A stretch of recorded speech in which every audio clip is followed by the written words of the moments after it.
I don't really need this. But it's not bad.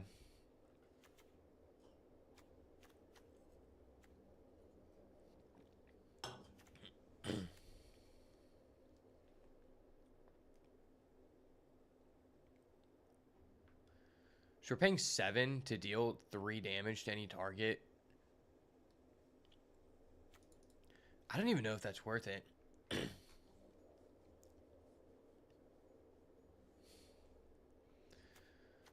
What if I just cut these?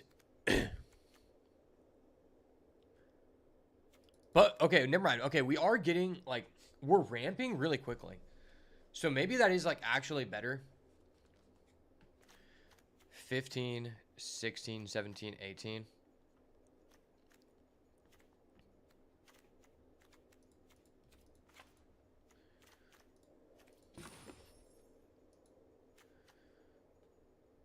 Eight, 9, 6, 7, 8.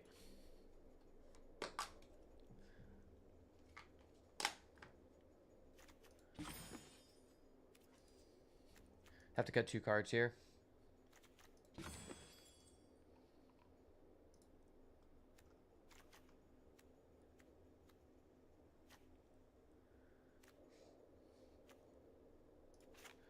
We don't need that if we're playing 2 survey mech in.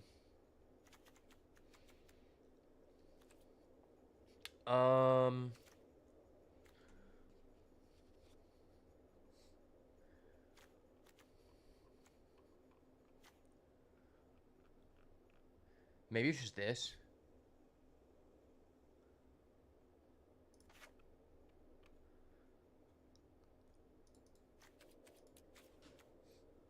I kind of just want to see, like, how good of a card this is with only,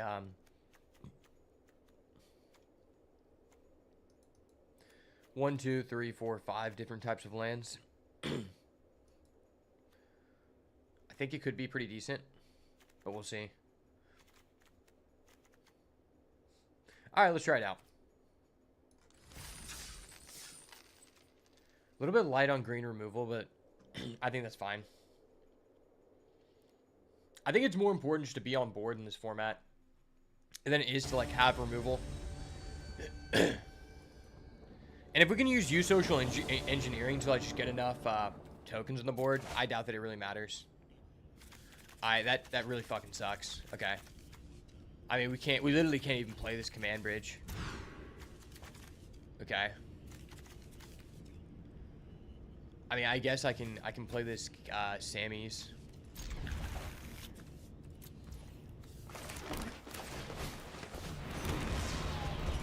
So if we hit a second land, we're going to basically get to 3. Didn't hit the second land, ripperonis. I mean, it's game 1. Got to risk it for the biscuit, baby. I already went down to 6 cards. There's no way I'm winning with 5 cards in a deck that's this late game oriented. I'm just taking too much damage. I mean, I'm just fucked. I mean, it is what it is.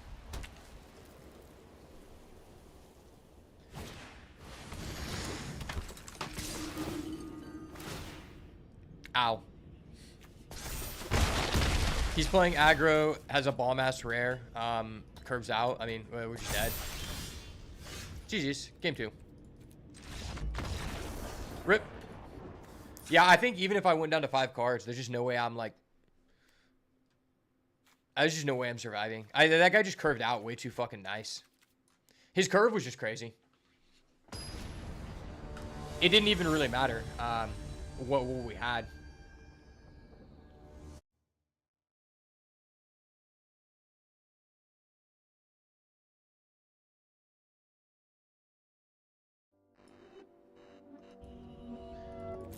All right, can I draw? Okay. This is actually not trash. This looks pretty bad, but I'd rather just, like... I'd rather have lands than not have lands. And I'm already cycling with the cryogen. All right, it's another fucking land. We love to see it. I love lands on this channel, man. We love to see lands. We love to see our opponent curve out while we just brick on lands, man. It's the name of the game, baby. Oh, shit, he's giving me a... Okay, he's giving us a free action. Why are you playing this garbage-ass card? Piece of advice for anyone playing this format: don't play this card. This card, literally, there's really no reason for you to play any of these.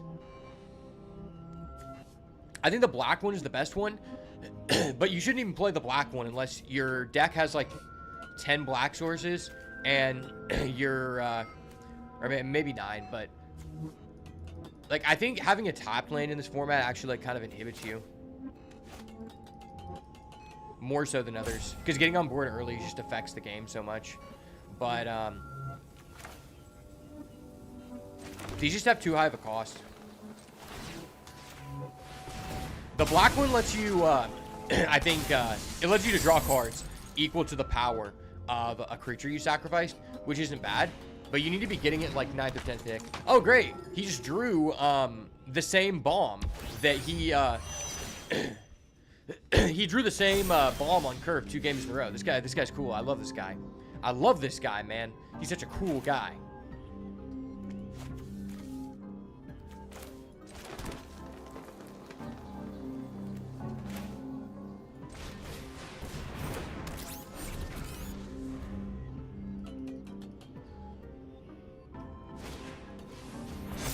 That's disgusting.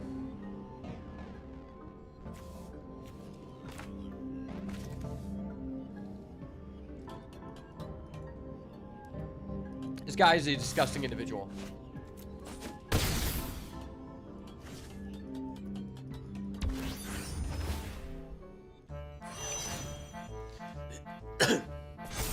Wait, this guy surveilled and drew, and somehow he still only has 2 lands? How the fuck? How the fuck am I losing to this guy? That's so sad.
I'm getting beat down by a man who literally has 2 lands. What the fuck?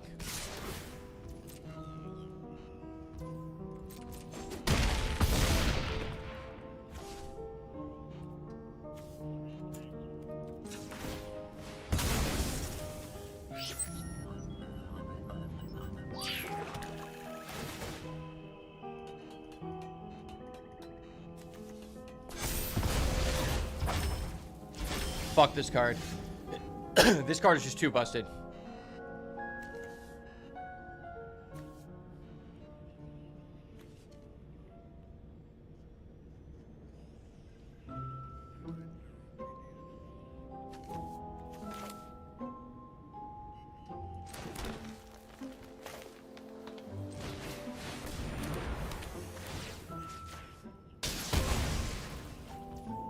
I may die, but I gotta take a risk.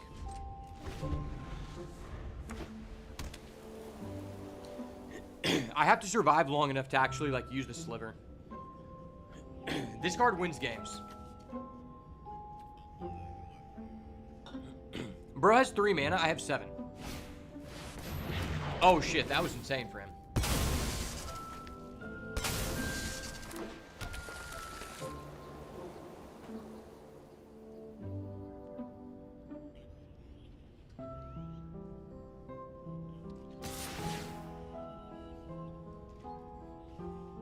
Am I ever just chumping with this? I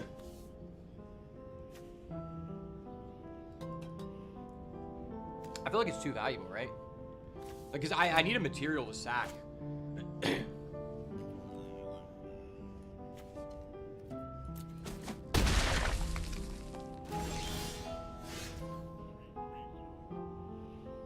Alright, that's what's up. That's what the fuck is up, man.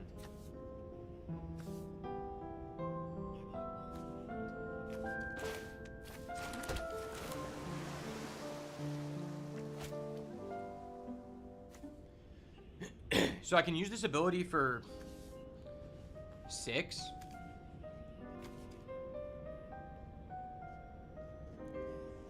I have 8.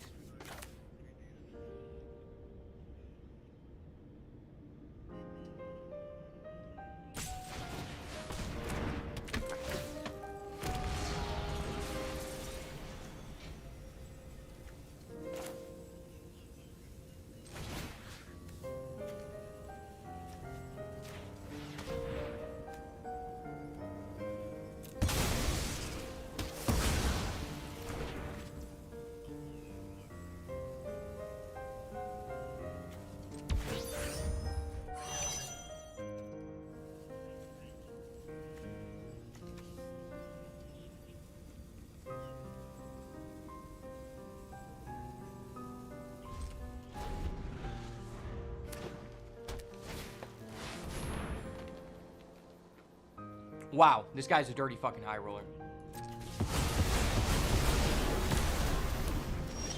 That was disgusting. That was really disgusting.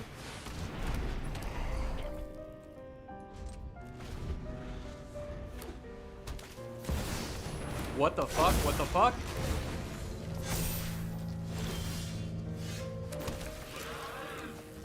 Okay. Okay, I can work with this. That's actually huge. That's actually pretty fucking huge. Okay. There's no way this guy's a counter.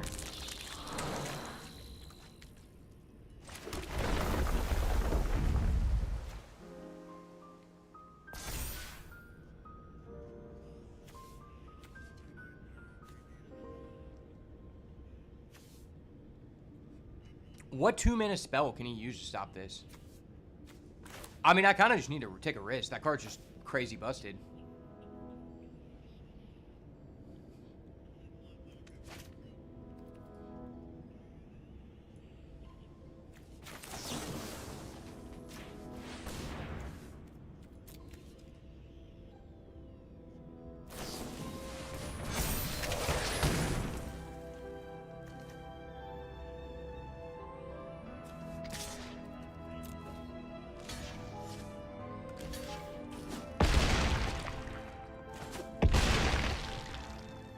Oh, wait, what? Because he has indestructible, I can't do trample damage? How did, wait, what? I didn't know I didn't know that's the way that worked. What the fuck? I didn't know that that's the way that worked at all. I thought that his guy just couldn't die.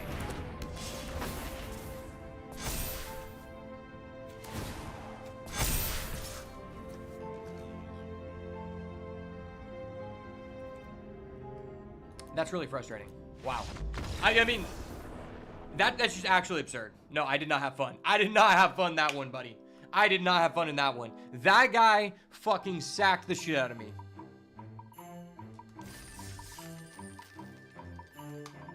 That was crazy. That was actually crazy. I actually like this deck a lot. This deck has really good early game, and the Survey Mechan is actually just way better than I thought, even with this scuffed mana base. I mean, it's not really scuffed because lander tokens do a lot. You just have to survive, and we went against a person who had an extremely streamlined aggro deck with multiple bombs, and he drew them both games. I mean, I think realistically, 9 out of 10 times, I should have won that second game. The guy had a really good deck, so there's no like guarantee we would have won the third game. These would have been on the draw. But yeah, it's crazy. I started playing Magic in Innistrad when I was like 12 years old. And that's the first time I've ever seen that interaction. I always thought that no matter what, if your guy's power is greater than their toughness, you do the difference to their health total with trample. I guess fucking not. They're changing the rules on us every day here. Okay, this is risky. This is risky, but you know, I'm a risk taker.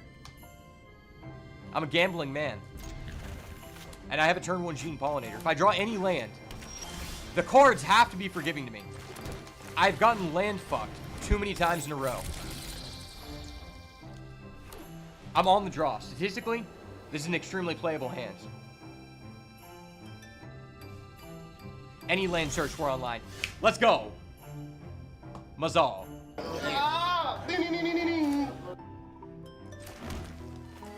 Motherfucking Mazal, baby. Let's go. Yes, sir. Yes, sir. Check it out. You don't got a counter. You're not that guy. You're not that fucking guy, man.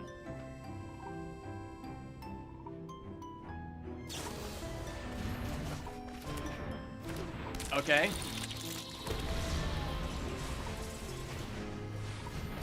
Honestly, that was really fucking weird. Because the only reason you would ever do that is if you knew that I did not have another land in my hand. Which he did not have that information. That was honestly really fucking risky. I don't know why that guy made that play.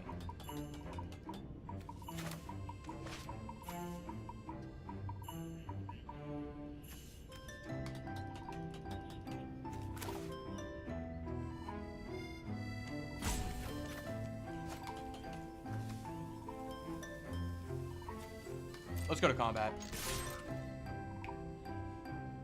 Double trade, please. Double trade. Yep. All day, baby. All day. We take those, baby. We take those, baby. We take those.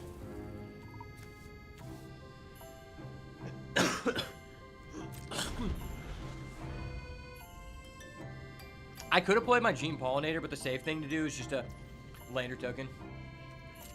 Oh, wait. He also only has 2 lands? That's pretty funny.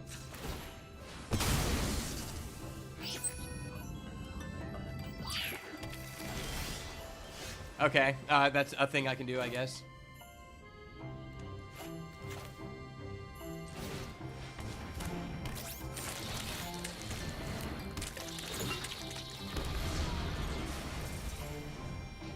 Gene Pollinator into the Engineer is actually pretty damn clutch. Because this gives you a thing to tap down with that.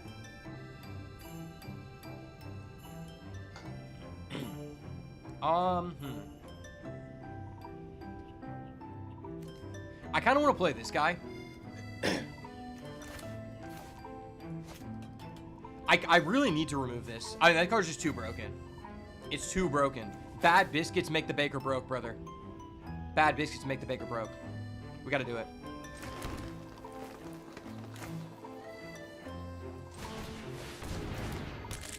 We're going to do this, and then we're going to Oblivion. Just tap this. And I sack it. I kind of needed the lander token. But I also kind of don't. Because I'm pressing my advantage so much. I feel like this card has a lot of synergy with our deck. But it is kind of like... It's kind of snowball-y. It's not like the worst if we're behind. Because 4 toughness is like decent in this format. But this deck just has so many lands and so many benefits from landfall. Like, if I get this guy out, and then I can go warp this in, play 2 lands, get a lander token, that's 3 2/2s right there. I mean, that is just absurd. And these tokens don't come in tapped. And that's what makes this card, like, over the edge. There's several other cards where your artifact tokens come in tapped. And those cards are still good cards. And that's why, for me, I think this card is like a high priority build around. It's good in so many decks. It's so versatile. Because at worst case scenario, you're warping, you play 1 land, and then you've got a 2/2, and then you get a 2/2 later. Even if you can't even double land. Like, it's never bad. Okay. Now, I mean, this is kind of a slow start, but he is mulling. I'm going to keep. Because we're on the draw. This is kind of dead right now, but... I haven't felt like this guy's deck is too aggressive. Let's go. Mazal. We're lit. We're lit. We're lit. We're way too nice right now. We're way too fucking nice. Sir, please calm down. Sir, please calm down. Things are getting out of hand. I don't like this card. In my opinion, this is the most oppressive gold card in the format. Some people say this is just an all-around better card because, like, you just always get something. But I think this card has the potential to have a higher impact on the game. Paying 8 mana to draw 2 cards, like, if you get in a situation where you can just use 8 mana to not do something highly impactful in that moment, I think you've already just won the game. Because you just don't run out of things to do in this format. Alright, I'll raise your gold card a gold card of my own. We're going to see who's the bigger Jew here, man. Who's got more gold, man? Trust me, I'm connected with the Jews. I work for a Messianic Jew, man. I'm connected. I've got gold lining my pockets. Or should I say my sleeves? My bird of paradise. Here to give me the loot. I think this card is actually kind of mid. We've seen this effect in other formats and it was really strong. And we've seen it in, okay, we just get a free one. That's not fun. I'm not here for the wins. I'm here for the experience, baby. I finally get a cool deck and we get people like this who are just going to wuss out. Like, I didn't even have a confirmed victory. And honestly, I was feeling confident. But the reality is, I think that guy, he was, based on what he had in the moment, he was definitely in a more advantageous position than us. So I don't know why he just quit out. Especially not knowing what I had. Like, I had a lot of cards, but my hand was also extremely slow. And he had arguably, like, if you could get a gold card, or just a 2-drop on the field immediately, that's probably just the best 2-drop in general to just start the match with on turn 2. Alright, I'll be right back.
Something I just thought about is the fact that this deck just reminded me of what has held me back from reaching even higher levels of success. And don't get me wrong, I've had a lot of success drafting. But I've basically been drafting literally half of my lifespan.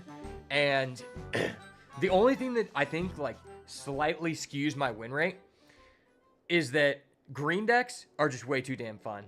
Like, in a format where Wizards is making the green decks fun as hell, I just tend to prioritize that shit way too much. To the point where if I'm at like a locals or I'm in some kind of tournament and I know that the people I'm playing with in the pod aren't very like strong players, I'm just going to force green. Because I just feel like the times that you can actually make a 5-color green deck work are so satisfying that I'm always down for a good gamble. And when you're playing against people who are not like as well versed as you, like nearly on the same level, I just feel like even when someone is cutting me off from green, I somehow still find a way to end up with a better green deck than them, and I still have a fair chance to win the tournament.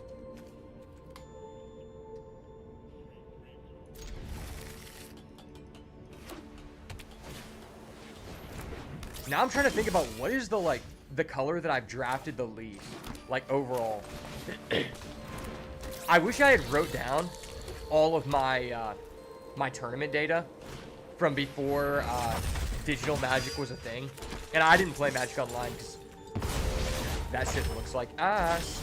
But if I had all my physical tournament data, I'd be interested to see what color I drafted the least. I think it might be white. I feel like green and black are probably the colors that I've started in the most. Blue I find myself in quite often.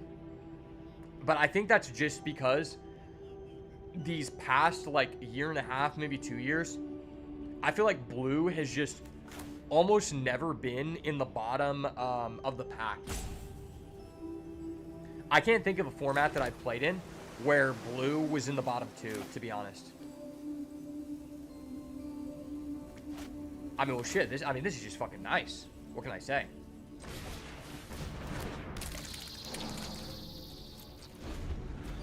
What can I say? Godspeed, brother. I'm sending the insects. The druids. I'm channeling my inner druid. I'm on some Hearthstone shit.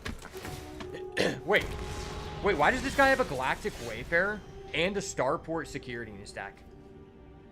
This card is literally ass. It's also like an aggro card. So why are you playing that with green? It just makes no sense to me. But I guess at the same time, I could just make that argument about any deck that this card is in, because the card quality after like pick 5 is bad, but it's still like so early in the format that I think in most decks you shouldn't have to play this. At least for this week. Maybe next week you will. Okay.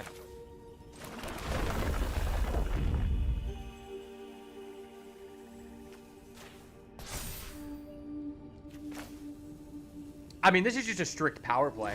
I'm just asserting my dominance as the superior ramp player. Ayo. Let's go. Rolling. Keep them lands rolling. Yes, sir. That's how we get it, baby. Man, I really wish we would have picked that Where's to Way Wafter card. Whatever that card was called. The 5-mana one that lets you buy back stuff from the grave would have just been so insane in this deck. Because I didn't realize this card mills. Okay, so this guy obviously has a combat trick. There's a white combat trick that gives you a +1/1 counter. There's a green one that gives you indestructible. If I block a 1/1, I don't really know what there is that he could do to kill this. But if he kills this, I'm not even upset, because this just... I don't have any. I already got my lands on the field. If it happens, it happens. Like, if he's spending his mana to kill my guy... Okay, he did that. If he's spending his mana to kill my guy, it means he's not going to do something to impact the board. So I don't really care. And he had to use that at some point. That's like a better thing for him to be killing. Okay, well now he's killing my Genomorph guy. That's some bullshit. Okay, yeah, this guy just turned... he turned something into nothing real quick. Dude, he had a quick flip, man. This guy had a fucking quick flip.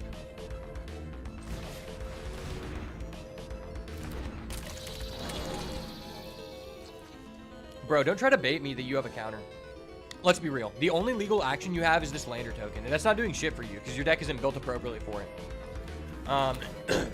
Honestly, from what I've experienced so far, one of the greatest skill gaps in this format, and what I'm seeing, like, this format is, like, relatively, I think, simple, in general.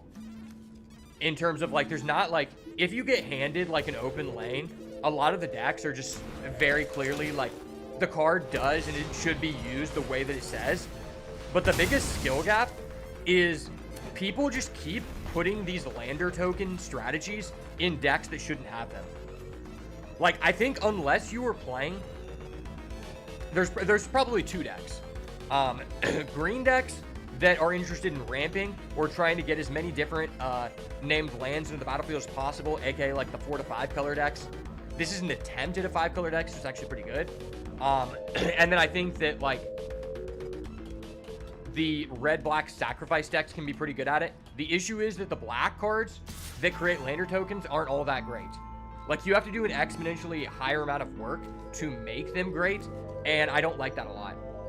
So this can't be blocked by more than one creature. So I'm just never blocking this.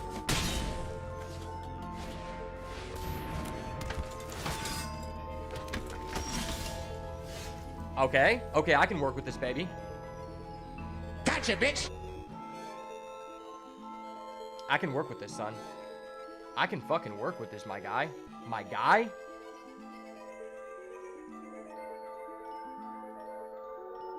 Okay, cool. I just needed to check my Rumble stream. It was acting weird real quick. I really wish that Streamlabs would integrate the Rumble chat into the Streamlabs client. I'm not sure if StreamYards does that. I've never used StreamYards, but I've heard people talk about it, so I might actually look into that. Do I actually want to trade off game pieces? This guy hasn't shown us any evidence to assume that he has a spaceship, and I actually do have a spaceship in my deck, so keeping game pieces on the board is more advantageous to us.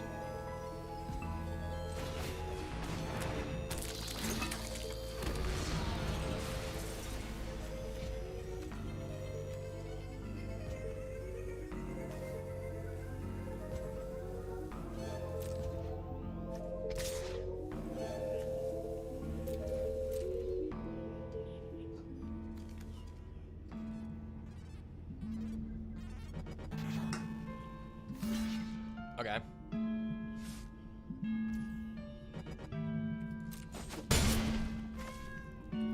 Good. Pass turn, duelist. Oh, where we go?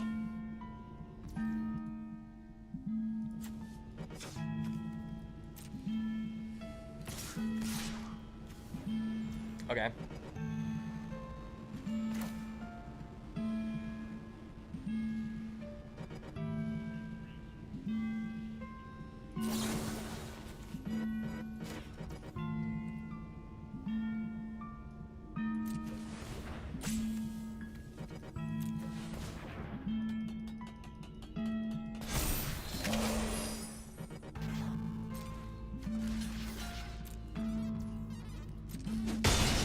Ayo.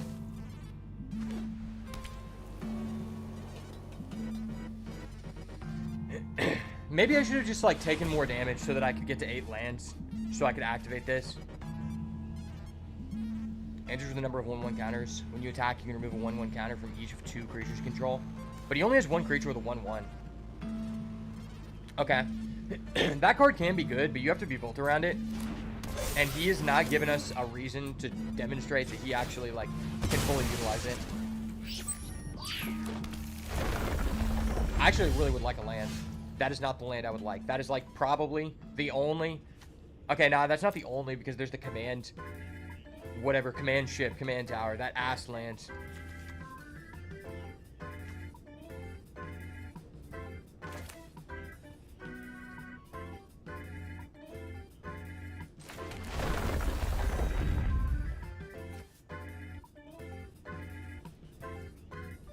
Yeah, that really sucked. If we would have got an untapped land, that was pretty huge.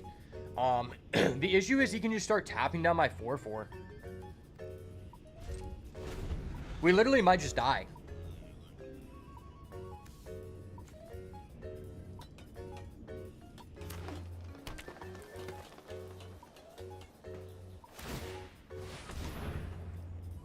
Yeah, it's pretty obvious.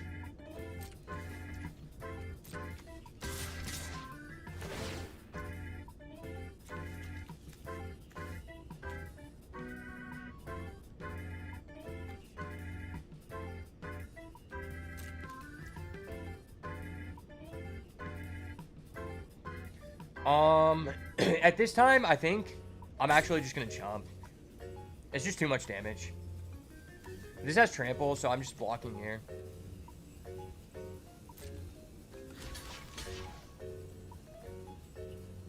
Full control. Full control because we're sweaty.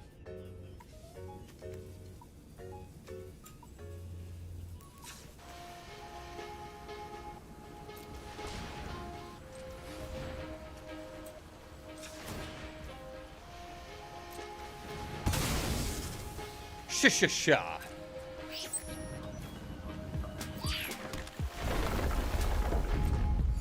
Man, this card just like getting a life is just so huge.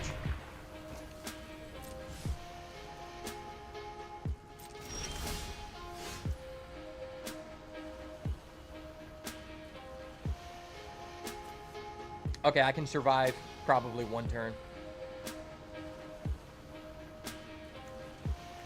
Whether I tap this or not means not a lot, but I do think I should just play this and keep one green open because I do have that one card for one green to gain 2 life. So, but I do have the one black. Yeah, that's a gamble. It's a gamble.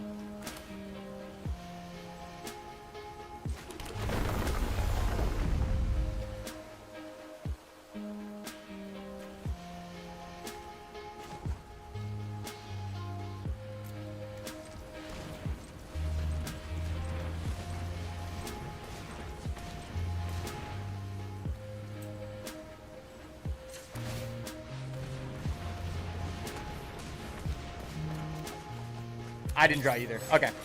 Whatever. I was trying to hope to draw the 1 black mana, sacrifice something to kill a creature or an artifact. The other 1 mana card I have is the 1 mana green card that gives you 2 life and a lander token. I mean, drawing either of those gave us a really high chance to just not die. But we didn't get either, so it doesn't really matter. I do have the Cryogen Relic, which means I can tap this down. Maybe I buy 1 turn.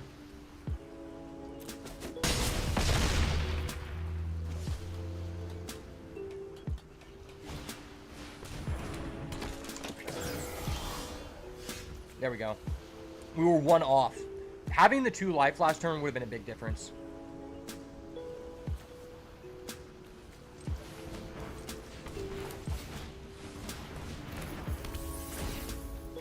Spaceship. We get this. I can't afford to play that right now, I don't think. If he taps this down, I have 2 blockers. I'm taking 6.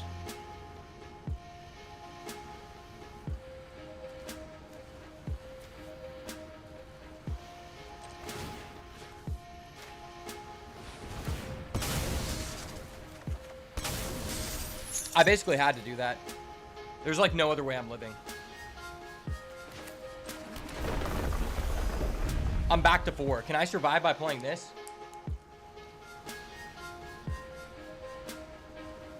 He taps this down.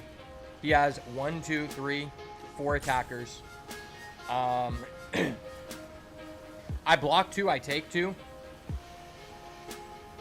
It's a risky gamble. But the other circumstance is like, is gaining 2 life and getting a lander token, how much is that doing for me? It's giving me 3 life and a 3/3. That actually is quite a bit.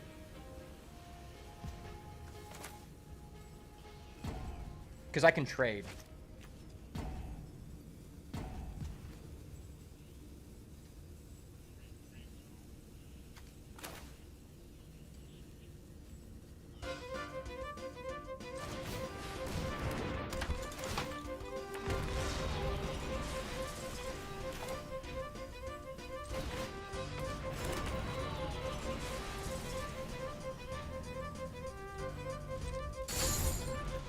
I mean, this is safer.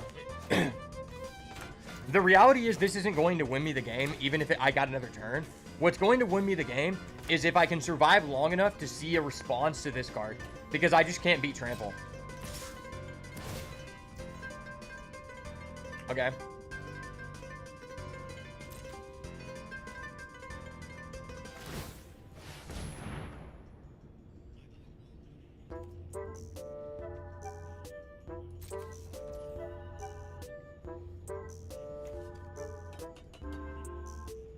Maybe I block with this. The life is just so valuable. I'm gonna do this. We can top deck Spaceship. There's quite a few cards that just let us double land. This is a big risk, but I'm actually chumping with this. I think the life off of this might actually be more valuable. I think it actually might be more valuable. Okay. That's something. 9, 10, 11. Alright, this needs to hit something pretty good.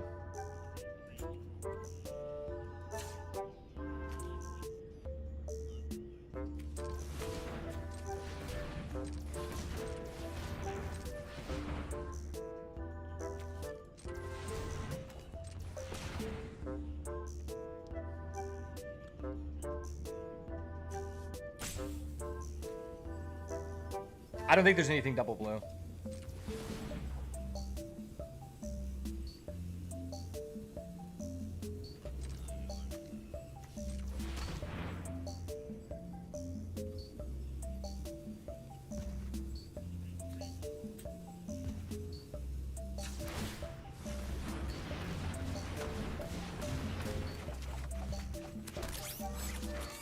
That was literally garbage. That was literally so fucking garbage. Oh my gosh. Damn, tapping that down was like a huge error on my part. Would that even make me survive? I don't know. I don't even think that makes me survive. There's no AoEs in this deck.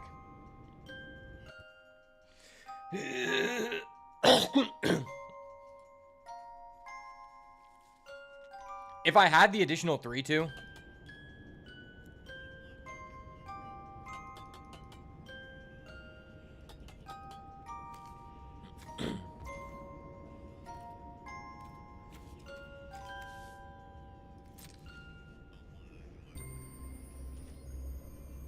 Wait, he's not attacking?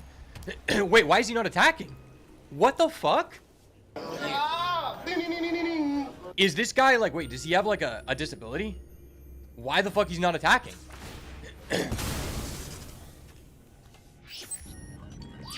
I have one land in my deck.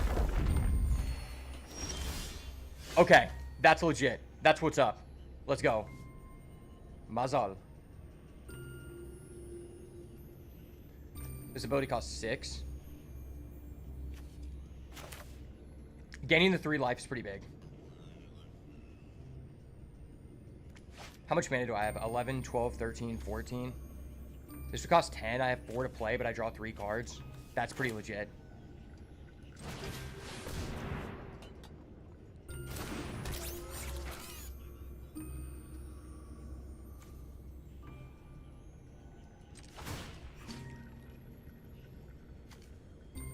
I kind of just want to kill this so he just can't keep tapping.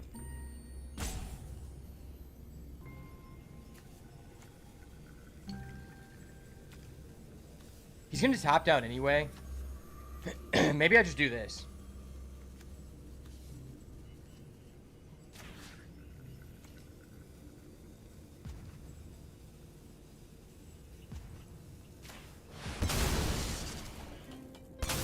If I survive one turn, this pays off. That's fine. If it draws me into more action, it's worth.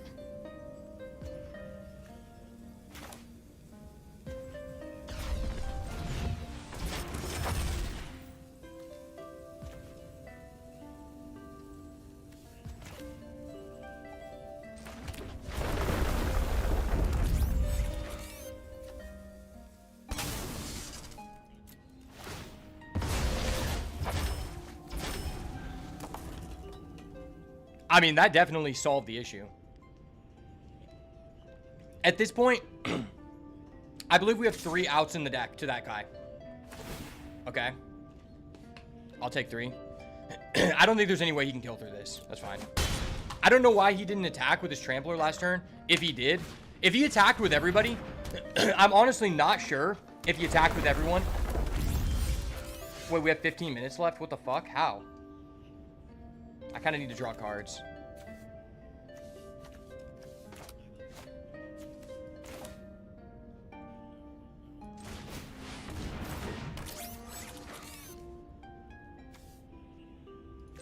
I need to play fast. I'm running out of time. And I only have 5 cards in deck. All right, I drew the out. I drew the out. I'm big. I'm big. 1, 2, 3, 4, 5. 6.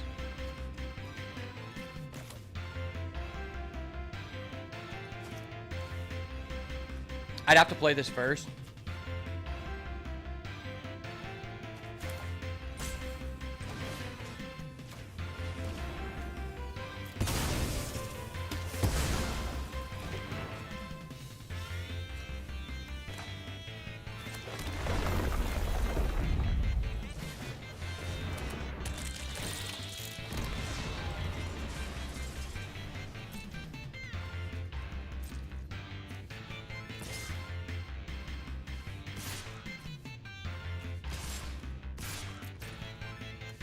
All right, I have 13 minutes left to win a second game if we win this game.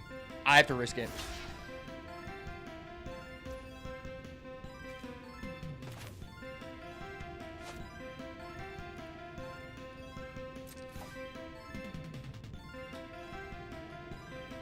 Why the fuck would I ever want to do that?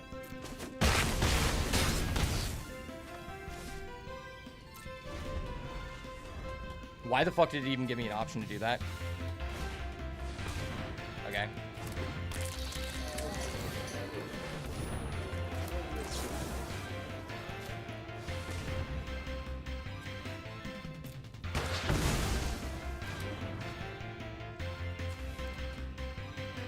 I might draw a die before we get the kill ship. Oh, we got the kill ship. It's lit.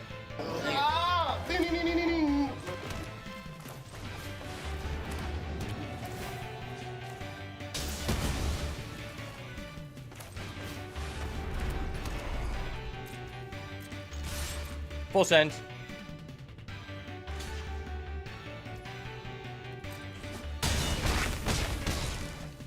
Full send.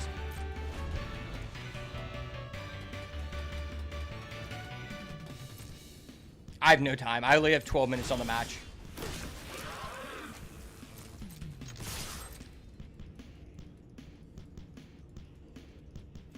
I literally have 3 cards in deck.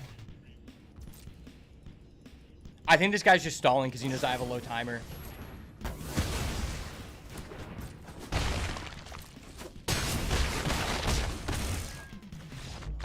I'm actually quite surprised we came back from that, but the thing is our timer is so low, it's like going to be really hard to win. If he wins this game, it's basically match. I have to play super fast here.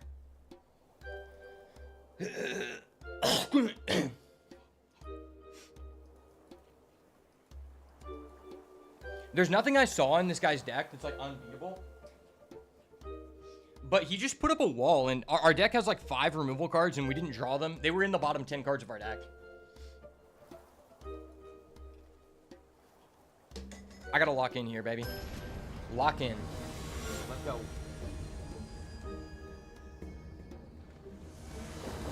Please just break, dude. I don't have time. I have a feeling this guy's gonna timer cheese me. I'll play. That works.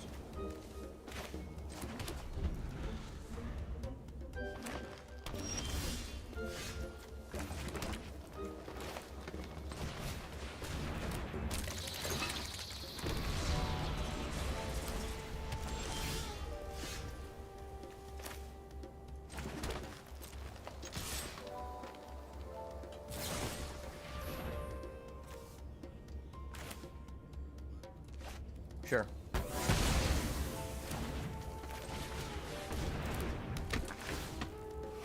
I'd rather keep this. I have 3 of those in my deck.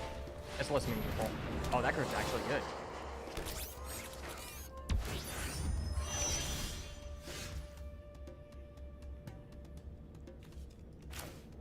Am I playing the Mechan? No, I think I'm playing this, and I think I'm, yeah.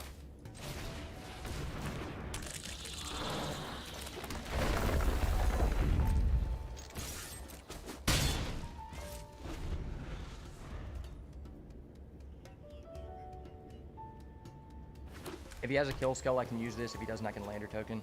Go get the black from the deck. Okay. That's pretty big. You could just double crew. Annoying.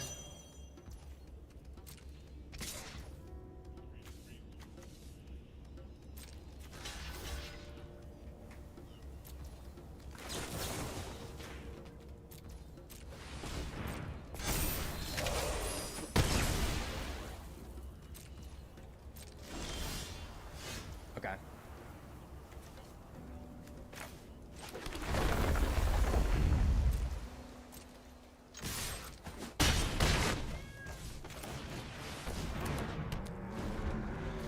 Ward 2.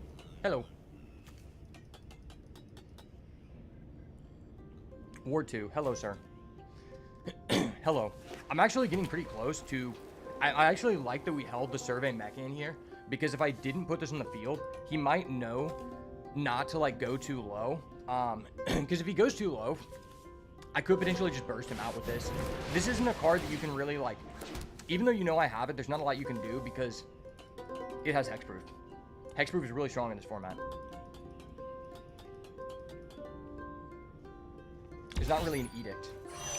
He's stopping everything just to put that out. That's risky. That's less risky. That's actually kind of busted.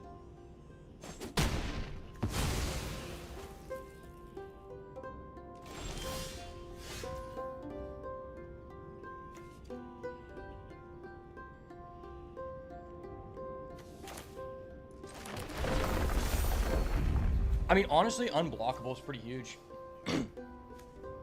Let's say he blocks this. I get him for 6.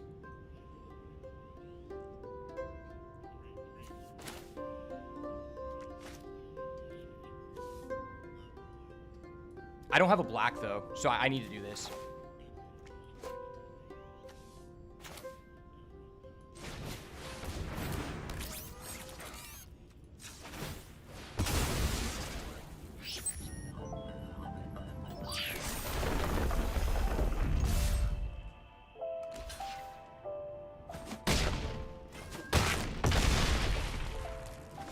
Okay. He's at 4. I literally just pop this land, use this ability, he's dead.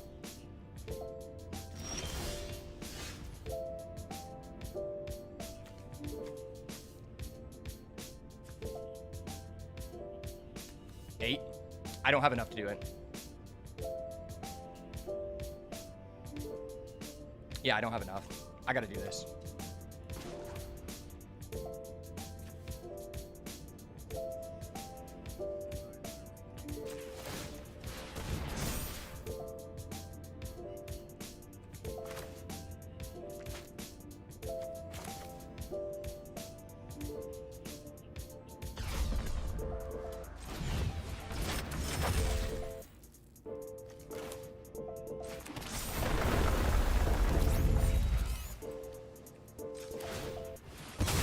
Yes, sir.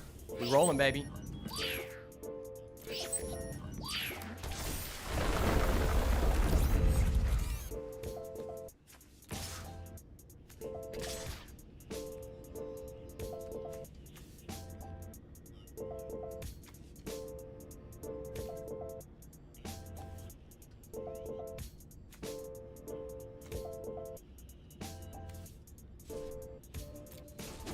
I thought this had trample. That's why I was considering attacking.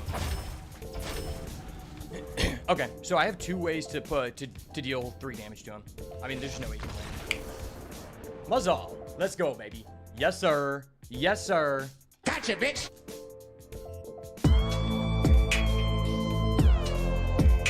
Clutch time for the boat. My timer had like 5 minutes remaining. If we lost that game, there was no way we would have no time to win game 3.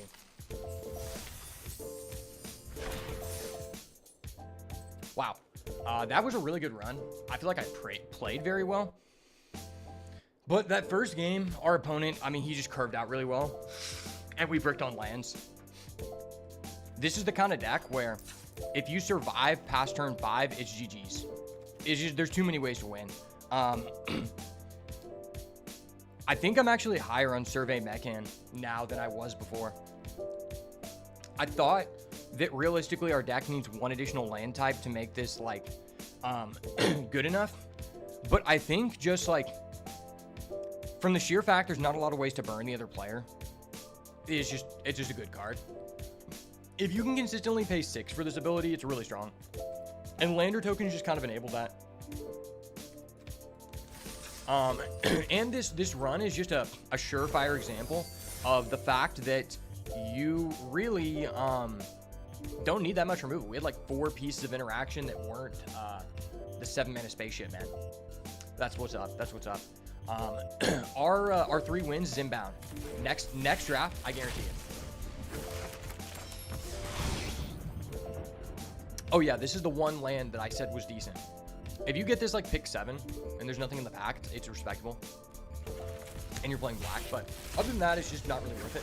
There's too many things to do in the late game with your mana anyway. I don't think you really need it. What is Exalted? That's actually a pretty good card. I was hoping to pull a Strip Mine or something else. Why did they have to add Strip Mine into the game, dude? That makes me so sad because I really want to play Timeless because I think Eldrazi is actually like, it could be a competent tier 2 deck in the meta in best of 3, not best of 1. But Strip Mine is just so toxic.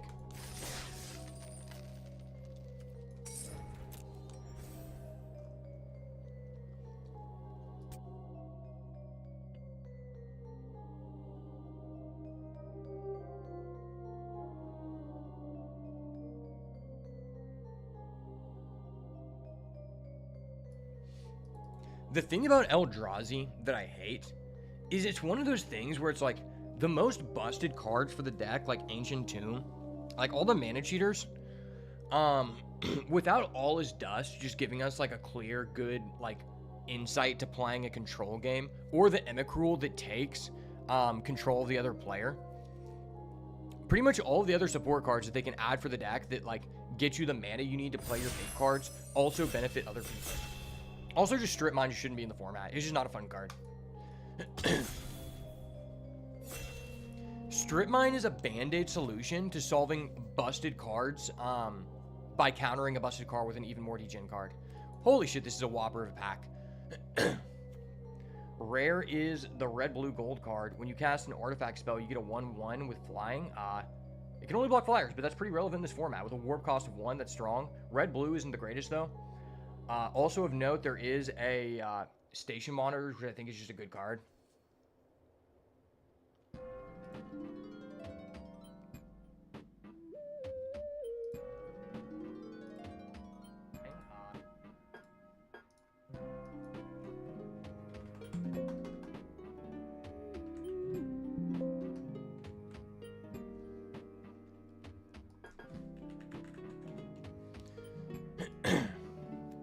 Yeah, I think this card's really good. My issue is, I think that, I don't think red blue's that good. I think I'd rather just start off with Station Monitor. I think blue-white is a better deck all around. Oh, there's the Goyf. You know we love some Goyfs this time of year, baby. So am I biting myself in the ass for not taking that red, blue, gold card? Really not. I mean, the best blue card in this pack is Ilvoy Infiltrator. But the best card in this pack is probably Honored Knight Captain.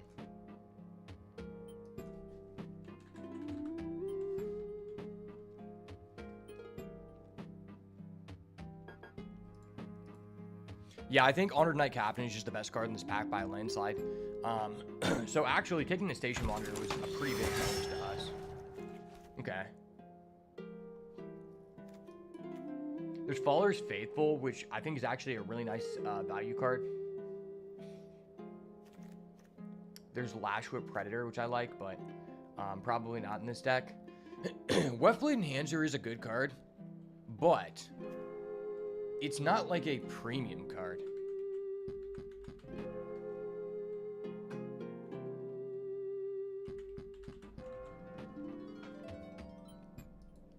Yeah, this is a card that we could get pretty late. There's also a Bombard. I think I'm just going to take this, because there's a chance I'm just playing black-white. This generates token. It has quite a bit of a synergy. It's quite a bit better than the Enhancer, and there's a good chance that we get an Enhancer later in the pack, so I'm down with that. Okay. What does this do? Consult the star charts, look at the top X. X is the number of lands. Put 1 into your hand. If this spell was kicked, put 2 of those into your hand. Because it's very similar to that 4-mana card that used to be really good in Standard. Yeah, I think Consult the star charts is like actually like a legit good card. It's a blue card. My only blue card is a gold card, but still, it's a strong reason to do this because it gives us good refillability, and it's also a card that can be played at an option of 2 to 4, which is really nice because the blue-white deck cares about having cheap stuff. Rescue Skiff is a card I think is actually pretty good. The issue is I think it's like built more for a control deck, and that's not really what I want to be doing. It's also not what I want to be taking this early. Okay, this is a pretty mid pack. Unironically, I actually think the best card is Pinnacle Killship.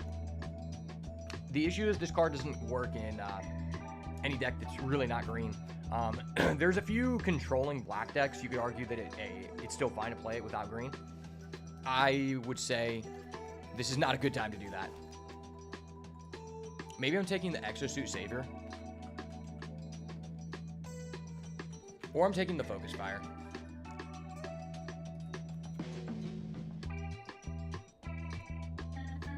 I mean, these are both like pretty replaceable cards. Wow. One blue card, no white cards. I mean, there's really nothing we're gonna get from this pack. Maybe that's like the best card. There's like almost no chance we ever play that card.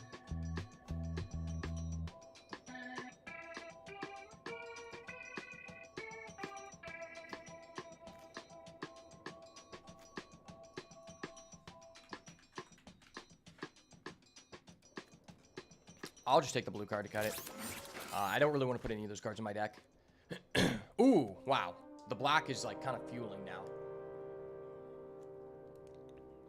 Why are there so many good black-red cards in this pack? This is like a... what? These are like 1, 2, 3, 4, 5, 6. There are 6 premium cards that I'd be happy to play. Well, shit. Okay.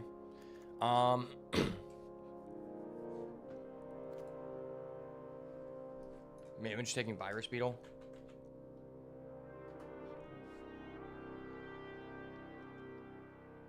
How are 2 of these going together? What?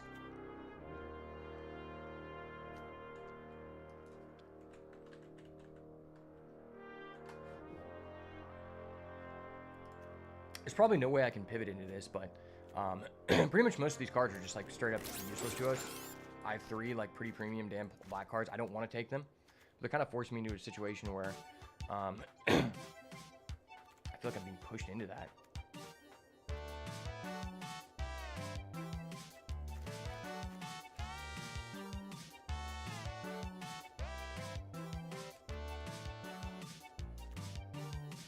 I pray I don't have to put any of these cards in my deck, but you never know. Take a new tree block. Skitter Rods. Mid as fuck. This is mid as fuck. I don't want to play any of these really. Maybe I'm playing this because I just want cards that are white and blue, low cost cards. Interesting. Okay, we got to make a decision soon. Rust Harvester, exile an artifact card from your graveyard, put a 1/1 on this, deals damage. Wow, that's a good card. Good card, good. But there's also a Starfield Shepherd. Even though I just got these free black cards, I do still feel like my blue cards are like just generally stronger. Station Monitor, Consult is pretty good. These 2 cards make this card a lot better. It's probably just always the Starfield Shepherd here. Rust Harvester seems good. I've never experienced it. What are my margins at? 3, 4, 3. 1 red card. The chances of us getting like enough playable cards to make this worth it is just not that high. I do want to make a deck like that though, but I'm just not in a position to do it. Oh baby, we get rewarded. We get rewarded. Talk about it. Talk about it, baby. This is what we're here for. This is the card that everyone has been beating me down with, and it's solidified my justification to staying on the white train, because that is disgusting. Now I can go ahead and just take out all these cards that are not blue and white, because, okay, we here now, baby. Loading zone. If one more counters, okay, this is useless card, gotcha. That's actually a card I wouldn't mind splashing.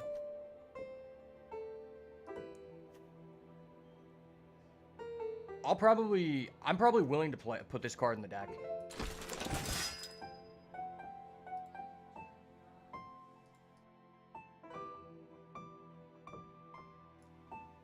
Okay, well that is it's a black-white shock. We do like that. Emergency eject seems terrible.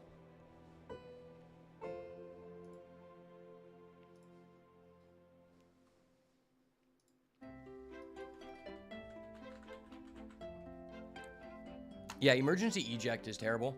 I'd probably just take the Godless Shrine for the chance that there's a reason for us to splash a black card here, right? Yeah, it's just always this.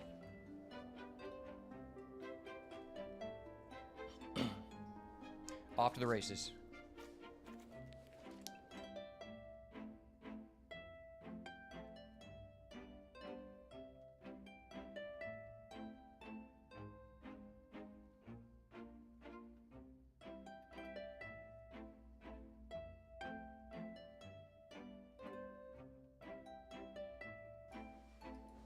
Alright, there's not really a great card in this pack. Probably just take the Dauntless Scrapbot. Radiant Strike is just overpriced. Like, who's putting that in their deck? Actually, Illvoid Galeblade is pretty good, because I want to play, like, as many cards as possible. I've had good experience with the Dauntless, though. Excuse me. Ooh. Space-Time Anomaly? That is a, I will say that's like an underrated card. Space-Time Anomaly do be doing things. Because it's so easy to mill yourself. I mean, last game, we literally got down to, I think 4 cards in deck. So I think that's actually a better card than most people give it credit for. But probably just not for us. I do like Auxiliary Booster. But we don't have one of these yet, and this card is just great because you can just immediately turn it online. Okay, this is looking like a decent aggro deck, I guess.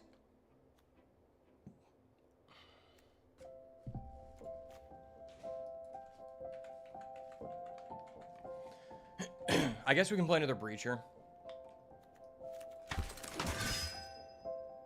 I don't love it, but it is what it is. Alright, I'll take the rare. What does this do? Lander token, sack an artifact, deal 2 damage to the opponent. That's not that great. Okay, that's cool. This is also wield. I don't have a really good red card, though. And this is like a playable card. I have things to pick up. Take that just so no one can have it because I love that card. Okay, we get a Bombard. La Bomba. Oh my gosh. We are gifted a blessing from Jesus Christ himself, the Quantum Riddler. All you have to know about this card is it has the type Sphinx, and it's a mythic. I don't think there's ever been a card with the type Sphinx in the history of MTG draft that was a mythic that was not busted. So, funny enough, we actually see another Creeping Tar Pit, what we had last time. But, I mean, Quantum Riddler's just too broke. Even though this is, yeah, even though this is a aggro deck, I mean, this is, you could argue this is, like, the best card in the format. The best bomb in the entire format. Or you could say maybe, like, the black 4-drop 4/4 that just lets you draw a bunch of cards when you deal damage to people. Or the 4-mana green guy that we played against either the last draft, I think it was last draft game 1. The guy who, at the beginning of your combat, you just get to keep putting 1/1 counters and everything. That guy is disgusting. Knight's Luminary versus Honored Knight Captain.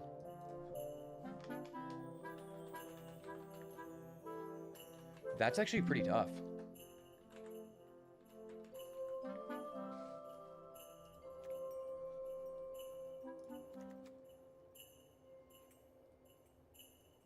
Do I have an equipment? I don't. But this still just creates 2 bodies on turn 2.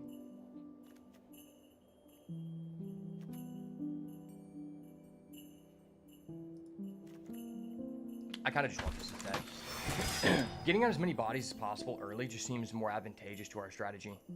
Oh shit, there's a Tanuki Steadfast Second. That's pretty funny. That's a card that I kind of want to play with. Because it seems decent. Seems fun, too.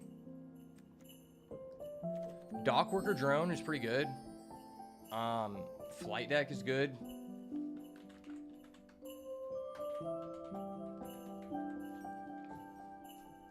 I think I'd rather have this. I really would like a combat trick or removal because our deck has like none of either. Oh, this is so rough. No removal. Yeah, I mean we have this one combat trick.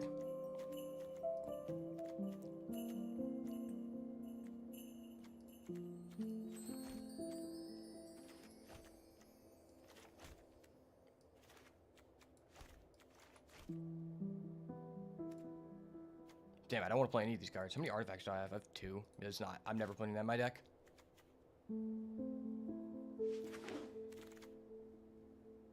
Please give us a combat trick. Pity us. We have bombs. We have things we can be doing. I don't really have artifacts to do that. This card is, like, useless. I guess I'm playing this. This deck has so many creatures.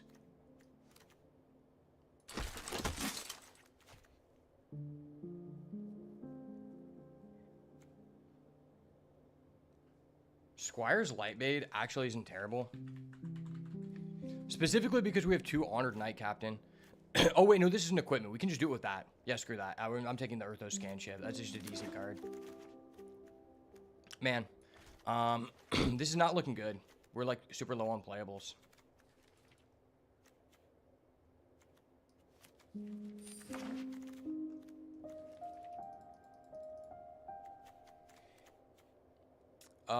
Yeah. If I have to play any of these, it's just the cheaper one every time, right?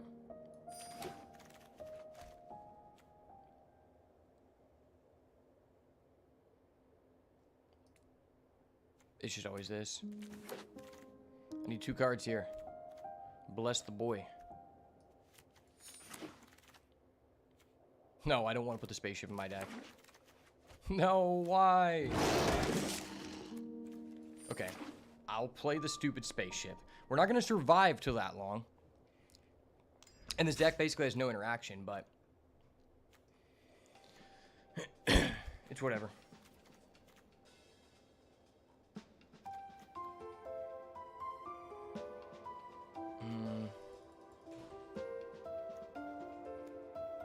I have a black-white land.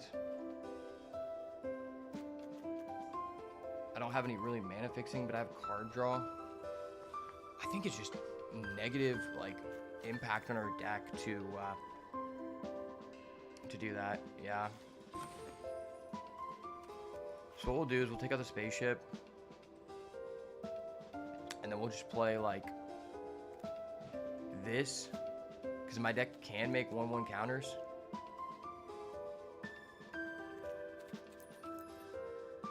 I'm just forced to play that, I guess.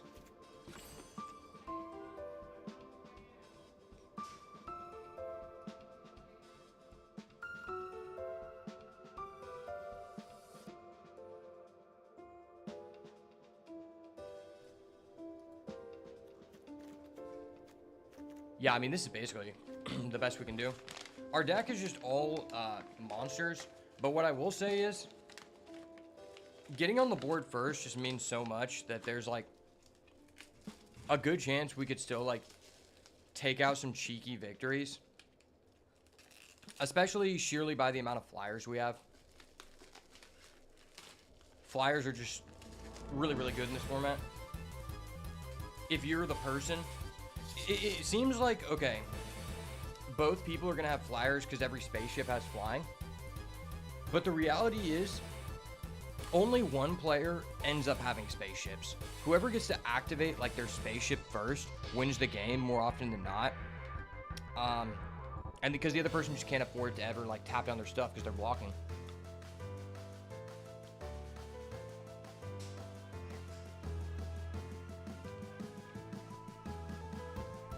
One second, I gotta turn the air down.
Alright, I'm back. I don't have a lot of faith in this deck, but we do have bombs. Now we're about to really find out how important removal is.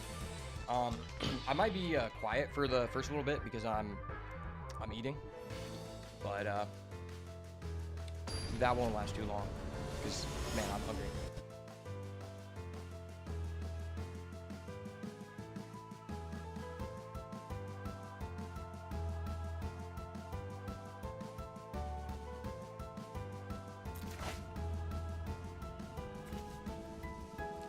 Big play first kind of guy.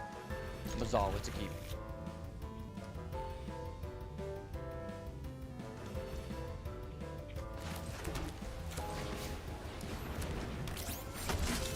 Alright, let me put the stupid card in the field.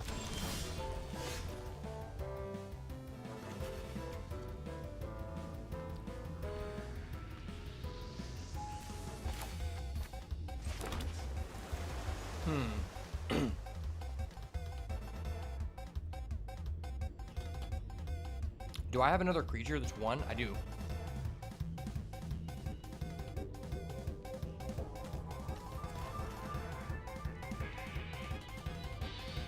I don't know if it's better to play the Angel or the Console.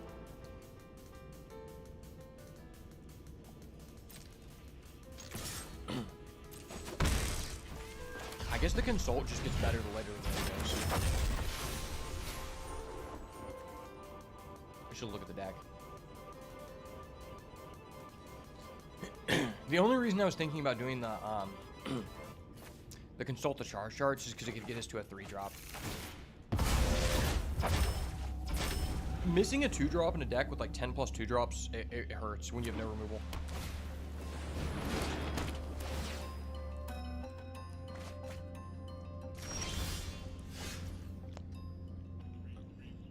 Ow, that sucks.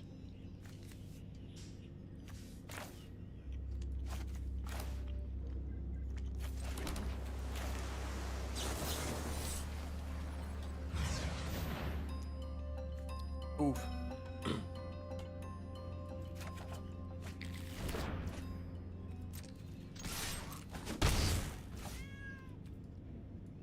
Yeah, just flash that into his step.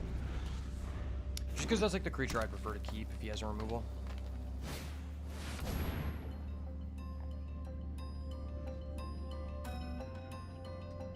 I'm so glad I didn't flash that in. Alright, you can play that. The fact this has haste is crazy.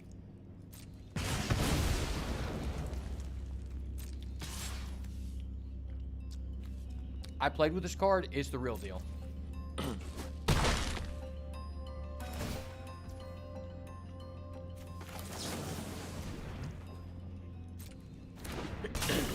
Honestly, most of the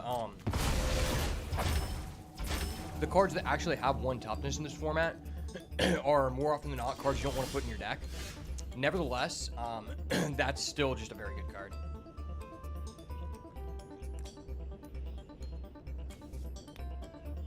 Just a dragon with haste and modularity is playable.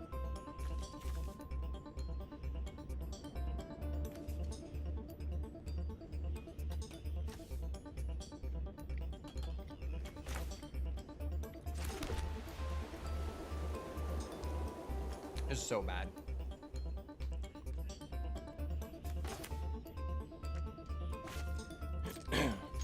I think I'm still just gonna play the Breacher.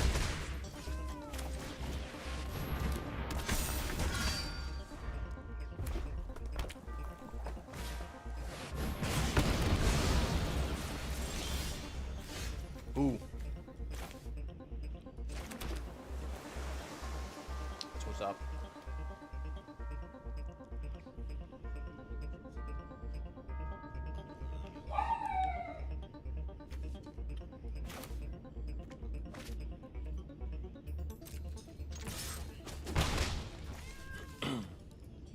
I do want to play this, but I think I just play it last. He's gonna kill my my dude next turn though, and this can actually block. All right, maybe I should just risk it.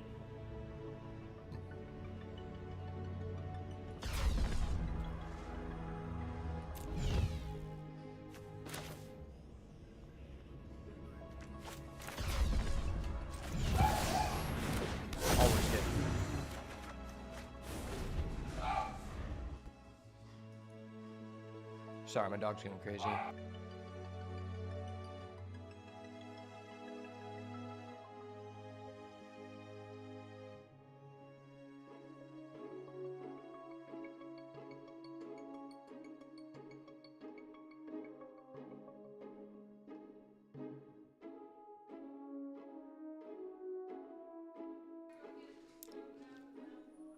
All right, Battle of the Dragons. Mine costs more money.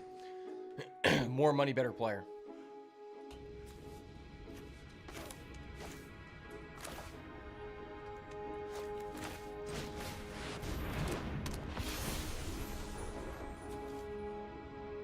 What do we still have left? There's not a lot I have that pushes through that.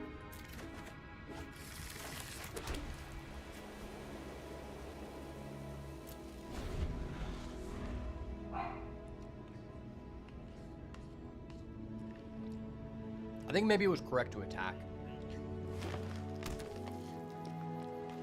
It's kind of a losing game state. And I kind of, if I attacked and he blocked, then he attacked me next turn, I'd be able to tap down 2 creatures to play the Chaplain, and that would have given me a chance to play the game.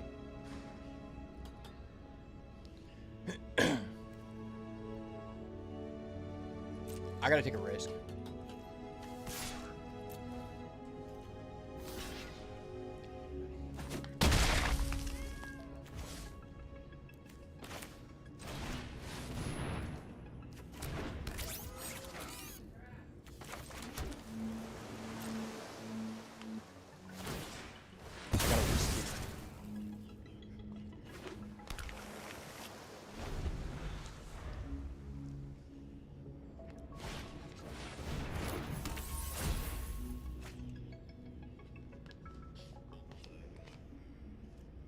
And I get hard punished.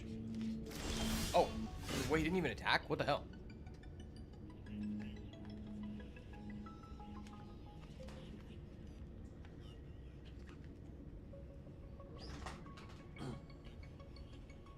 How does this guy just manage to not attack and do nothing for the past, like, 4 turns? It's really weird.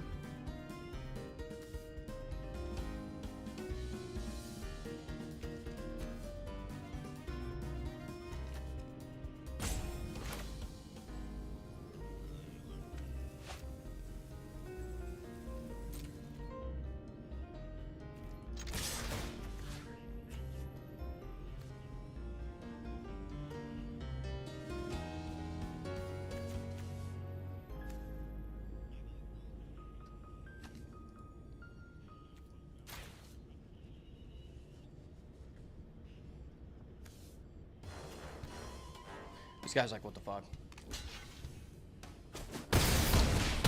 Okay.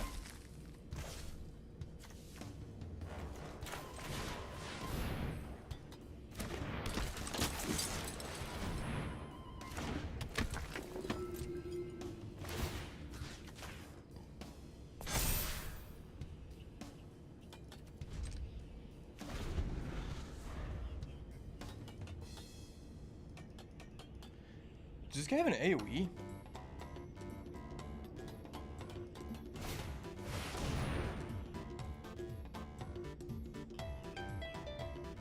Holy shit, that's broke. If he has like a big creature, that's actually absurd. Oh, fuck.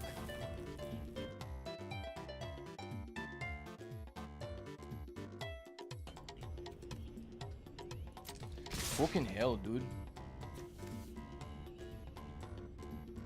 Why not untap my Riddler? The reason why I didn't untap my Riddler is because the only way I'm ever breaking through this board is if I can, if I can punch through this, and I needed to have minimum 2 things tapped to put a 1/1 counter on my Riddler to play to my only out, and so regardless, like, I couldn't choose to untap any of my cards. If I chose to do that, I wouldn't get a 1/1, I'm never punching through, and I probably just can't win the game. Now, it's kind of a low chance for me to win regardless, but I might as well play to the out.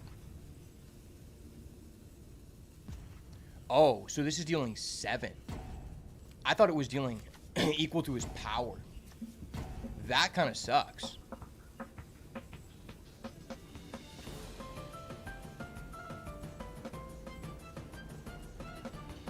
Yeah, I mean, it was kind of a complicated situation.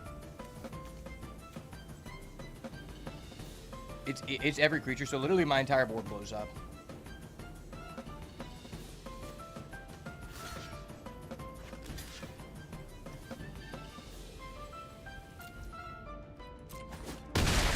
I mean, his board blows up too, but he has real cards.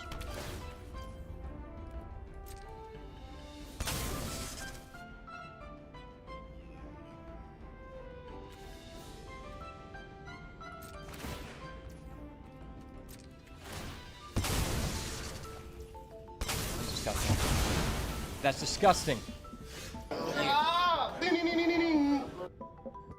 You dirty bastard, you. I didn't even know why I'm playing this out. Just because I was eating and I wasn't paying attention.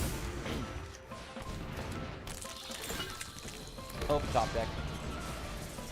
GG, Mazal.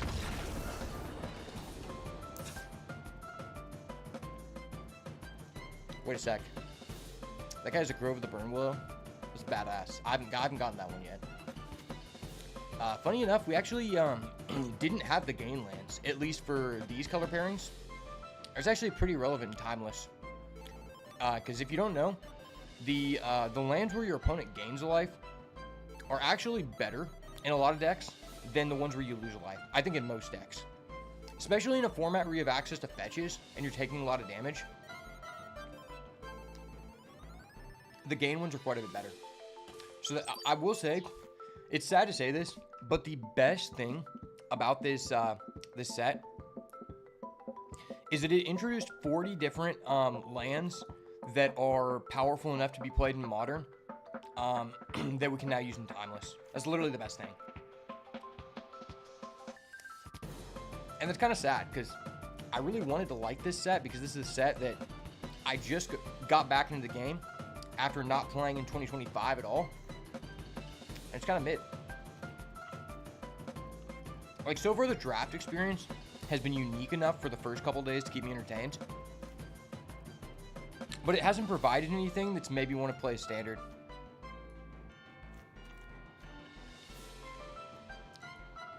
It's so tempting for me to throw this in our deck because we have literally one combat trick and no removal. But the issue is, this guy has a legit control deck. And if the game goes past turn 5, I'm just losing anyway. It's just literally not worth it.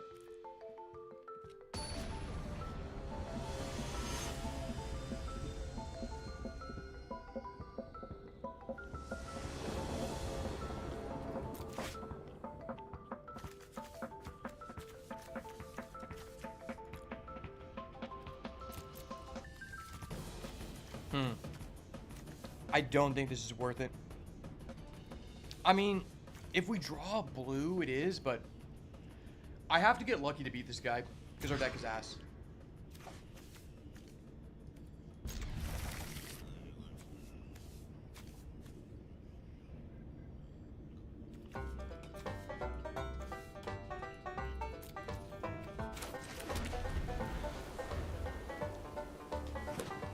Don't you hate it when you get a really fun rare you've never gotten to play with before, and you actually like you're so excited to play with that rare and see how it works, but then you just don't get any interaction, or the deck overall just isn't like very good, but you get a really like insane level card to play with, but really you don't have a chance to utilize it because you're just gonna die. That's exactly the situation we're in. If we beat 2 people, I would be content, because this is not 3 wins deck. And we gotta flip to win. We gotta flip to rip it, baby.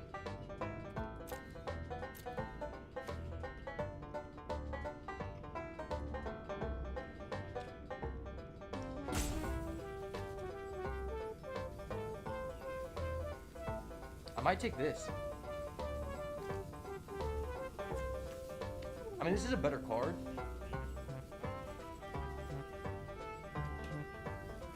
Fuck it, I guess we'll just take this. I think the only way we're beating this guy is if we push through in the air.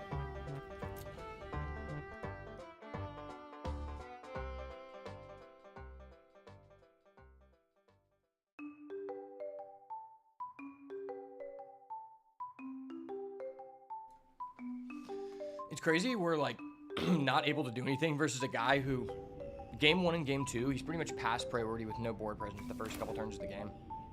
And I'm supposed to be playing aggro. My deck has a lot of 2-drops. We just can't seem to draw any of them.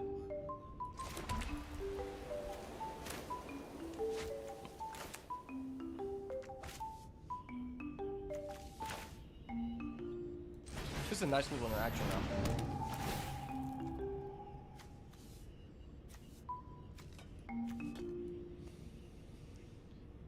Those are both pretty garbage right now. I'm getting the second blue is pretty good, but I'm not willing to keep it.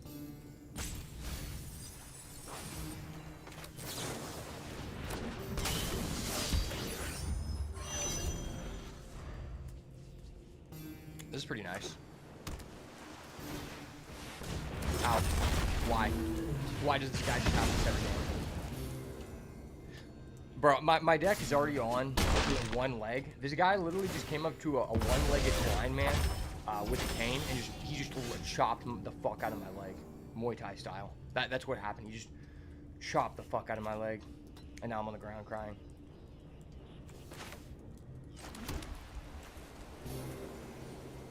I'd like to play this. I'd like to use all my mana, but I have to pressure.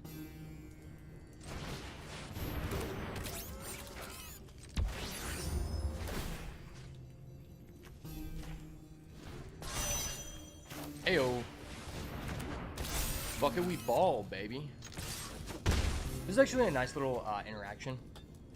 Considering the fact that this card is like D+, getting any value out of a card that is this like bad in a vacuum feels really good. I gotta turn the fan on, man.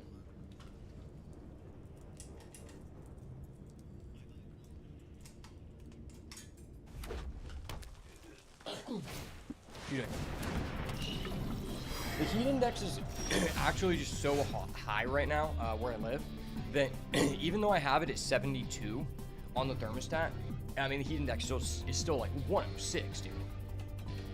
I'm sweating here for a different reason. It's not because this guy's playing well.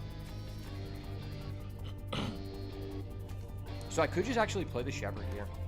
It's kind of a big brain play.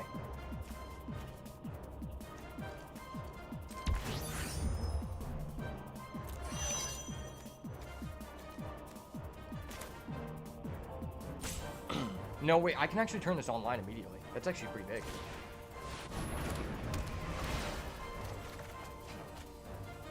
Okay. Ooh.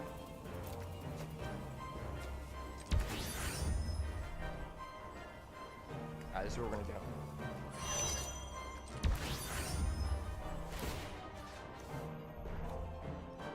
Hello.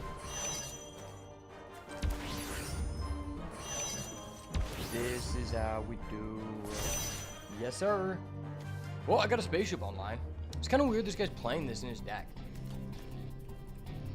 This is more so like a green deck than anything. And the fact he's playing this just seems kind of weird because there's not like...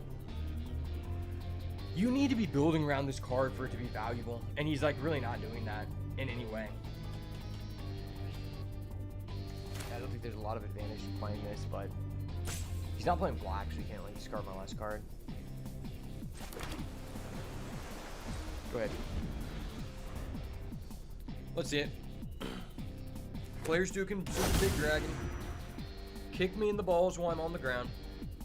I'll wait. I'll wait. Oh. We're not doing that, okay. Really? Well shit, that's fucking broken. I wish I had a single removal card in my deck.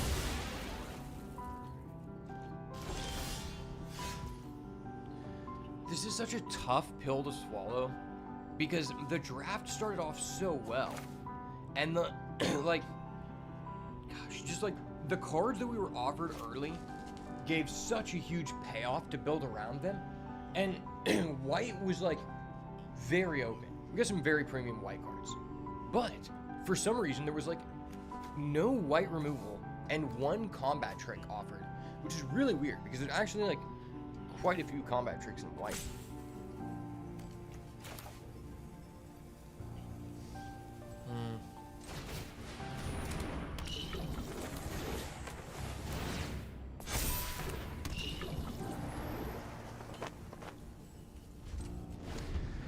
Yeah, this just feels like a losing game state. I don't even know if I can beat a single person with this deck. They have to bridge for it to, like, do anything, really. Not being able to interact with the other player just sucks.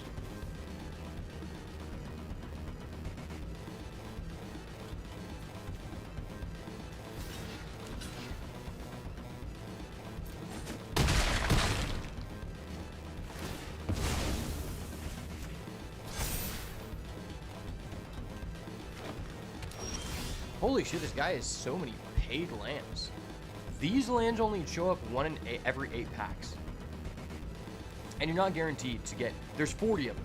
So the fact that he actually got like one within like the top like 7 to 8 bracket, and then he also has this, and he has another one.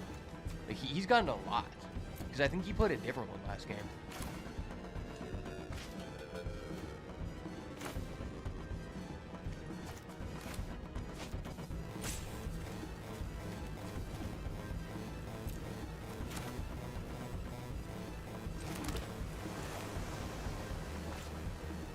The auto tapper is trying to fuck us.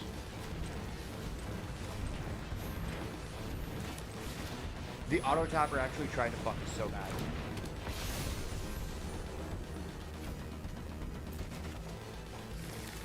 This is our removal. This is our removal, man. It's not good. It's not good.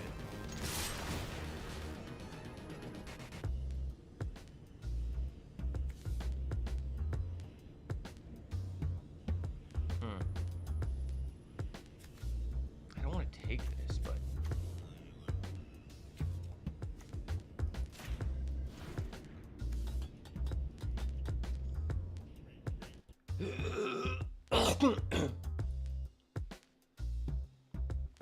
I don't think it mattered what I tapped down or what I untapped, actually.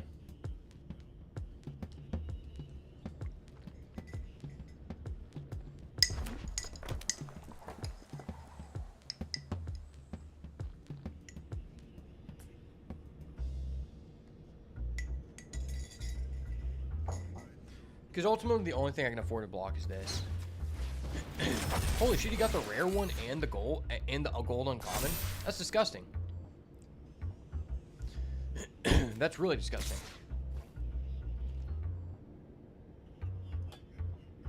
Okay.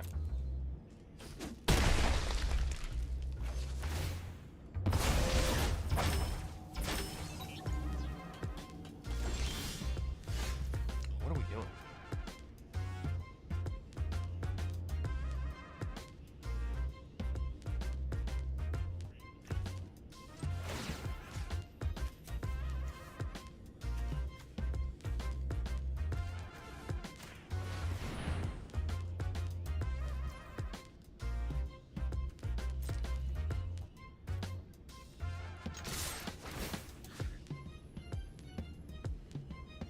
What am I untapping?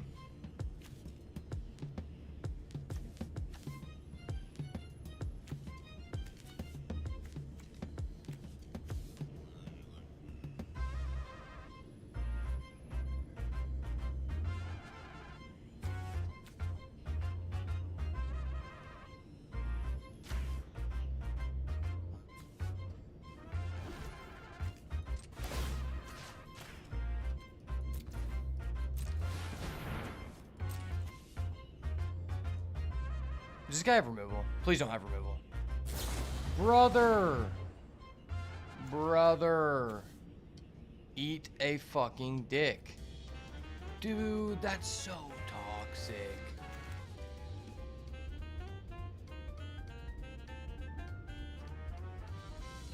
Oh, wait.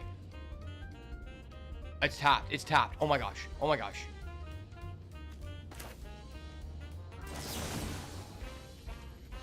Is this lethal? Did I just see the line?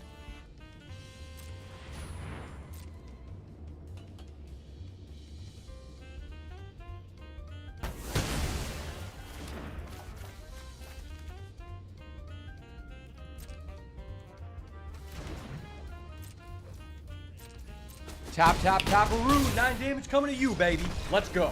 The bow. Not done yet, baby. Wow. That was some high-level shit. 9 out of 10 random Timmies at your locals are never seeing that line. Because it took me like a minute to see that line. And it's actually crazy to say we were able to beat that guy. Because this guy has multiple bomb rares. Our deck has legitimately no removal. We have no card that says destroy. We have one card that says deal damage. And we have this card, which is not even really interaction because it's overpriced and it's like a D- level card. But the fact I was able to double tap and this guy got greedy and just went all out is hilarious. I kept thinking he could block with this card because it gives you a token, but then I realized it comes in tapped, so it actually is not that good. I mean, don't get me wrong, it's still like, it does something.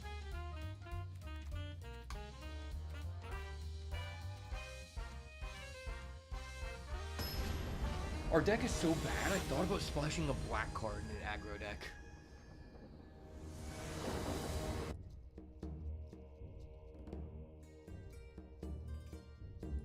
Oh my gosh, this is horrendous. This is so horrendous. Okay. Dude, where are all of our 2-drops?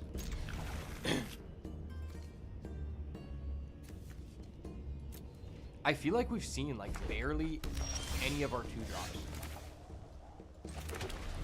This deck is built with like nothing but 2-drops. Dude, no, don't do me like this, son. Son, you can't do me like this.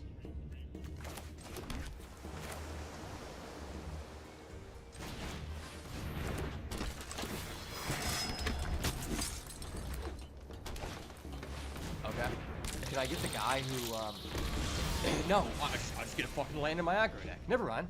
Never mind. I won't ask for anything. My bad. My bad saying it's not coming this year. My bad. Play out my mana so it means I can't do anything. Okay. Yeah, that's literally worthless. I was hoping to draw into, like, a real card. Ideally, that guy who, has an impact on the game. The guy who lets you, put a 1/1 counter on something if you have 2 tap down. That would have been like an actual chance for us to win, but we didn't get that.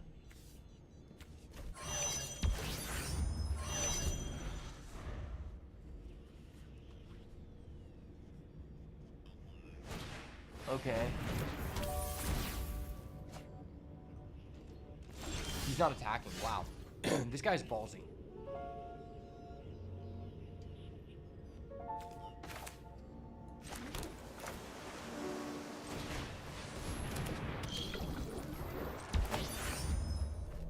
Down. Bam. Resolve.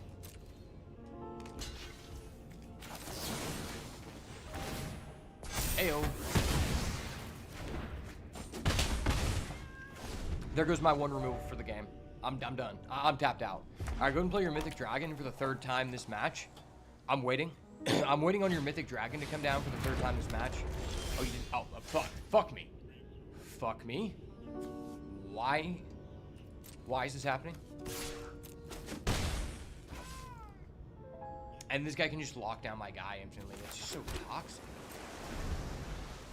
This card was a mistake.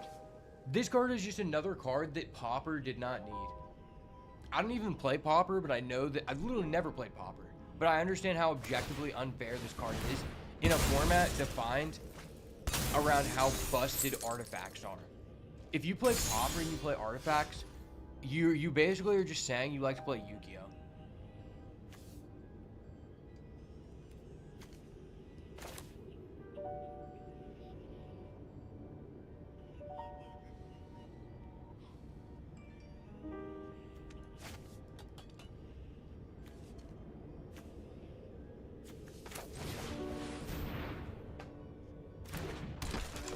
He's got a removal, I feel it.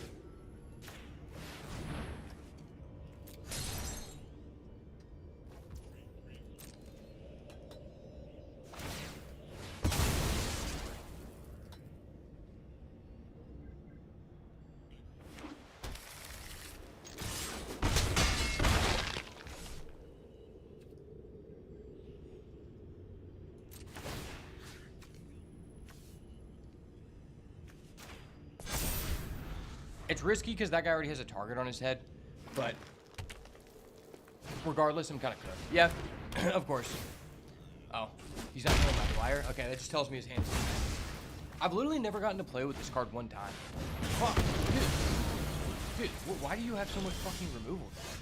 Could I have some removal? Could I borrow some?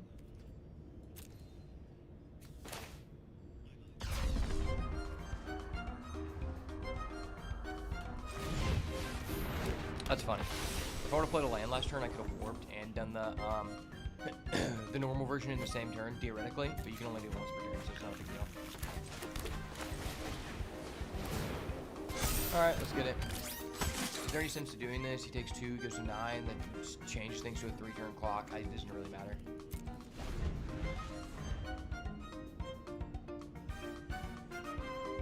I die to basically anything. But I guess he did just use 2 removal.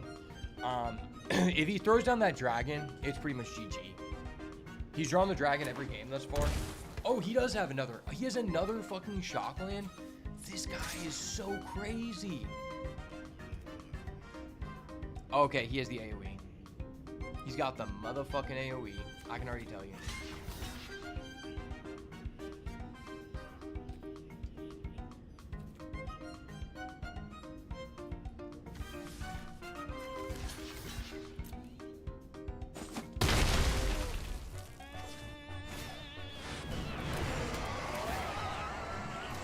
Oh, he didn't. You said that thing. Okay.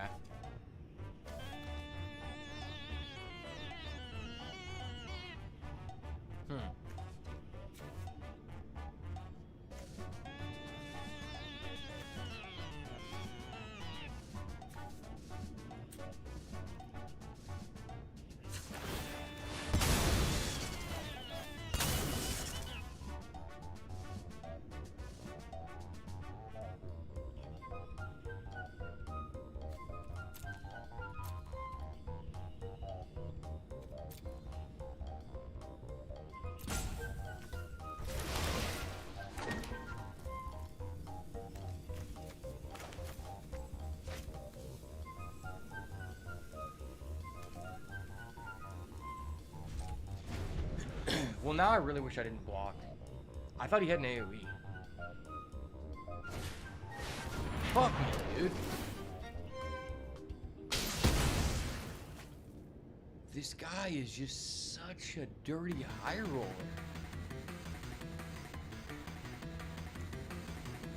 I've literally never seen this card in the pack. Okay.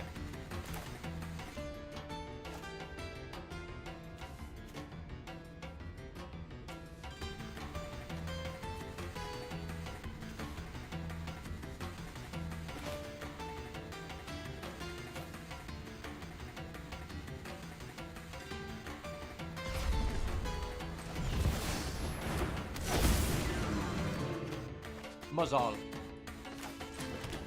Yeah.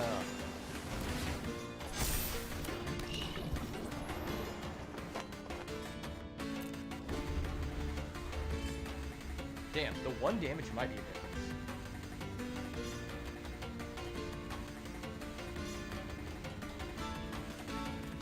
I don't even know what I can. Oh, we just have the flyer. This guy's deck just makes no fucking sense. This card is not good for deck.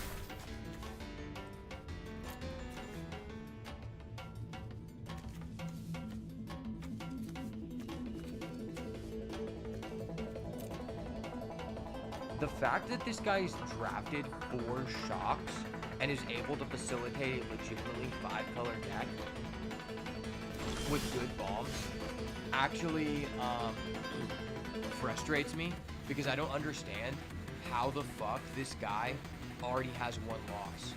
How do you get a 1 loss with this deck? It's like just disgusting.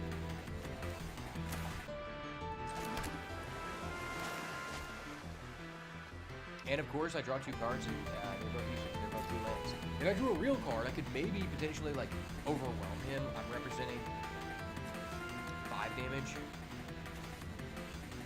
But yeah, there's nothing to do. Also, why did you not just pinnacle kill shit? That was basically free for you to just turn that all on. This guy's bad.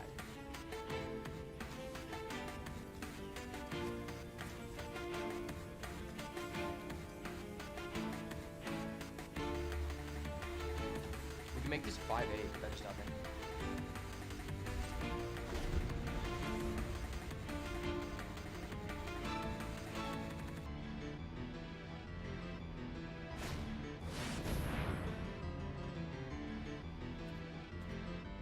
Ow. I'm playing an aggro deck and have one more land. Up until now, I have equal lands as a person playing a full-on ramp deck. How? How's that even possible?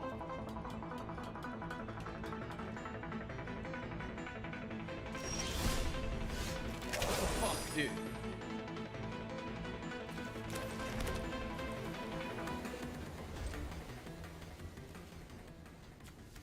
Why is this guy refusing to tap down with his pinnacle kill shit?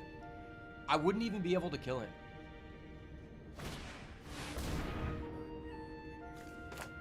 Jesus, dude. Okay, I'm out. I'm gone. Wizards wants us to spend some money. Got it. Got the memo. Got the memo. I don't have the money to do that, but I'm gonna do it anyway. Because when Wizards ask you, you gotta do it. Oh, that was the first match? I thought it was the second match. Dude, wait, what? I forgot we have this freaking card. We have not seen this card at all.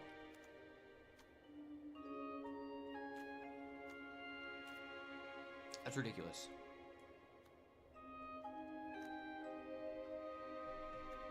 Just because we keep getting to fucking like 10 lands every game, I'm thinking about putting this in. It's probably not worth it though. It's definitely tempting.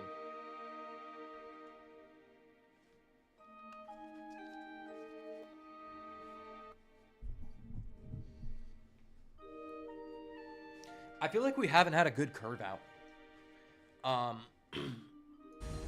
Oh, wait, what? This guy's like a Chibi Johnny? That's dope as fuck. When did that happen?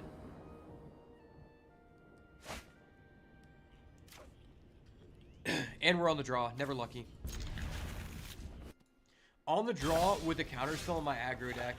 You hate to see it.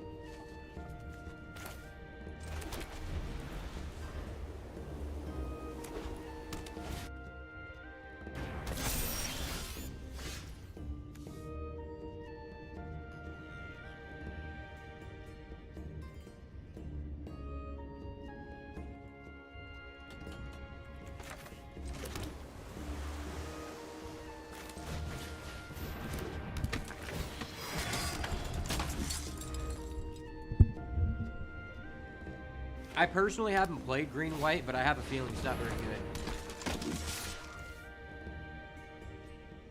3-mana 2/2 double strike is really good.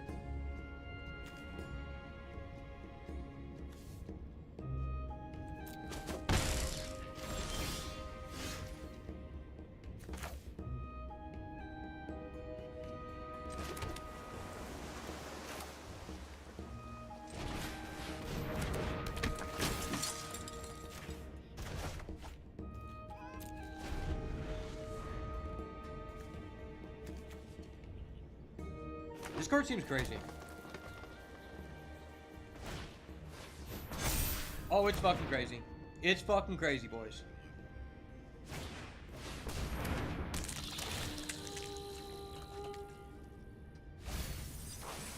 Holy shit.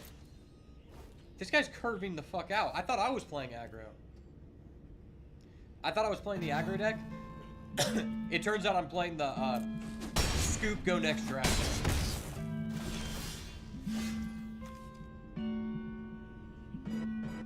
Okay. That's a good draw, but the issue is I really needed to double spell.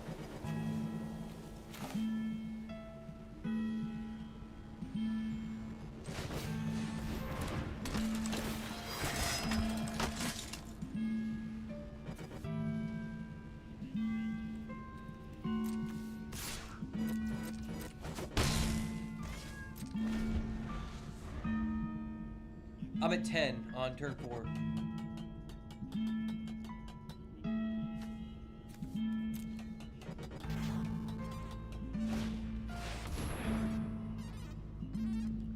That's gross. Okay. Should I counter that?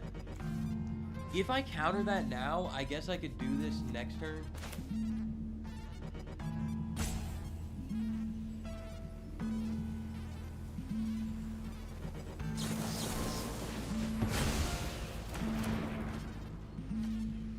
Giving him a flyer is just too beneficial.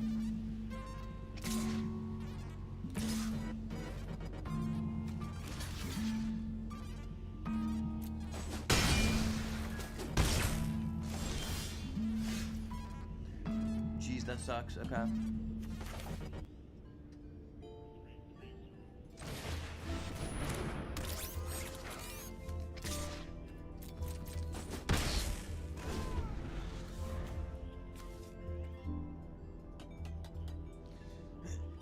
Don't mind me just sitting over here with my one measly combat trick. And he has life gain. Dope.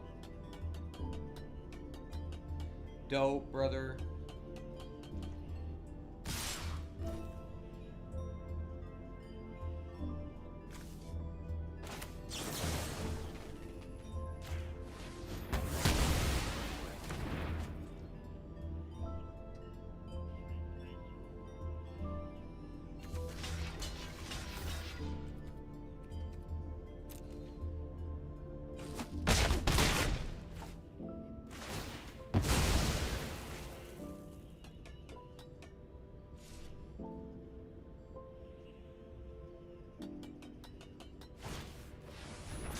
Ow. Brother.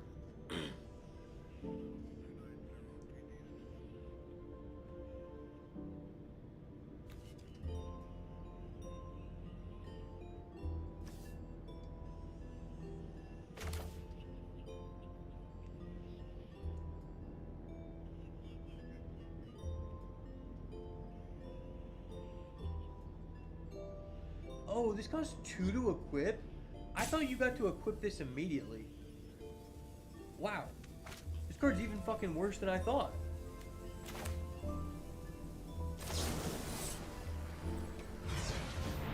Like, shit, I already knew this card was bad, but I didn't know it was that bad.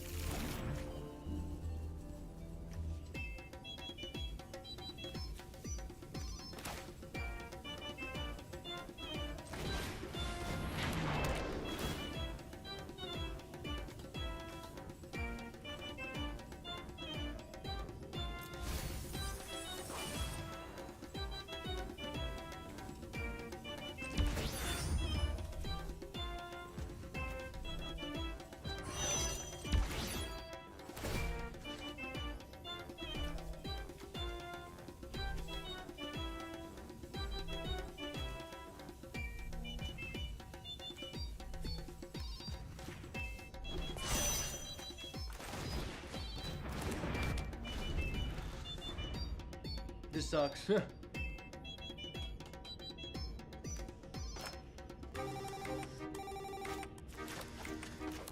he puts anything on the battlefield, I probably shoot. He's at 16. I'm not doing anything.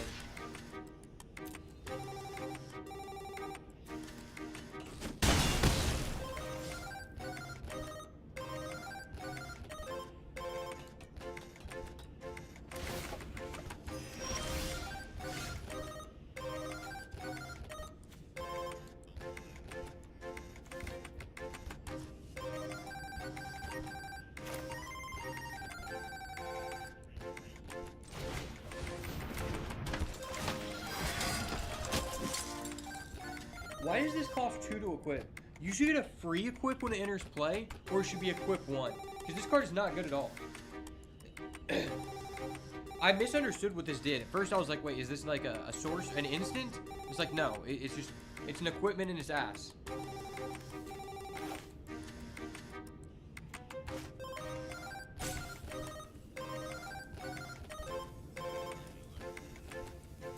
Alright, this is what we're gonna do.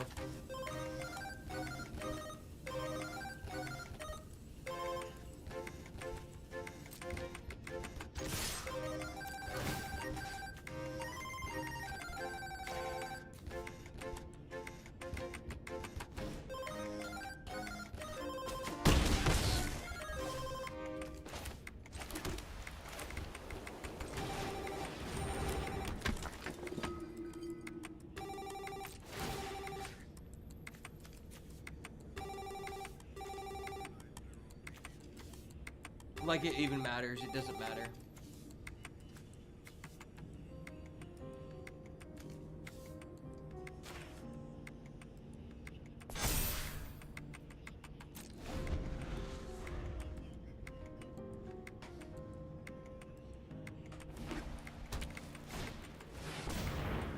I wish I had that card. I wish I had that card so bad.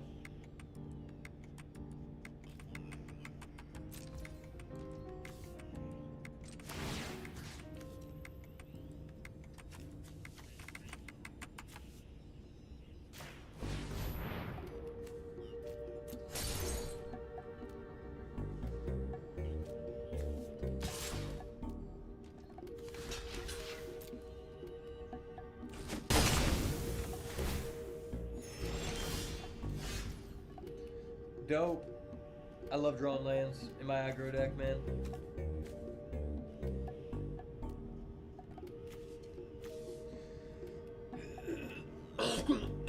Does this literally do anything?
Rip. Alright, I gotta go pee before this guy cooks us again.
Oh, hey, we didn't get our ass kicked yet. Nice. Okay, what we're about to.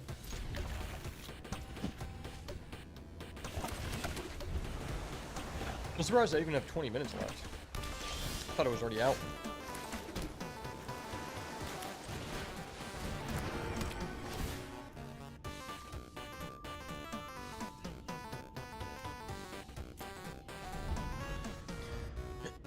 That'll work.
Yeah, this isn't looking good.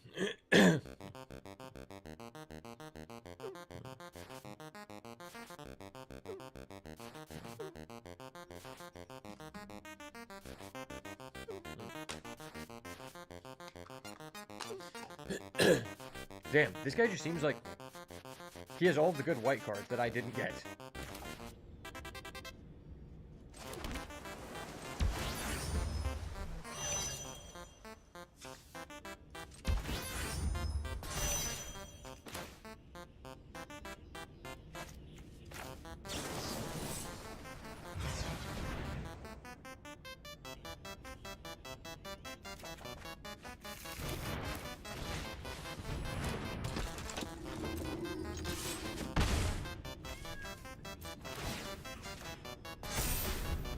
Ayo.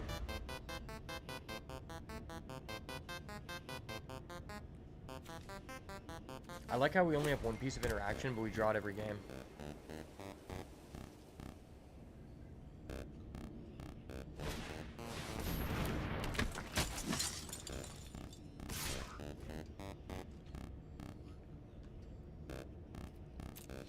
No, sir, I'm gonna decline that trade.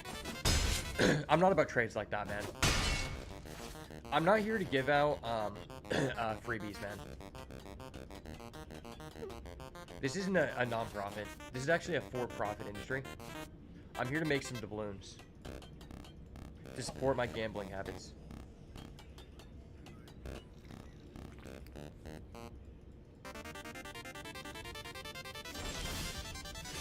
Fuck. I really didn't want to draw that, but okay.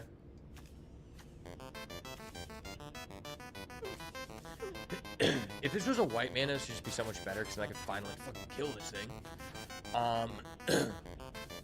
This is 6/6 for 4 mana. That's a thing.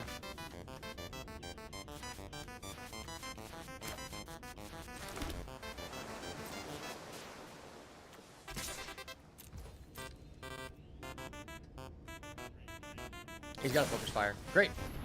Great. I love that, man. Legitimately,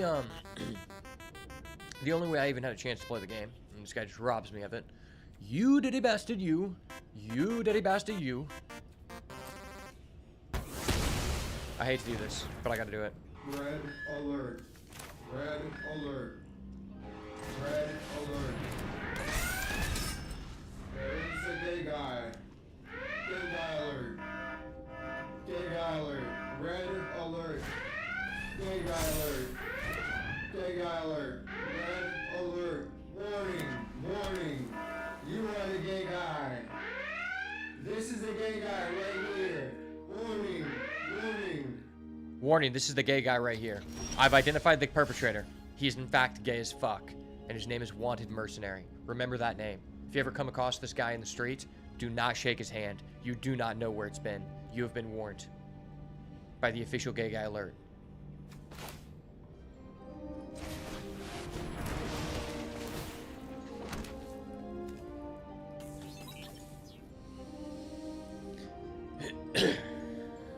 Damn. He stole my fucking spaceship, bruh. What is a man without his spaceship? I need to be able to station my shit because I have no actual good game pieces.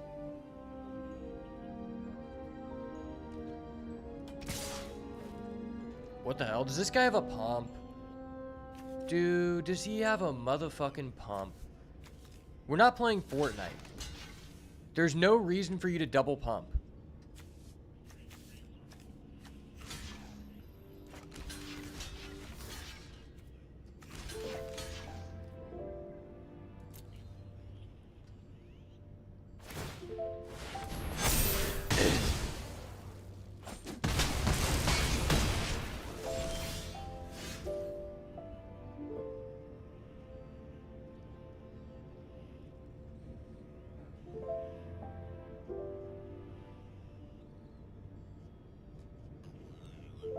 I feel like I can't catch a break here.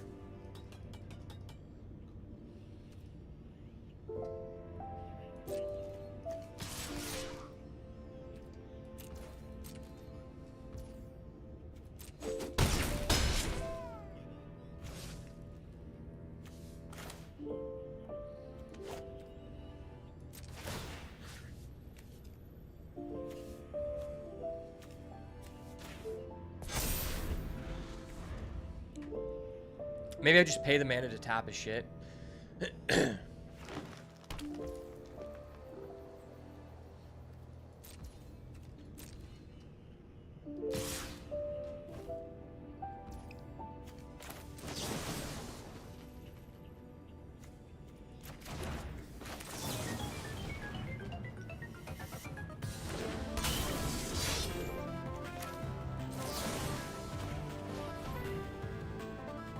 I'm doing this first in case he has something.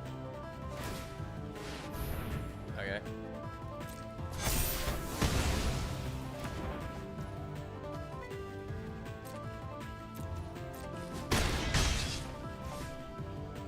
Okay, he's just passing.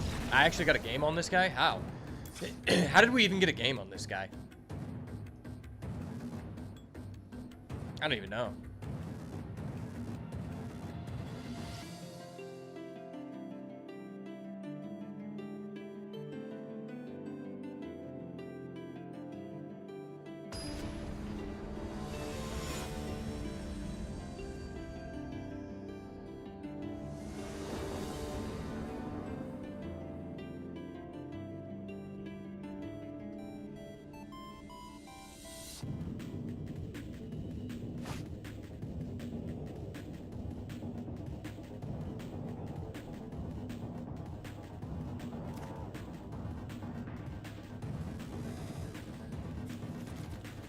Gosh, I don't know if this is good enough.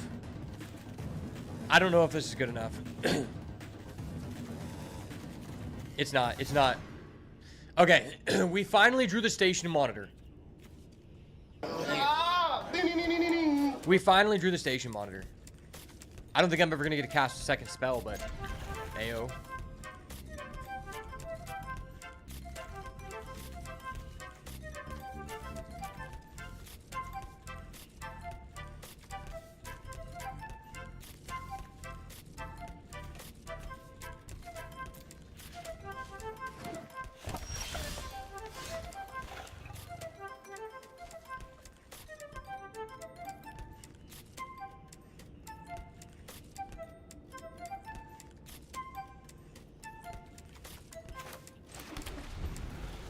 This isn't terrible.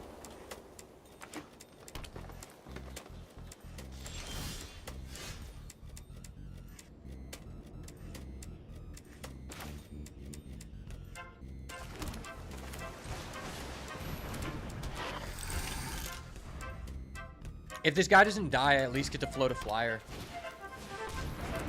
Oh, he's playing that garbage? That card's literally useless. Thank God. He's spending 2 mana to do nothing? Praise the Lord. My deck is not that good. I needed that, buddy. I needed that.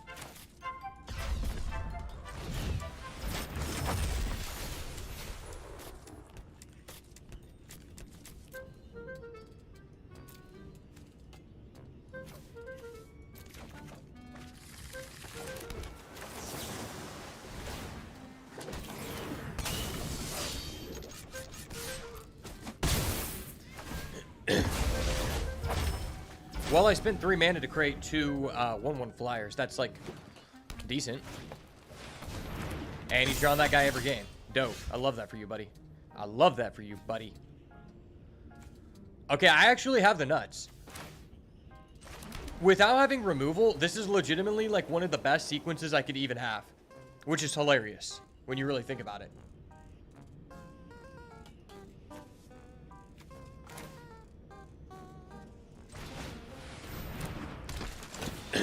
So we play this guy, we get our token, we can chump. We can go in with this.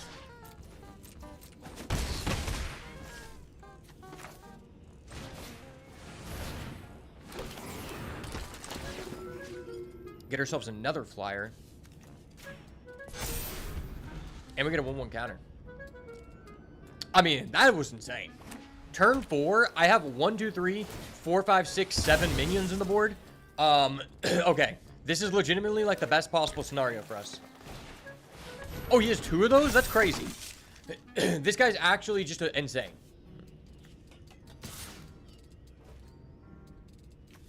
I kind of want to block with my token, but there's a chance I could like actually just OTK this guy.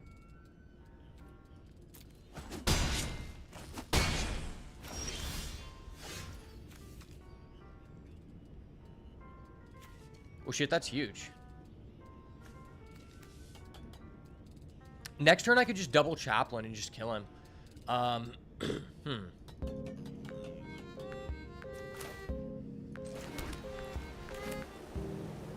That's a big roadblock, but I don't think it does. It doesn't really accomplish a lot.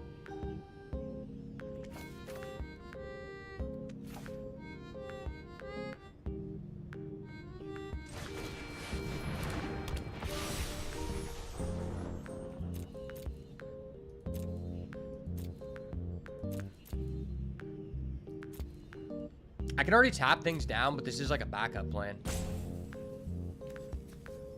Fuck it, I'll take the planes because it's a guaranteed double spell if I actually don't die.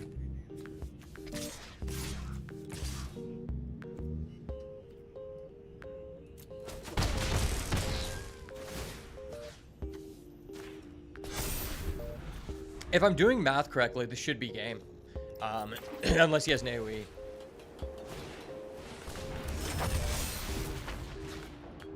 I guess he could have a trample card.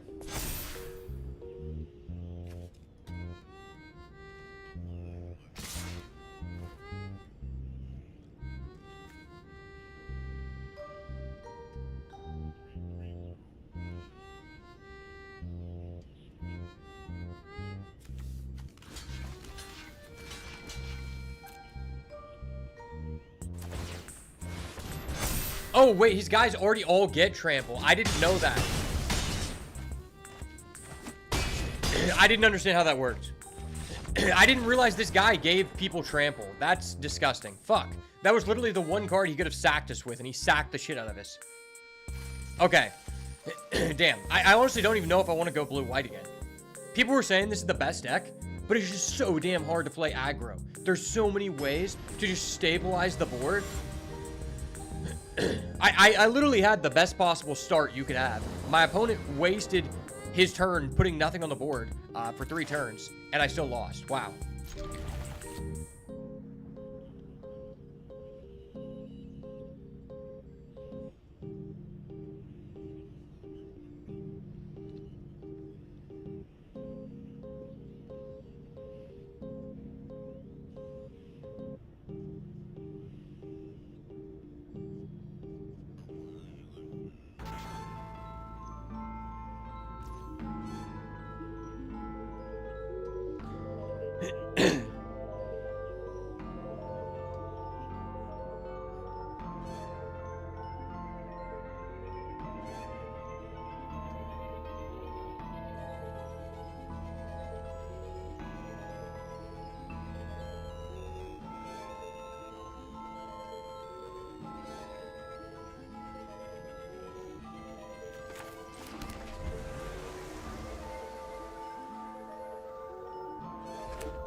Let's just hope we draw planes.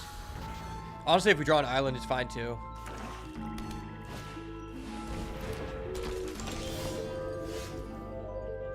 That sucks. That fucking sucks.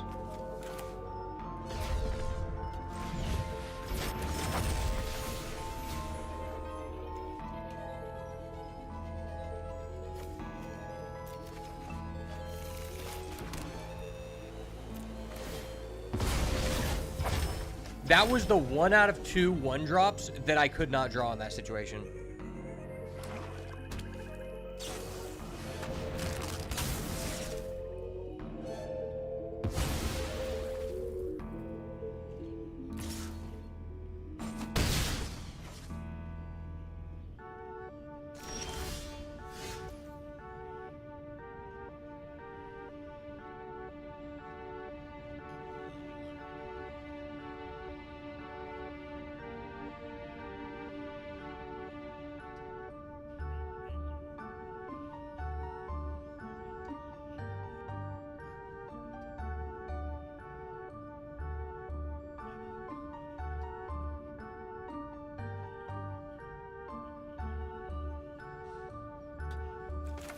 Well, he just killed my only good card in this shitty deck.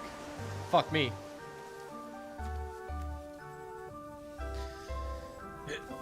Okay.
Gosh damn, it's just so... Sorry, it's just difficult for me to get into it because we have such a bad deck.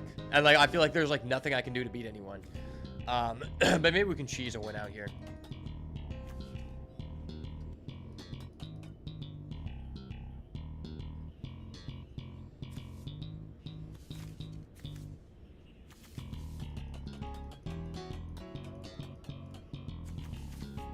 Double spelling does, like, something for me.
Yeah, buddy. Time for the big boys. Time for the big boys. Show me something, baby. Bling blow.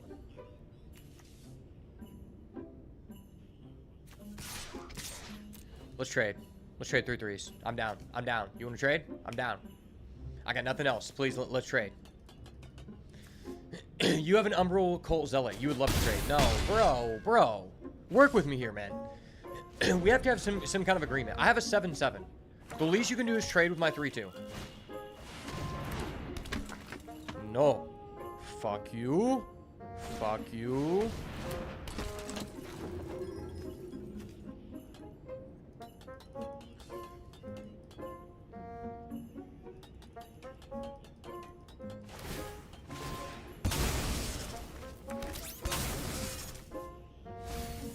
I guess that buffs his dude. It's reasonable, I guess.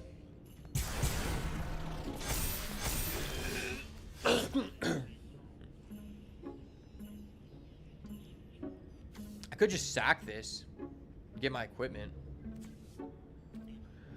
There's not really a way I can tap my creatures.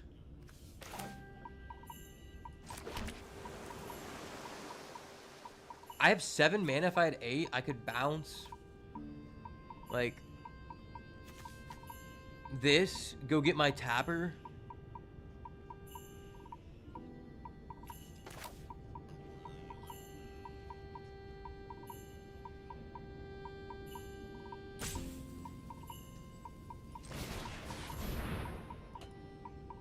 I think that's still just work.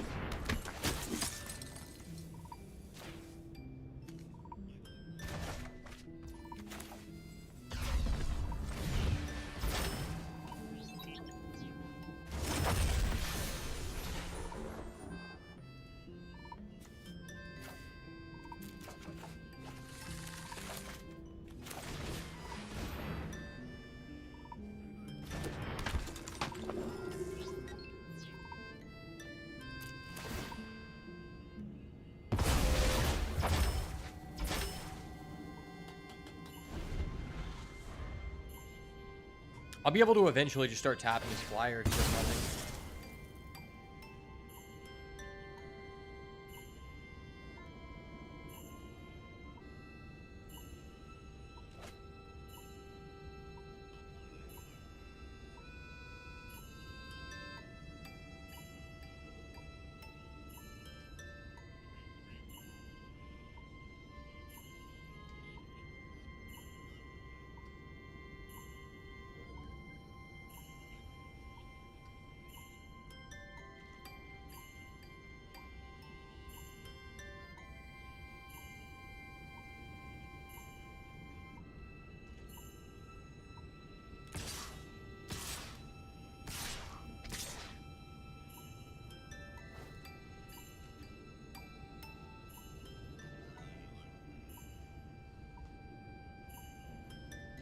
Why is he attacking with everyone?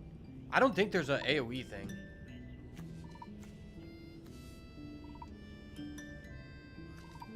Can he kill me? I think he has like the just AoE everybody. I think he just got the AoE everybody. I'll do this.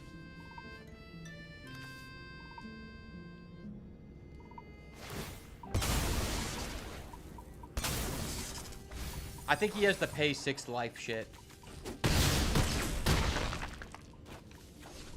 He's got the pay 6 life AoE.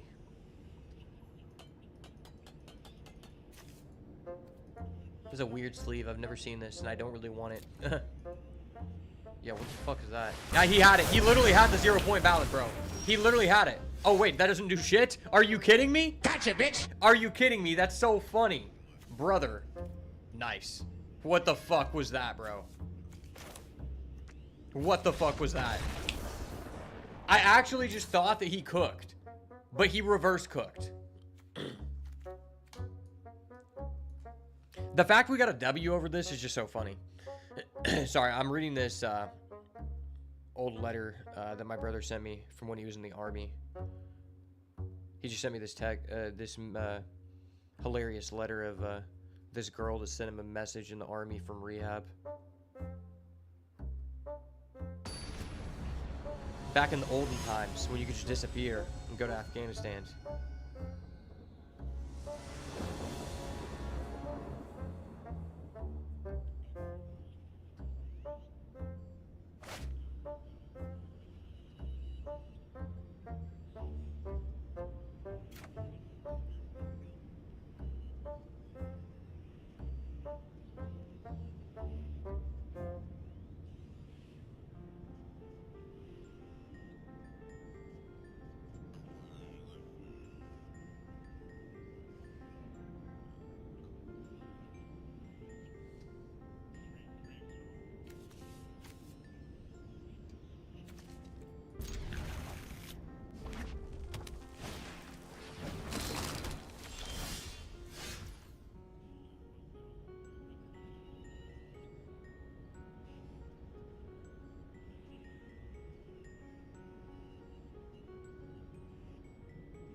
All right. Now I feel like we actually have a chance to win because this guy's just not very good.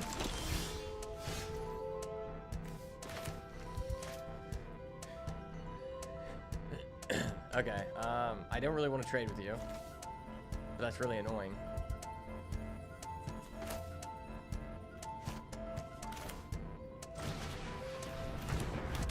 Why do I have this card in my deck again? Oh, yeah. Because my draft was terrible. To have a draft this shitty on week 1 feels so bad. Also, why does this card not work with the 1/1 counters if someone else dies? I feel like it should, because, like, even then, it's still not that great.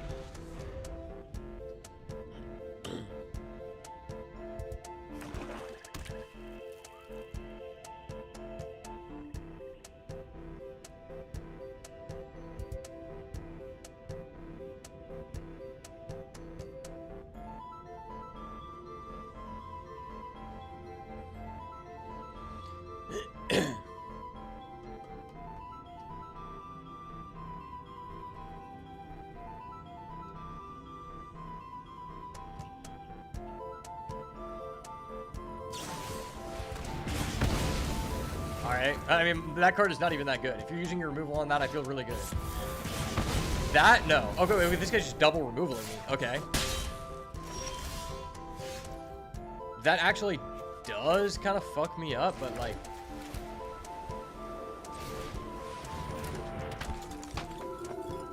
There weren't many game actions I could make anyway. I think I'm actually just supposed to equip here.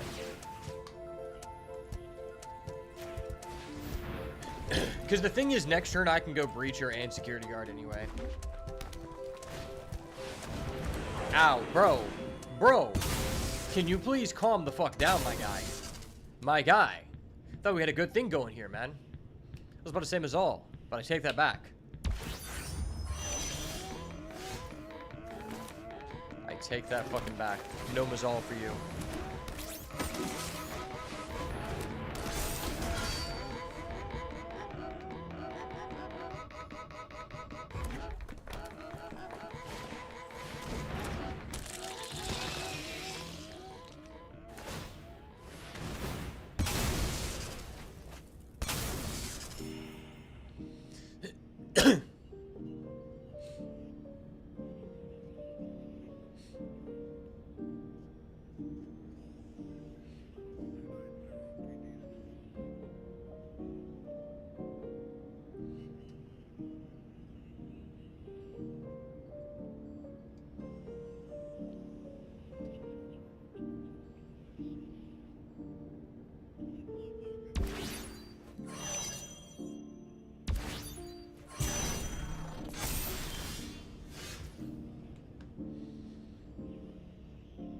I feel like I'm kind of fucked. This guy only needs to tap down 1, and he's just, like, off the races.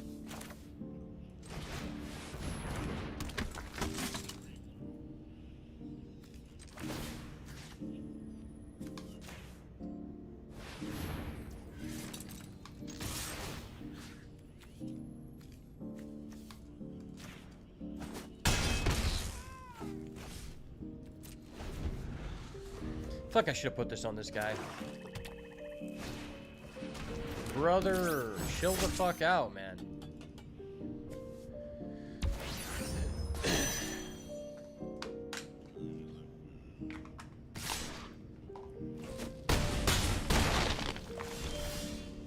Gosh damn, that's so terrible.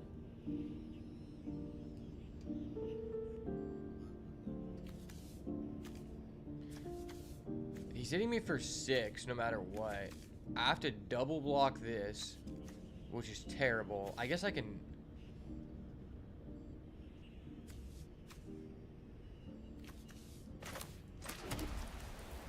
I mean, I guess I can just tap down all of his shit, because fuck him. Oh, no, you have to tap this. I thought you could just do it unlimited times, and I was like, okay, maybe I don't die. But no, I feel like I'm kind of fucked. I tap this.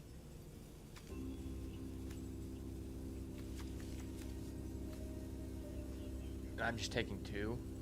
It's not terrible.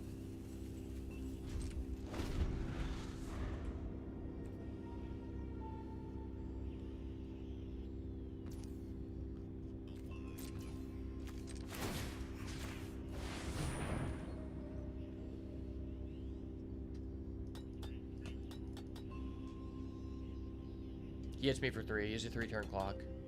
Maybe 2 turns. Depending on what his last card is.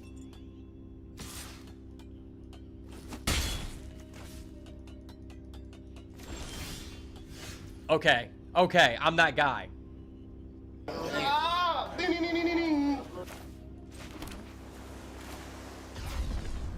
Himothy has entered the chat. Himothy has entered the motherfucking chat, baby. Woo! We're rolling, rolling, rolling. Rolling, rolling, rolling. Keep them doggies in the air rolling. This is actually just such a terrible card.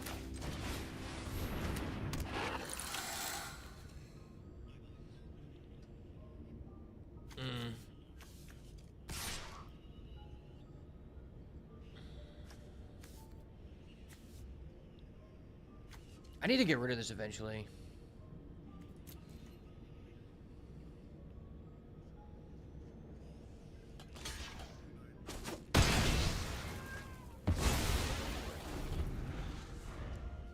It's not really good, but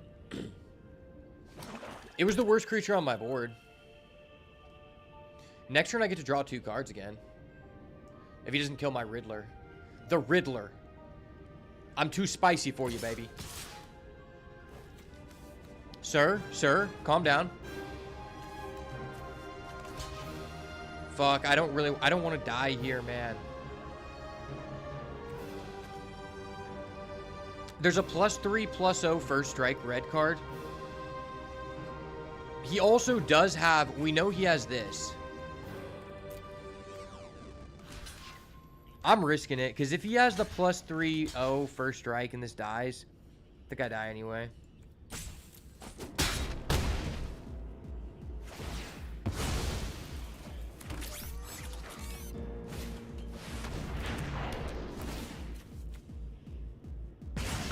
I was dead no matter what.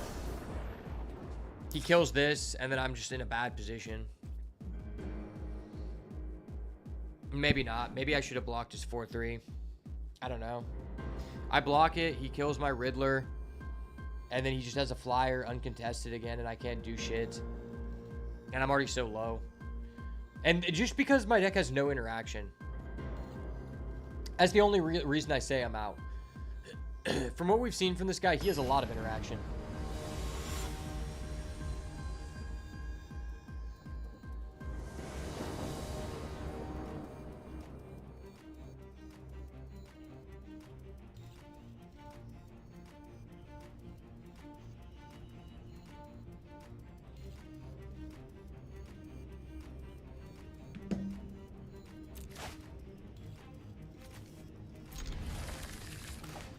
I opened the station monitor, which is the only way we can snowball.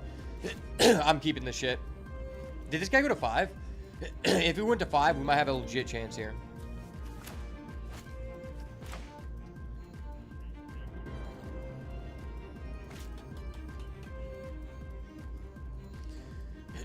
Man, I wish I made enough money to where I could actually play ranked draft and just stream that all day.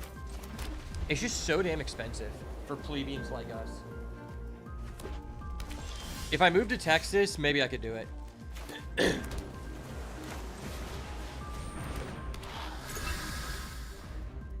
It's just the area I live, there's literally no jobs. I have 2 bachelor's degrees, and it doesn't mean shit.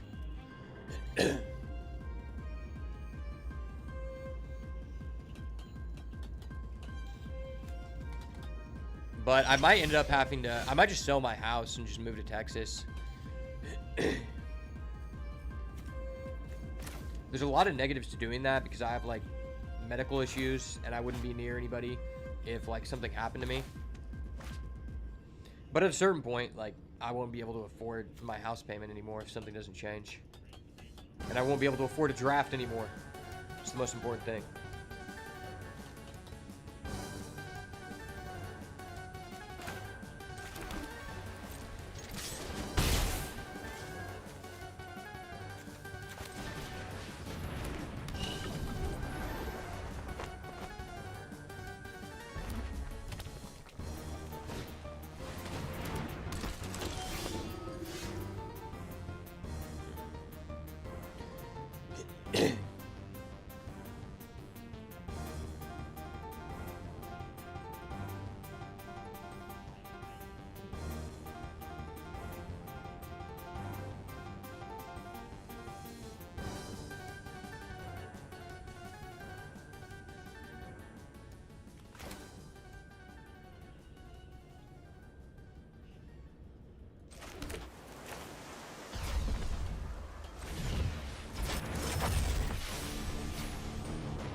So there's not really an incentive to double spell anymore.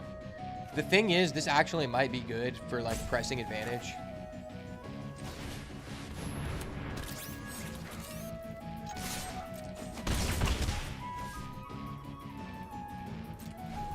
If I don't hold this up now, it's never actually going to be played. Play a 4-drop. Play a bomb. I would love to see you play a bomb.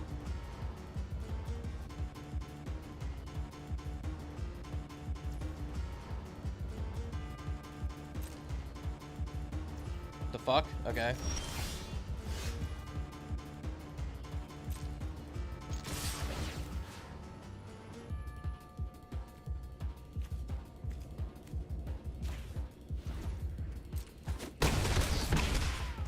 What is this guy doing?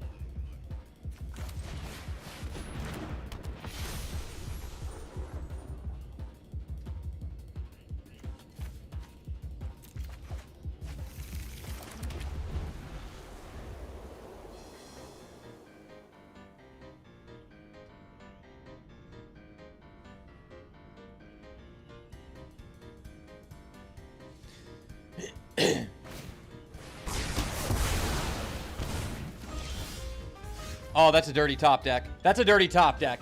Top one up to the top G. Gotcha, bitch. Top that one up to the top G, baby.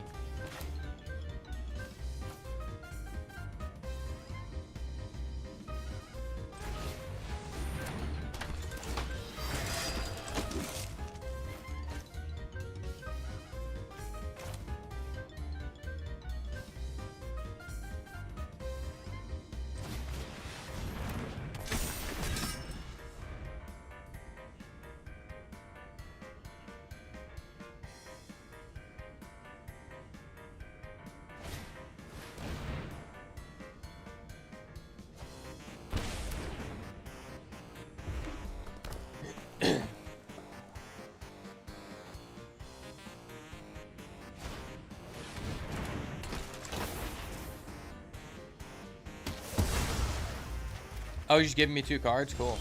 Thank you. Thank you very much, sir. That would mean a lot more if I actually had removal, but whatever.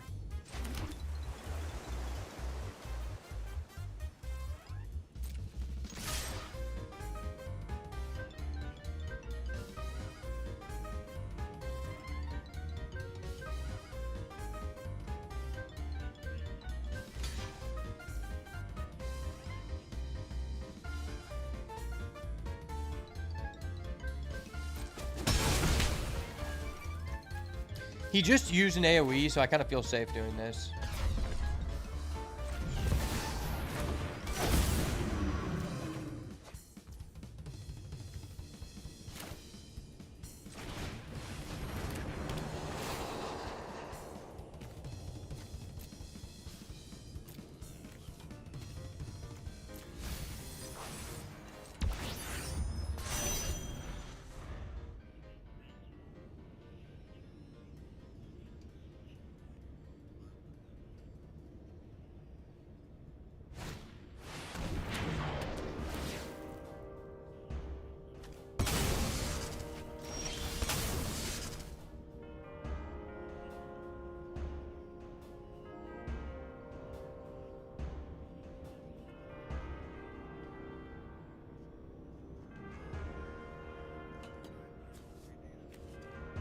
Is there any way I can game him? I don't think so.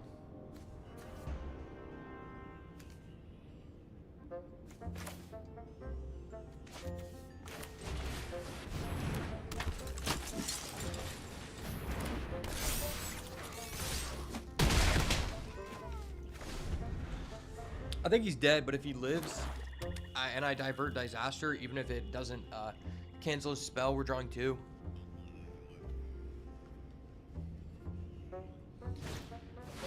Okay. Rats from the Fae. Brother. Don't play with me. Mazal.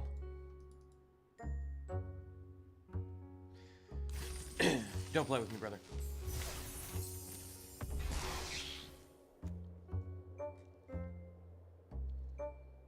Shit, that seems busted.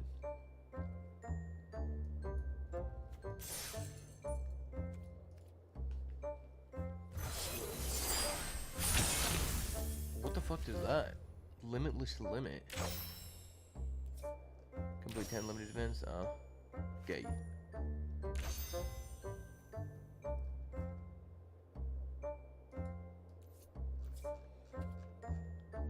Oh, yeah, this is some crazy shit. Do I have any of those things?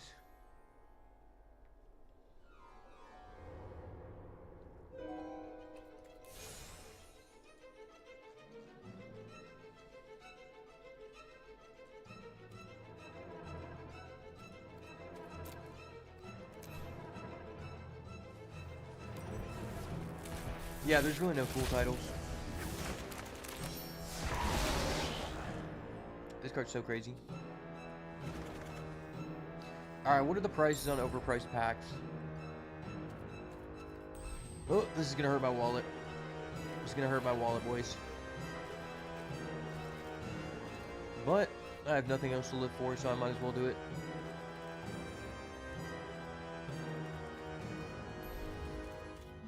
Okay, there's nothing in here.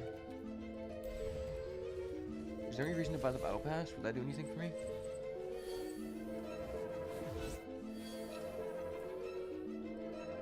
Jump in token, that's actually garbage, okay.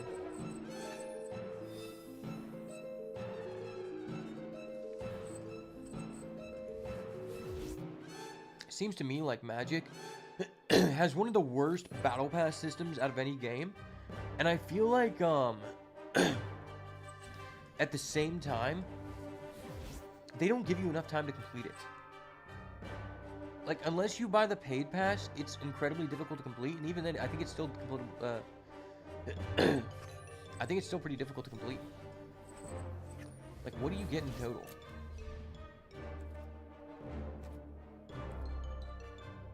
$200. Okay, that's not true at all. You're getting a bunch of packs. You're getting cosmetics, which don't really matter because those literally rotate out.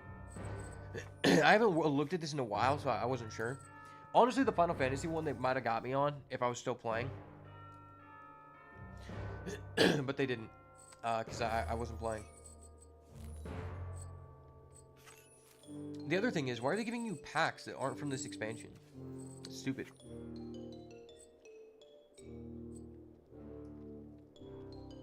Also, like,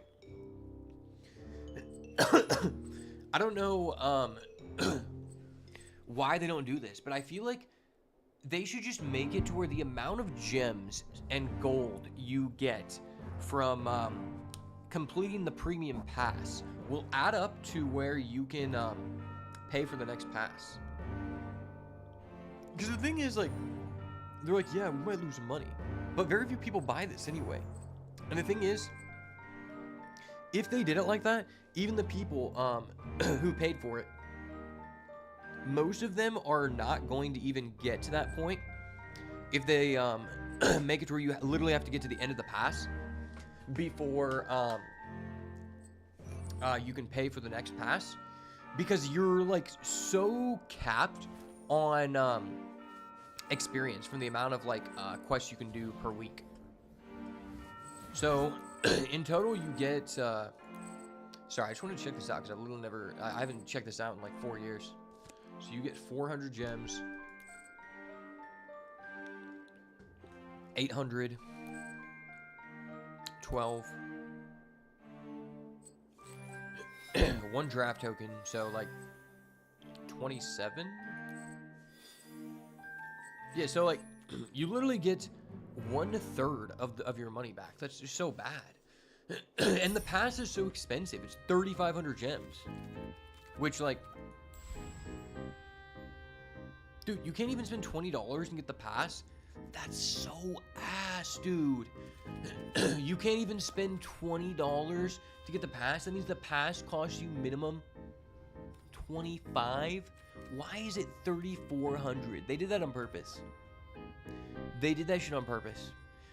A lot of game companies do this. All right, I gotta enter the credit card, the most powerful card.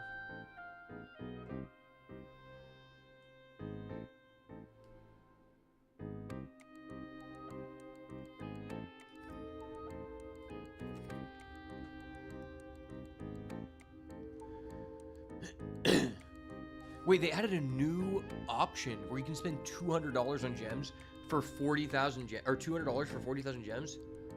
Who the fuck is gonna do that? You can literally. Why is it if you spend $100, you get 20,000 gems, but 200 is 40,000?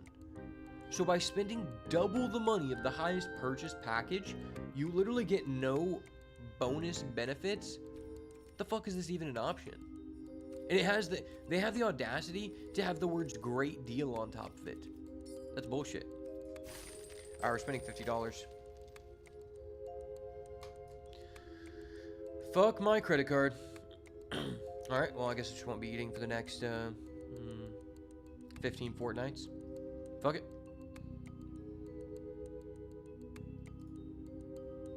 Alright, I have agreed to sign my life away. Should be good to go.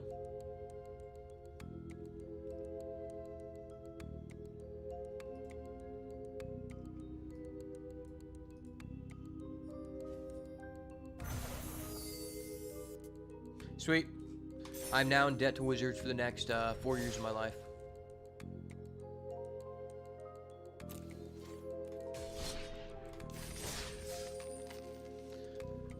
I gotta go give my dog his his stuff real quick because he just had a surgery, so I have to give him some pills, and then I'll be right back.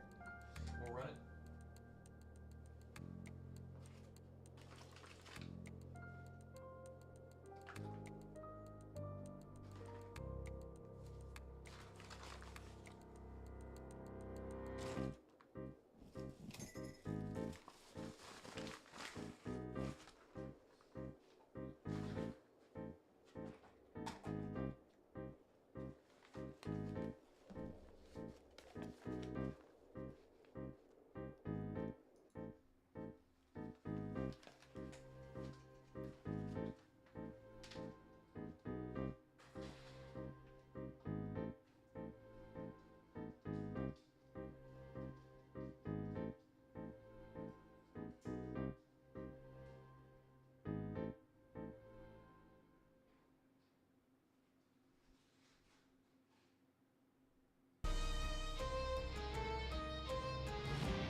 All right, we're back, baby.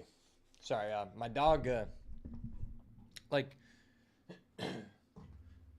3 days ago, to be exact, I had to put my dog under so that he could have like 4 of his teeth extracted because they were pretty damn bad and they were like infected. It was gonna like hurt his quality of life. So since then, I had to like buy him some soft food to feed him and then give him like 3 different medications because he's already on one.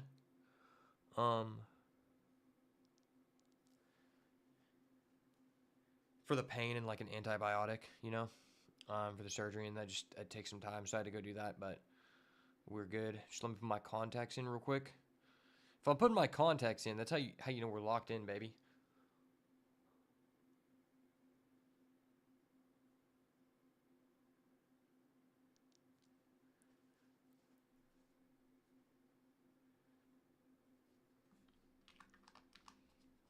I'm actually a little bit surprised that we have not locked in a 3-0W yet in this format. And that leads me to believe that this is like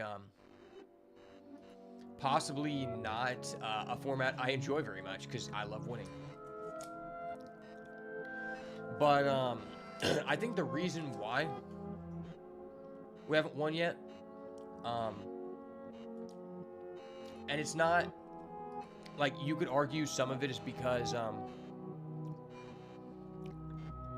like bad RNG, but I don't want to chalk everything up to bad RNG. I think it's partly due to the fact that like this format seems to be more simple than others, which means even though it's early on, a lot of people don't know what they're doing. They have a better grasp on the situation than they would in more advanced sets like Duskmourn. This set really doesn't require a lot out of you. And typically the sets that I perform the best in are the sets that strongly reward you for playing a more than 2 color deck. Sets that reward you for splashing are sets I tend to perform well in because I have a really good processing speed, and also I'm very good at understanding just like when to switch off into something else. And this format doesn't feel like there's a great opportunity or advantage to pivoting. And what I mean by pivoting is whenever you started off, like let's say red-blue, you think you're red-blue, but then you can tell by what's being sent to you that blue is actually cut off, so maybe you go into red-black, right? I'm very good at knowing when to do that, and I don't think this is a set that rewards you for doing that.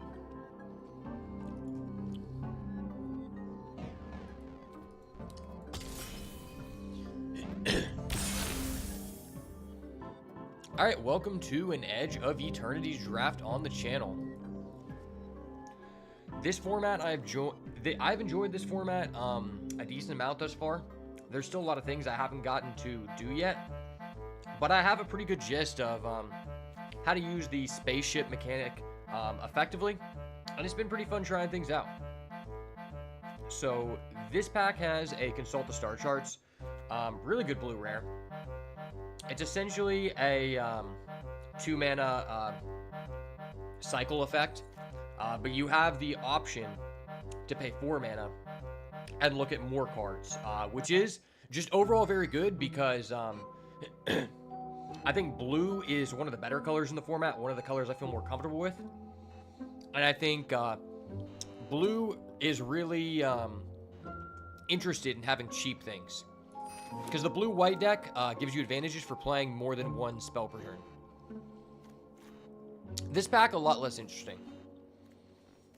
So we got the Goyf. I do love me some Goyf action, but I don't think that's a good card for this format by any means. Probably one of the least powerful Goyfs we've seen in a while. Modern Horizons 3 one was pretty good. There's a Hymn of the Faller, which is a fine card.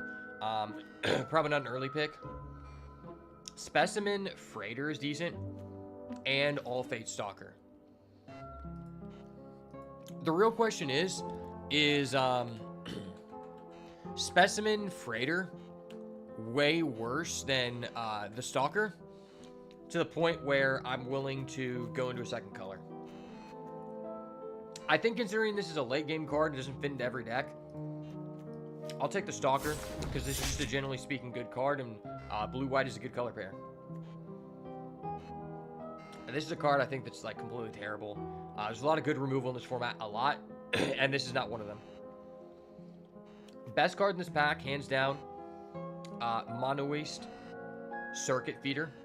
Just a great card that rewards you for putting game pieces on the board, which is what this format is about. But it's in black. Black pairs very well with blue. Black pairs decently well with white. But there is a Cryogen Relic in this pack as well. And I think this card is the better card. But not so strong that I'm willing to take it over a card that I'm already invested in that color with, right? And one thing you'll notice about this set is the card quality drops off vastly very quickly. We're already getting down to a pack that I feel like is pretty low impact here. Kind of unfortunate. I don't really know what the best card is. There's not one that like is by far and beyond the best. It's probably the Gale Blade or the Gene Pollinator, both of which I like quite a bit. I think this card doesn't fit into every blue deck though. I'll probably take the Gene Pollinator because it just has a higher upside.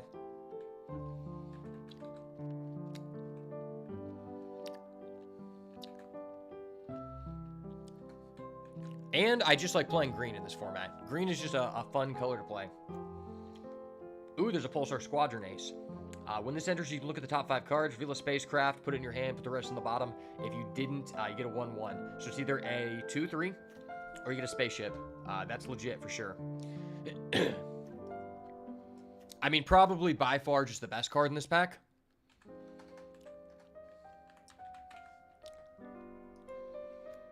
I think that after that, it probably is just the Pinnacle Kill Ship.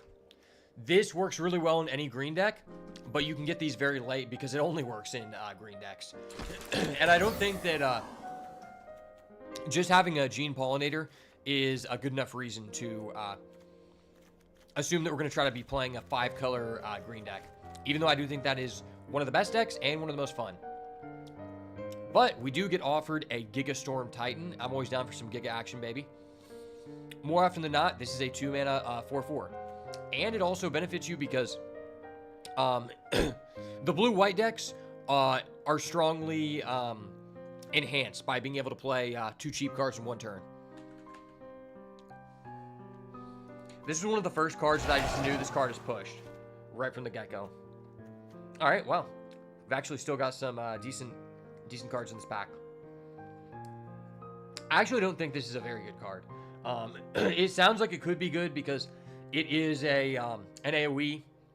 It's decent in the sideboard if you're in the Pro Tour and you're the person who is if you're the person who's on the aggro tokens deck. This is one of those cards that you take just so other people can't have it. I think the Starfighter Pilot is actually a pretty decent card too. I'm actually probably more interested in the Lightsmith though, because I think this is a good card. I just haven't gotten to play with it yet, and I'd be interested to try it out. This pack, we have the Bright Spear Zealot and the Operative, 2 pretty filler level cards. I think I'd rather have this one just because it's a 2-drop. And even if it doesn't have the greatest impact, it does enhance our other cards that benefit us from playing more than 1 spell per turn, right? There's also the Wormwall Sweeper. You could argue maybe that's just a pick, but we'll go with 1 Operative. The Operative and the Sweeper are 2 cards that I feel like you're offered every draft anyway, so very high chance you get 1 and 1. Exosuit Savior, pretty decent card. We don't have a lot of good things to pick up, but it is good with the Squadron Ace. Mechanozoa is, I think, fine too. Ace and the Zoa, both pretty decent cards. I'll pick up the Pinnacle Kill Ship here. I don't think this is the best deck for it, but If we get some more controlling cards, I'll definitely throw it in there. So I don't have like a legit way to tap stuff down. So I'll just take this instead of the 3-mana 3/2 guy. I'd prefer not to play him either way. Both of those cards I don't really want to have in any of my black decks. And we get a Drill 2 Deep as our last card. Pack number 2, please bless us. Ooh, we got an Extinguisher Battleship. 8 mana, ETB, destroy target non-creature permanent, then this deals 4 damage to each creature. Dope. So 8 mana, reset the field, and kill one of their lands. Funny. It's kind of a toxic card in a green deck. Unfortunately, I don't think that... I don't think we really have a great deck for that. I think I'm actually more interested in Starfield Shepherd. Starfield Shepherd's just a very strong card. Easily a B-level card, maybe B+, depending on how many powerful 1-drops you have to tutor with this, right? But it's also just nice to have a card that's like good late game, but also gives you the option to double spell in the early game. Oh, we got a white rare. Halia, Guided by Light. When this or another creature or artifact enters, gain 1 life. Beginning your end step, you draw a card. If you gain 3 or more life this turn, warp for 1. Good, good, good. High market. Sacrifice a creature, gain 1 life. That's funny. There's also a Zoo Illifite. I'm not even going to pronounce this guy. I was calling the Harmonist. Probably one of the best rares in the set, without a doubt. I don't know where our removal is, but I'm down for a Halia. This is a decent card, right? Decent white card. I really need to find some interaction, though. Okay. What do we got here? Mouth of the Storm.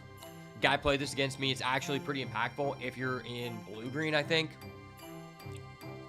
It costs 7 mana, though. It's not a card we can really play. It's really Dockworker Drone versus Wormhole Sweeper. I'll actually pick up the Galeblade here because it gives us a 1-mana target for our Starfield Shepherd to double spell. Pinnacle Starcage. Is that a good card? I've literally never seen that card.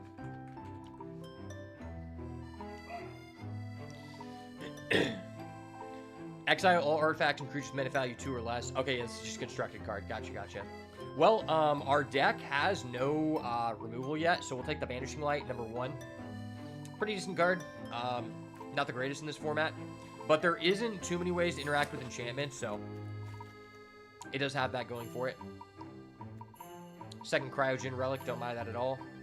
It's interaction, but it is very slow. What is this? Broodgar Elite. Enters with X, 1/1s on it when it leaves the battlefield. Put its counter on a creature control with Warp. Oh, that's actually kind of a nice card. I assume that's a pretty good card, actually. Yeah, that seems like a good card.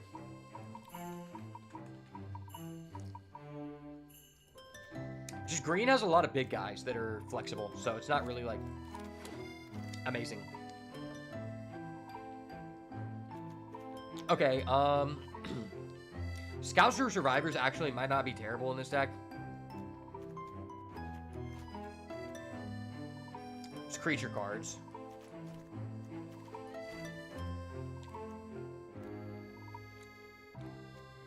Maybe I'm supposed to take the Operative.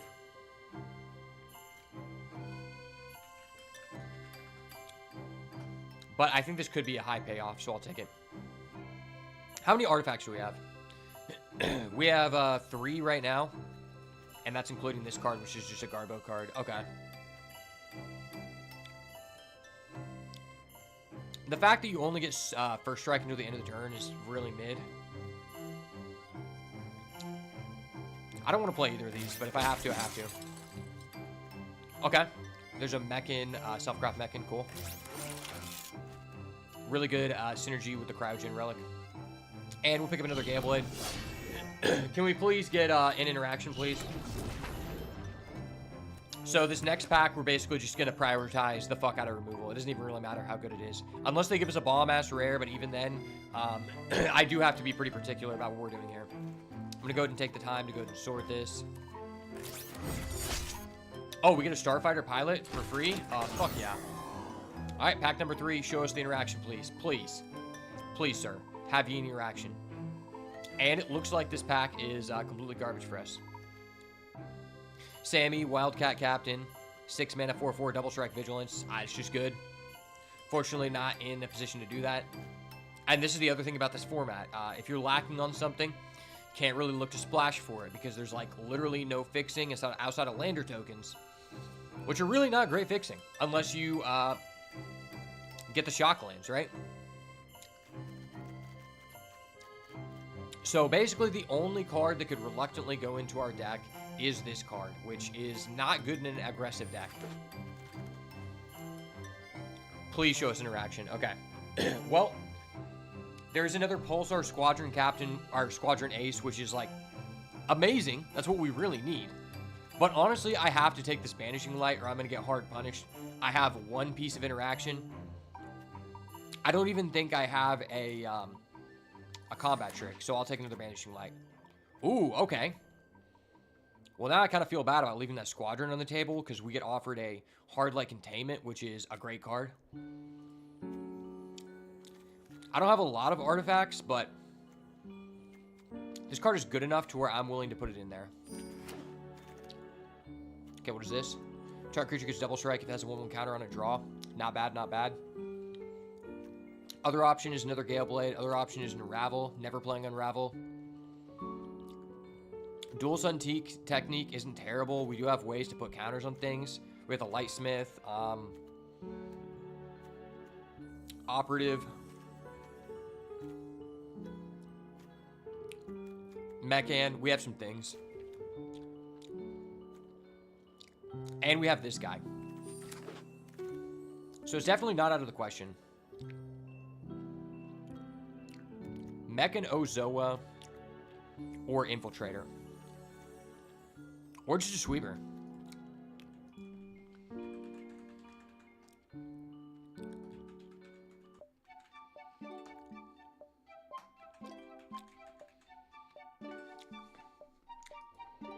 Kind of just like the Sweeper here. It's been pretty potent for us so far. Okay.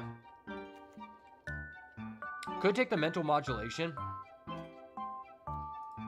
Actually haven't found this card to be very good. I'll take this guy because I think it's actually a playable card. Hey, an Eternity Elevator wheeling around. That's hilarious. Hey, but there is a Night Luminary. Good card. Good way to double spell. Get you on board with the token. It's unfortunate we haven't been offered the gold card, but I think this is a lot better than our last draft. Creatures you control get +2/0. Cool. Focus Fire. Cool. Gale Blade, Focus Fire. I'll take a Focus Fire. This kind of puts me where I want to be at with interaction, and I'm not too sure how that closer works out well. It could be good. I just haven't experienced it yet, and I'd rather not risk it. And we pick up a Night Luminary, pick 10. That's pretty huge, man. That's not a filler card by any means. This is a good card. I've never been in a situation to play it, but it is good.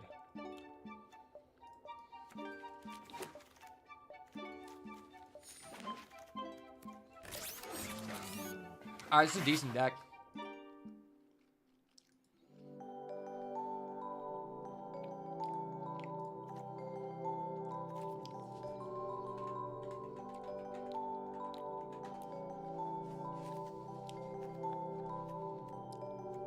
Very decent deck indeed. How many 2-drops do I have?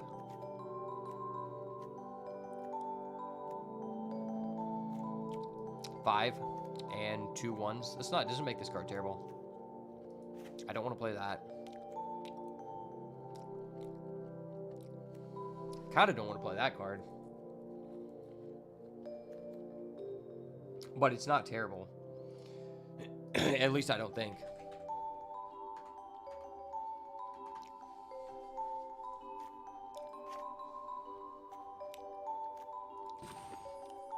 Six artifacts. Okay. Okay. There's really a 2.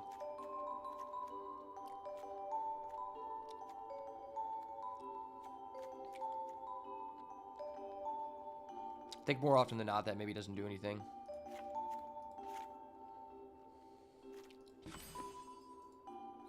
2.8 CMC. This could be a deck that's worth it to play 16 lands, but I think we've got enough actions to do things with like abilities and stuff.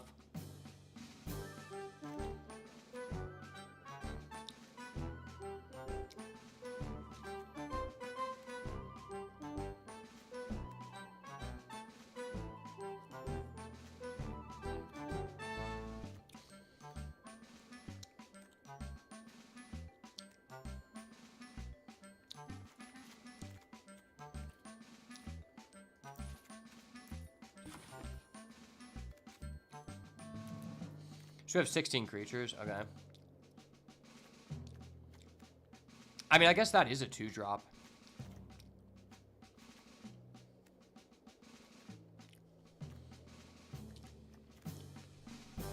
Is Dockworker Drone worse or better than Starfighter Pilot? They're about the same.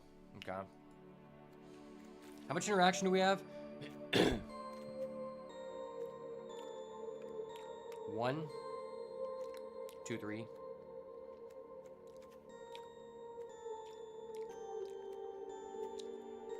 4. I'm not getting that. 5. Okay.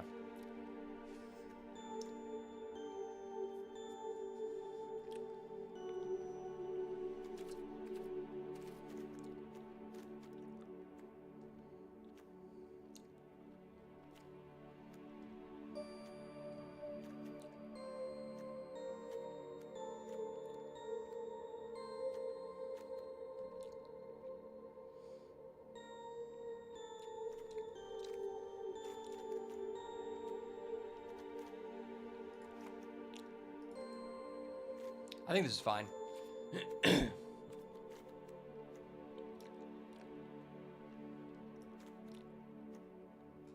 Yep, this looks legit. All right, so we ended up with a actually pretty decent blue-white deck this time around. We will see how well we can do with this. Seems pretty balanced, but there's nothing like overtly busted or super interesting about this deck. It just looks like a decent streamlined deck that if we curve out well, we very well could snowball the game. So let's see what we can do, baby.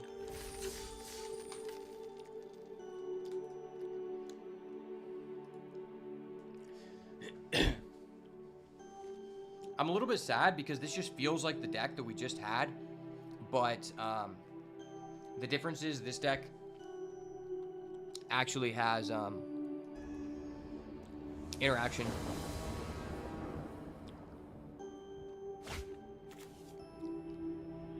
Ow. What am I looking at? Who robbed me?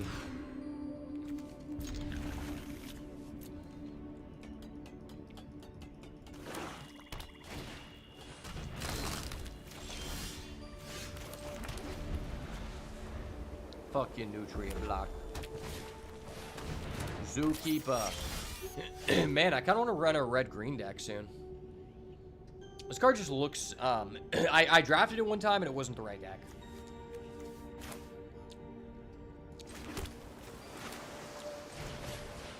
I didn't put it in the right deck, honestly.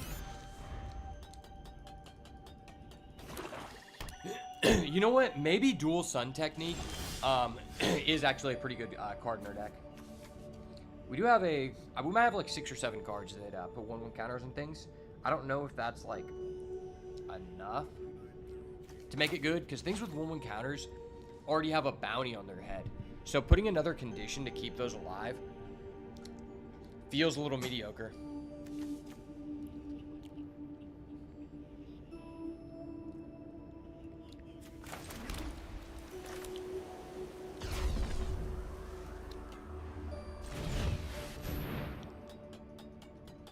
What does this guy have?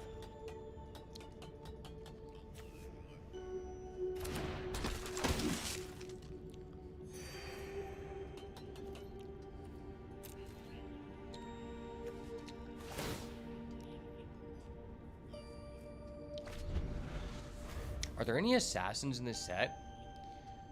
That's kind of what I'm wondering.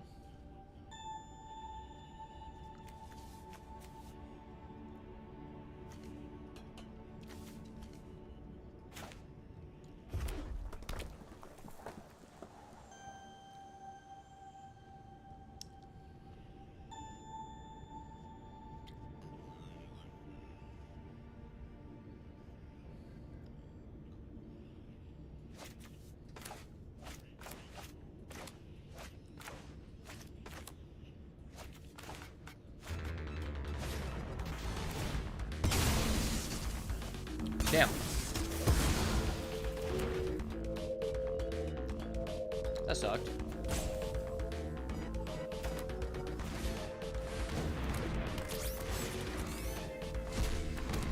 Chill, buddy.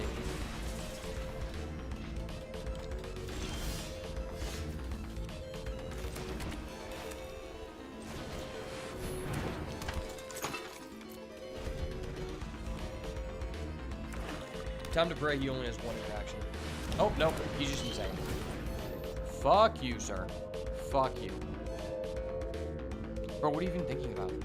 This is you just always do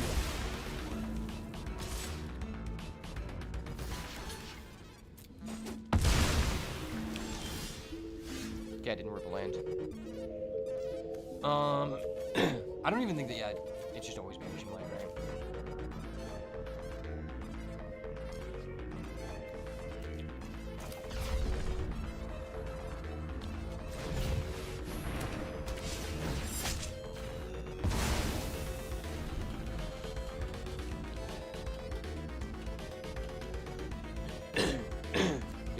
This is an unfortunate circumstance.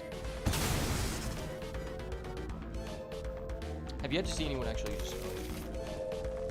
But +4 is a decent amount. Oh yeah, I can see that coming all day. Bro just drafted removal out the wazoo. Fuck you, buddy. Fuck you.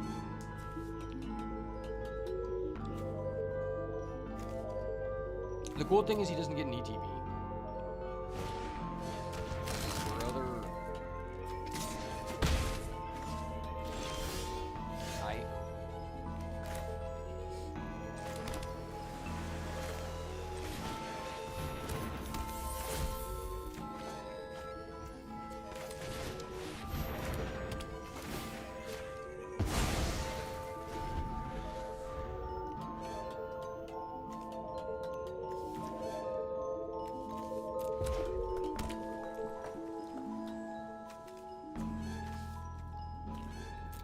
Card draw would be so good here. Fuck off. Ayo! I'm that guy, baby. I'm that guy. Yes, sir. Cavalry's here, baby. Talk dirty to me, baby. Let's go.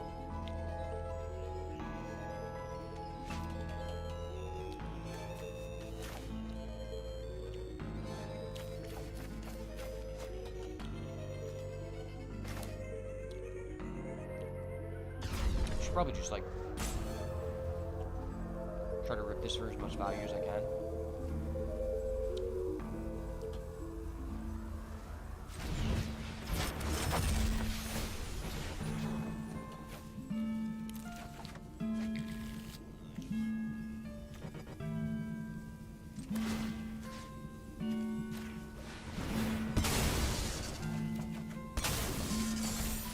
Unlucky.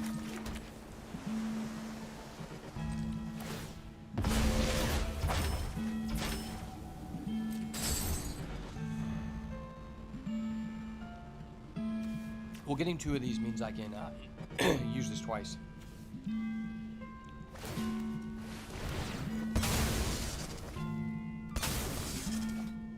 If this guy has 2 nutrient block in his deck's either absurd, and he has insane sacrifice synergies, or he's just bad at deck building.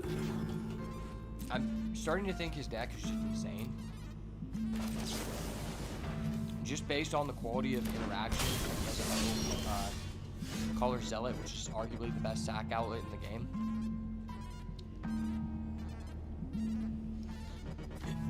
I don't have an artifact, which sucks because I can't use this. He's just getting a lot of value out of that over the next couple turns.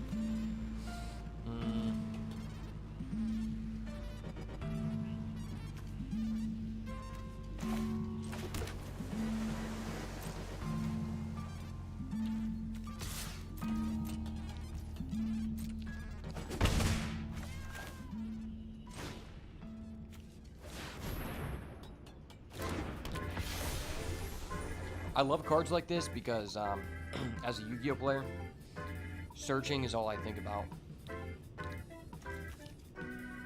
6 lanes in deck. Or no, 9 lands. Right? Yeah, 9. I got some gas. Yeah, I got some gas for sure.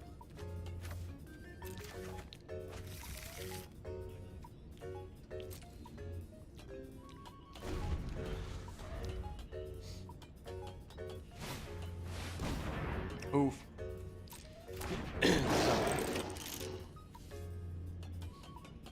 It's not good at all.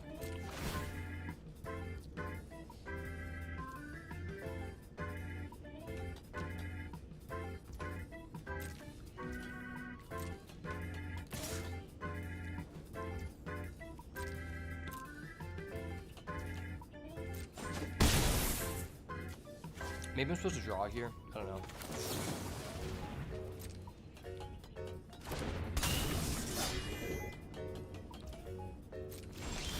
Fuck me, man.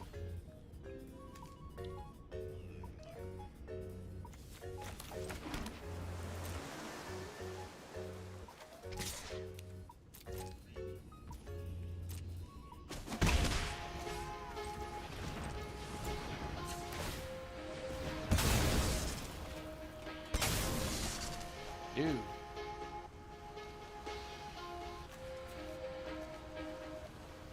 You don't have to gang rape me like this, dog. You really don't have to.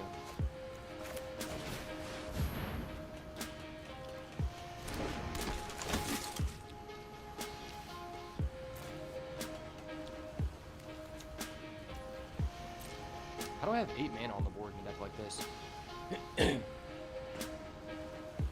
You know what? I'm inclined to believe that maybe I should just put Kinnickle Killship in this deck, or just decks like this going into the future, because it feels like even when you have an aggro deck, the games go on so damn long, dude.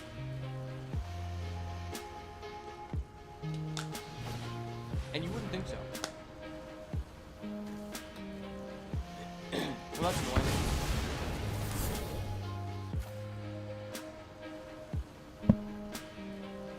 High Roller Timmy, baby.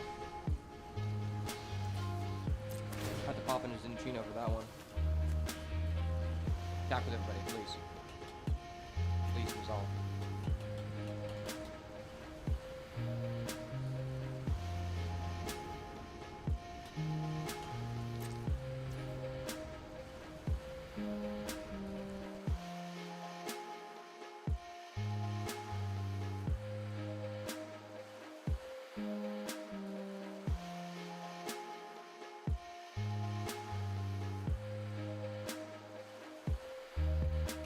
Please, sir. I need this.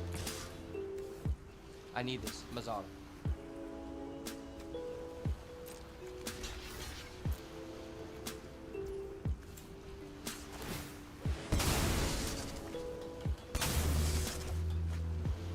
That's a card. It's not an artifact.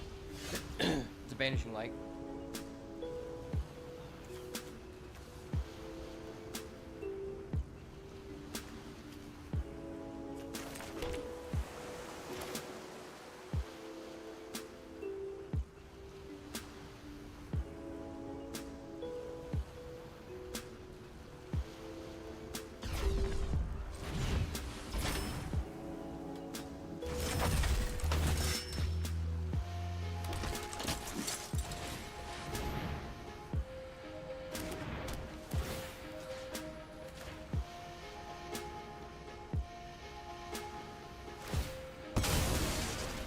Smart play.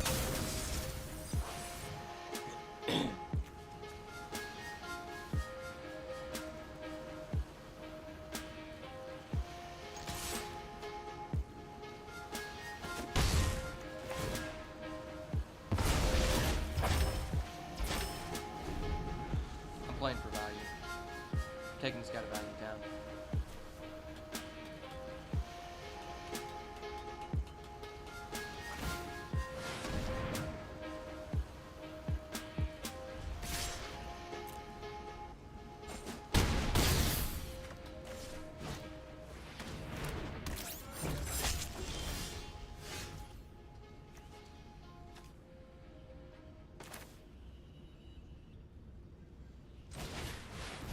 it's an artifact.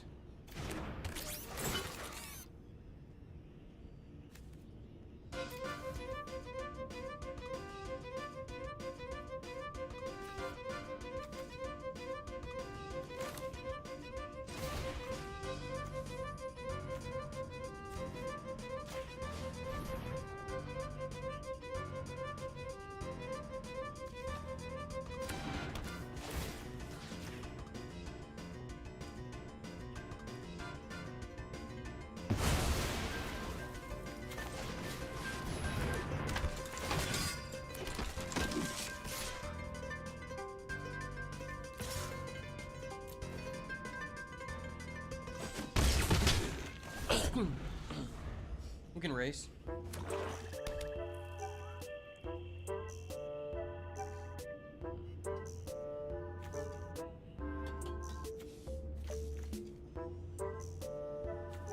Two plasma bolt, embrace.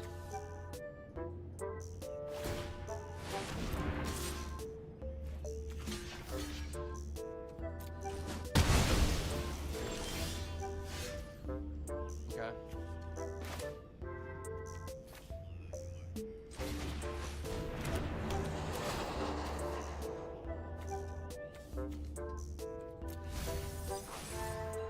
It's a guy.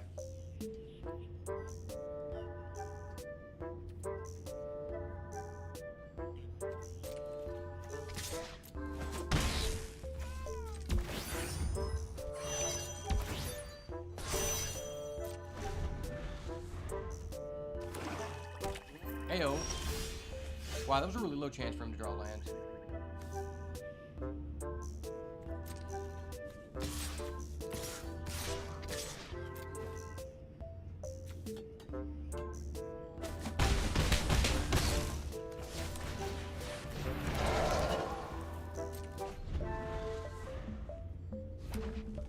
Wow, get another land? Holy crap.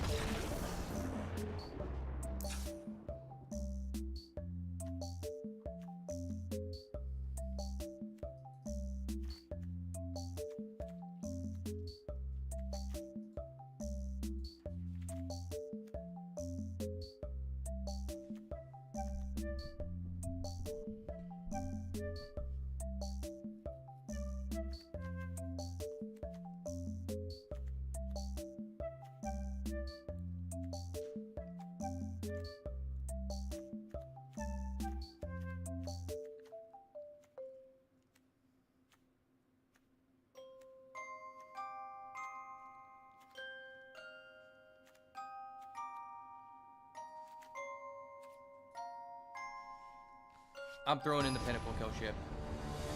Trust. Believe in the ship, baby. Believe in the ship. Yo, thank you for the follow, brother. Slow hand, but we're on the draw with actually, like, playable lands.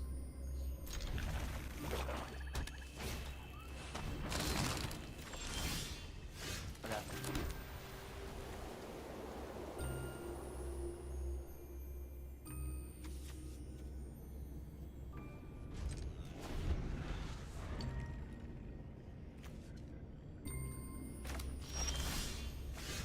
The warp on that card is not great.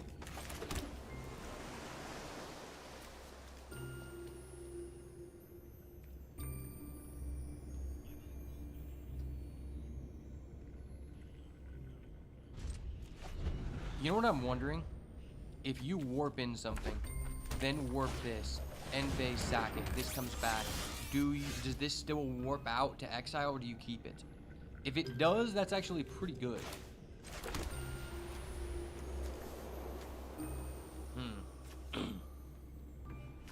Is this worth it to get rid of his Zookeeper so he can't ramp? I don't think it is.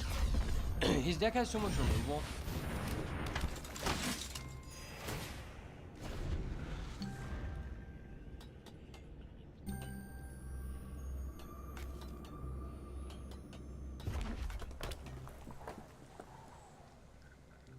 I'd rather just chill like this. We big chillin', boys. Bro, we know you're gonna kill it. Don't even think. Just kill. Kill now, think later. You're messing with the boat, baby. I don't fuck around, buddy.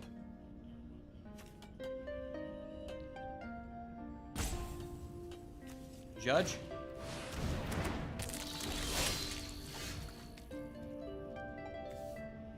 Rats. Rats from the bay. That's not an assassin. I don't see an assassin. I don't see an assassin, buddy.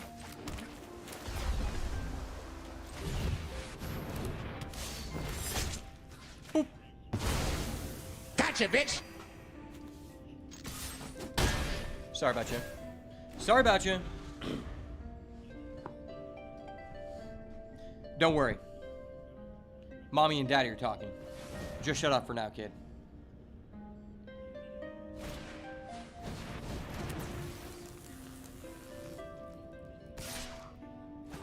Does this guy have an Embrace Oblivion? He does. He does. He does, bro. I'm doing it. I'm sorry. Red alert. Red alert. Red alert. There is a gay guy. Gay guy alert. Gay guy alert. Red alert. Gay guy alert. Gay guy alert. Red alert. Warning. Warning. You are the gay guy. This is the gay guy right here. Warning. Warning. Warning. This is the gay guy right here. I have identified the perpetrator.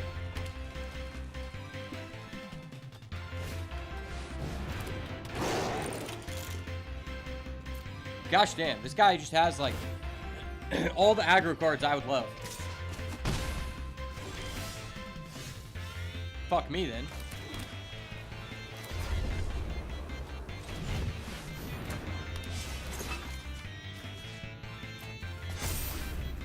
Well, fuck me, lad.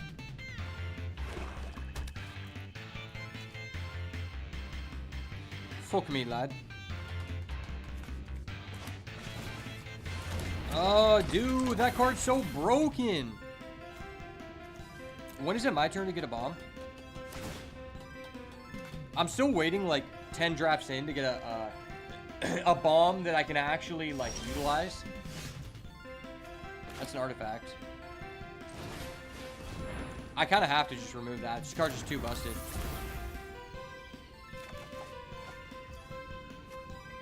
That's pretty nice.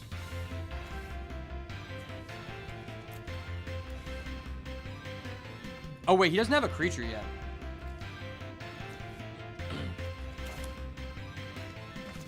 Because he doesn't have a creature yet to revive, I think I'm willing to sack this. I don't really care too much about the tapping. I need the card.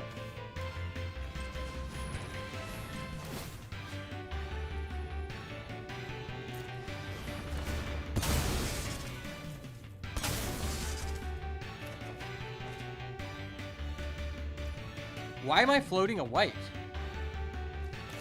That makes no fucking sense. Why am I floating a white? I tap 2. His ability costs 2. Okay.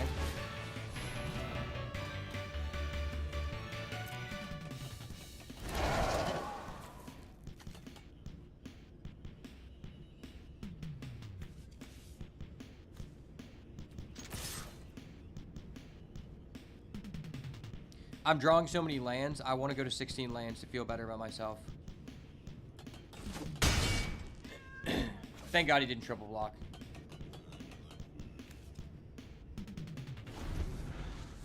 Wait, why didn't he sack? Okay, if he didn't sack, that tells me he's got something.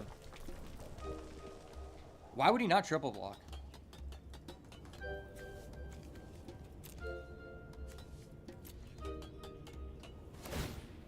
Okay.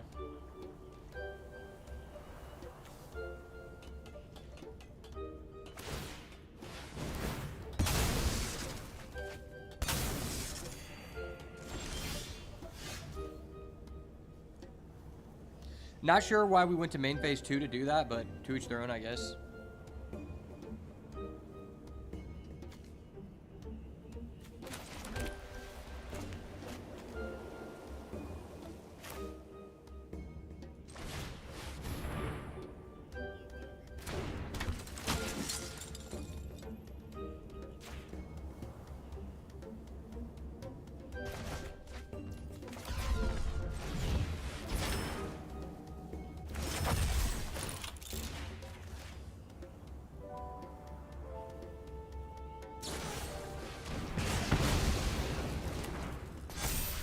Fuck off.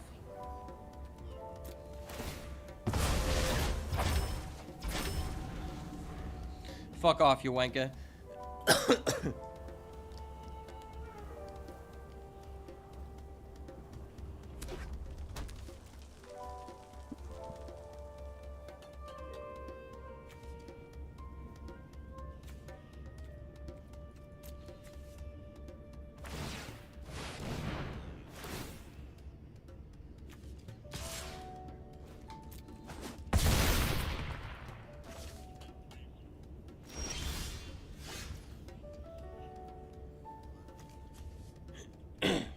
That's legit.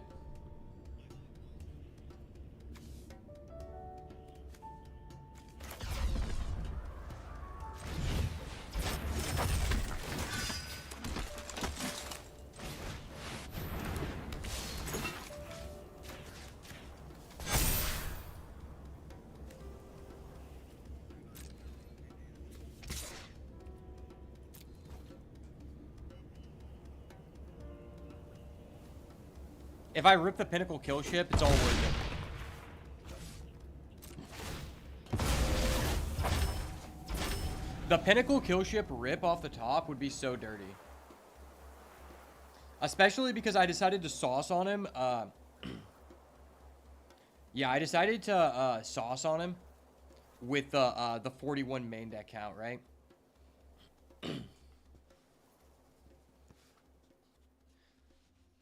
All the real ones know 41 is a YCS winning number. I'll take that to the grave. 41 has been correct since forever. Since Raphael Navin said it was.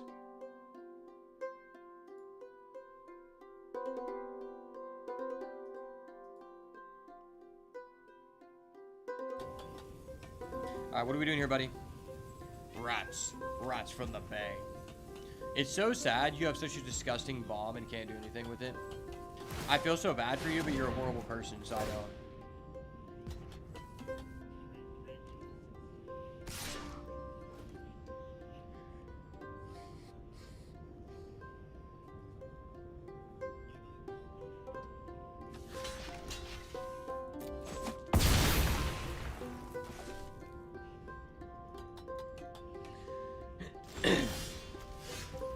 Gosh damn, can I draw an artifact?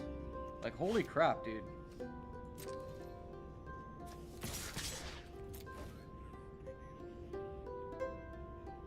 I chump, now you chump. Do it out of respect. Do it out of respect, bro. Respect me, gosh damn it. Respect me. You can get it back with your fucking rare, bro.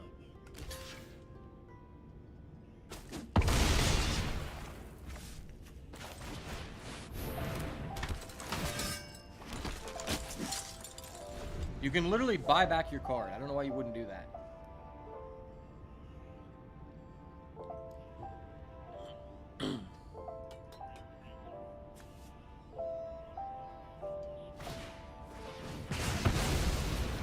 Fuck you. Fuck you, sir.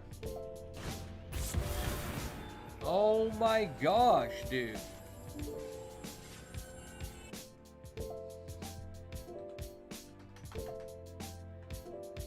Do I just need to be playing red? Well, actually, when I play red black, what happens is I get all this removal, but then I just can't actually like do anything with it.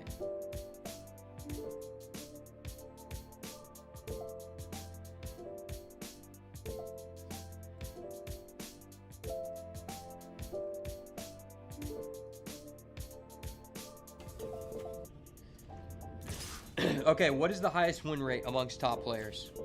He's hitting me for 3. Okay, you got it, Bazaar. The best deck amongst top players is white-blue. Brother, what the fuck is happening? What the fuck, dude? Oh my gosh.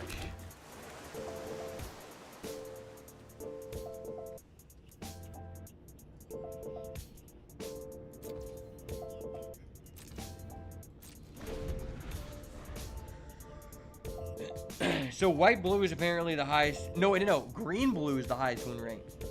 Green blue is the highest win rate by a lot. By 2%. 61% win rate among top players. What if we go all users? If we go all users, green blue is still the highest. Wow.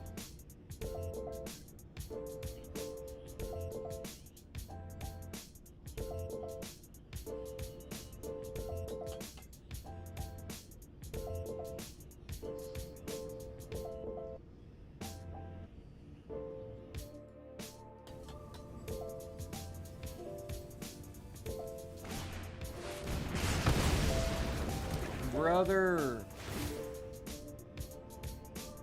you're so toxic, kid. You're so fucking toxic.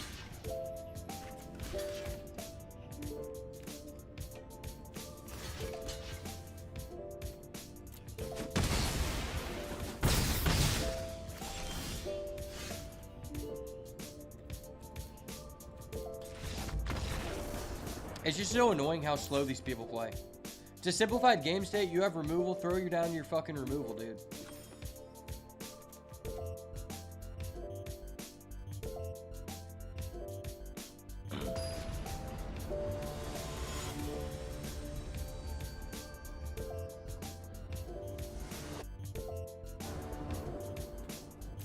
Let's get it. I need clutch. I need a clutch.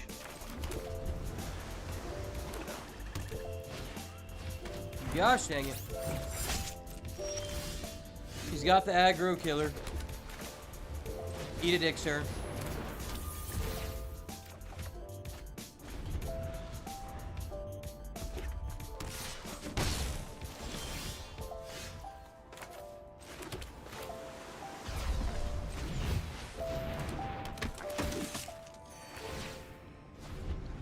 We already know he's got the removal for this. He's had the removal since before he was born. We already know. Guys like him have two things to their name. Removal and their disability check that they scam from the government. You disgust me, sir. That attack was not worth it, but okay, thanks for the free damage. Thanks for the free damage kick, W.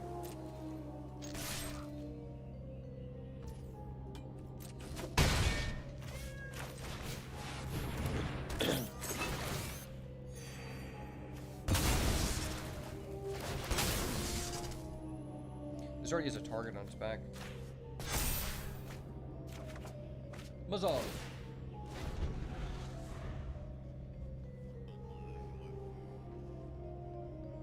I like this card a lot. I like the play pattern of it.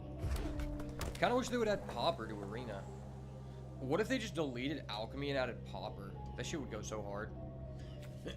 Maybe they're just like afraid that Pauper would get too many people to play the game without spending money.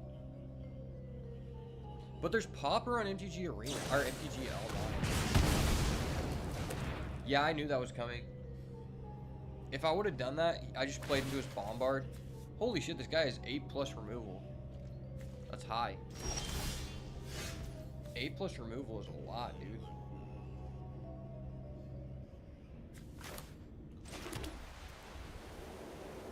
Is it worth it to Vanishing Light him? I feel so bad.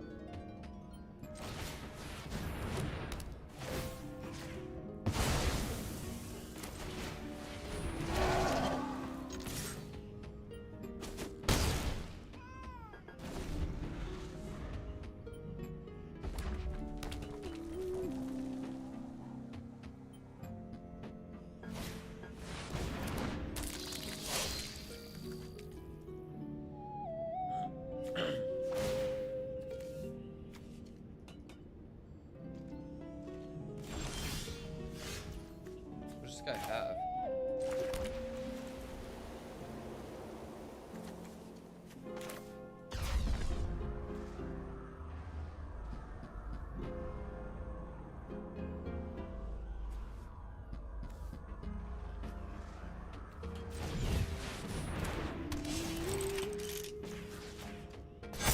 all.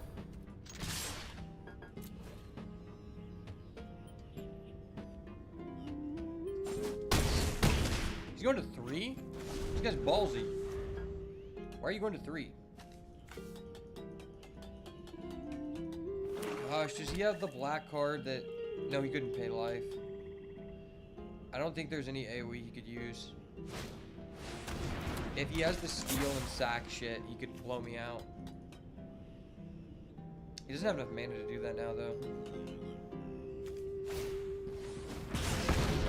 The fuck?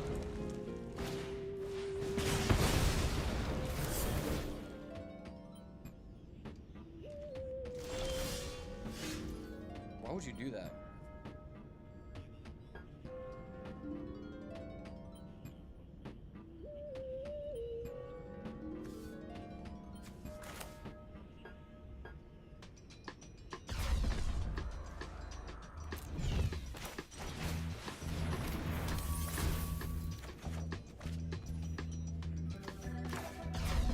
GG's. Got him. Got him. If we trophy with this, that'd be pretty hype.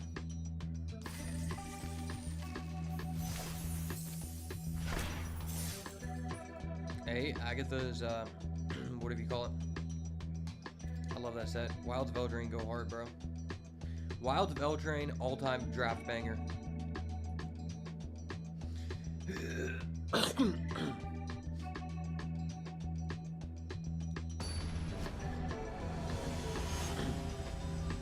Wilds of Eldraine, I think, is in my top 5 of all draft sets of all time. Number 1, hot take. Number 1, Modern Horizons 3.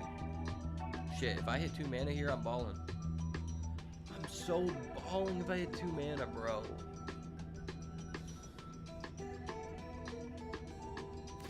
I can't do it. I can't do it.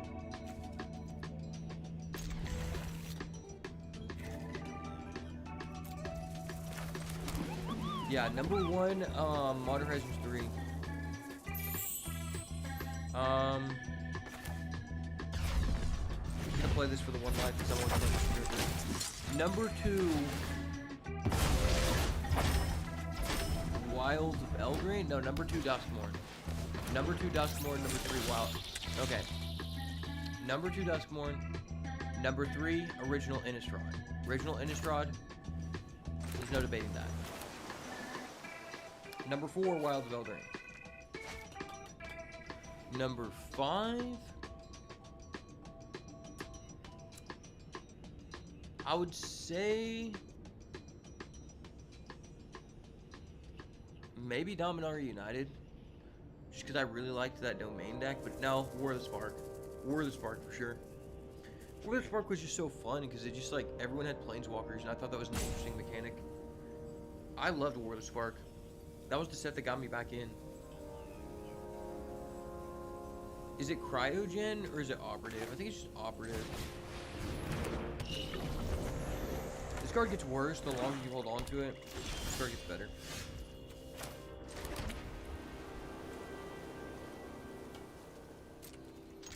Plus we could get a trade. Yeah, buddy. And if he kills this, he's less likely to kill that.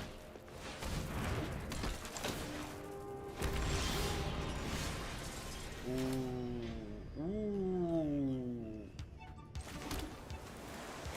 I believe. I believe.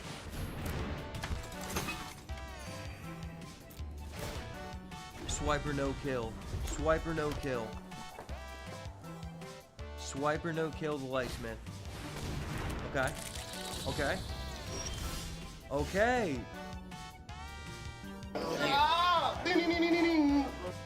Swiper no kill the Lightsmith. We are rolling, baby.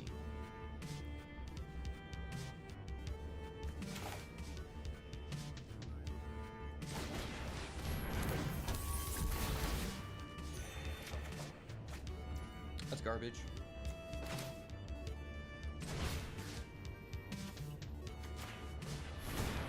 Sucks to have to do this, but I'm drawing a card. It's a useless card. Fuck me.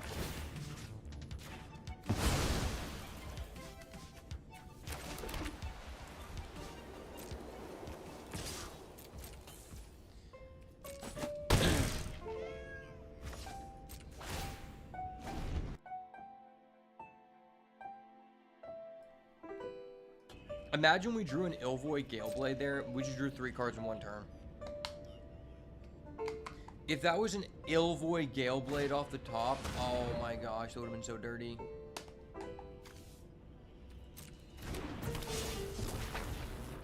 Okay.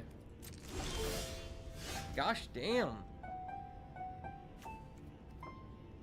Can I draw a real fucking card, please? Why does this keep happening to us? Do I need to just permanently have the Painful Spaceship in my deck because I can't curve out? It's like disgusting.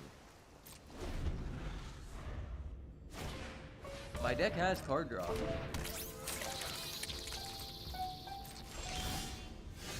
Fuck, dude. That's not even good. I don't even want to play that. I'm not sacking this. I'm not giving him back this 3/3 and just losing value for no reason. If I did that, I'm drawing 3 cards? Fuck, man. And he has to draw 3. I'm so cooked, bro. Pinnacle Spaceship's going back in, dog. Oh my gosh, he has a Requiem Monolith. I'm sorry. I mean, he just drew 3 cards into a Requiem Monolith. I'm not pulling it out. I'm sorry. Yeah, there's a chance I could draw a Banishing Light, but even if I do that, like... that card is just so disgusting. I don't know why they put that in this set. It's not a fun card. I literally hate that card. That card should be banned. It's way too... It's not that it's way too busted in draft. It's the fact that there aren't enough answers for it in the format. And no matter what, it's always live. And you're just always getting value from it. Even if the guy kills it, you're always getting value.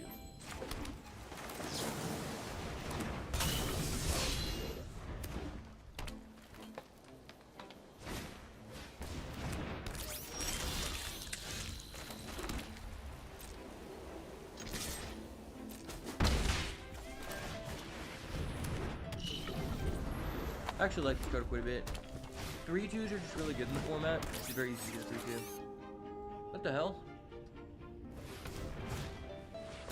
What the hell? This card's kind of stupid. Why is this in the game?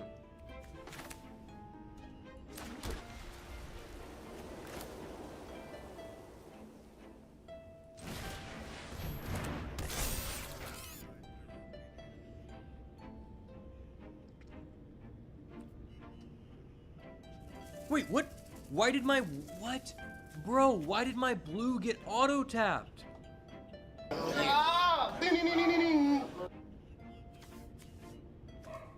Okay, I need to go to the settings.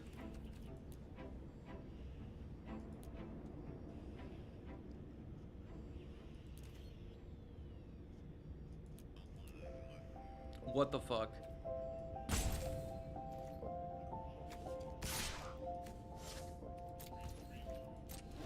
That actually screws me over so hard. The fact my blue was auto-tapped just lost me a really pivotal attack. Okay.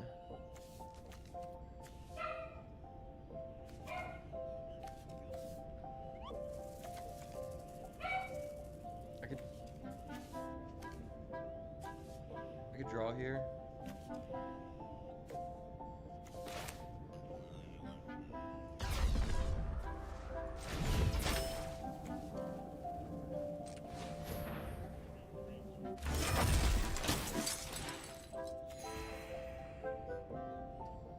Oh, wait, this is only artifact? I thought I could trigger it off my hard light containment, bro. No, why?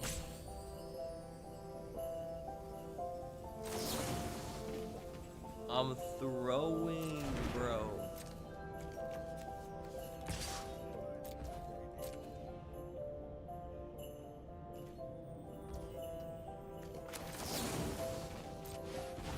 Oh, why didn't I attack with this? I didn't realize this Reacher was snapped.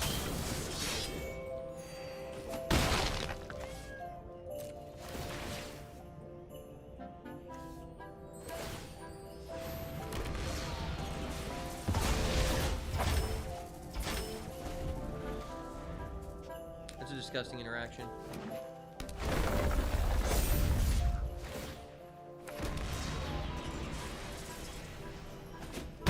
F this card.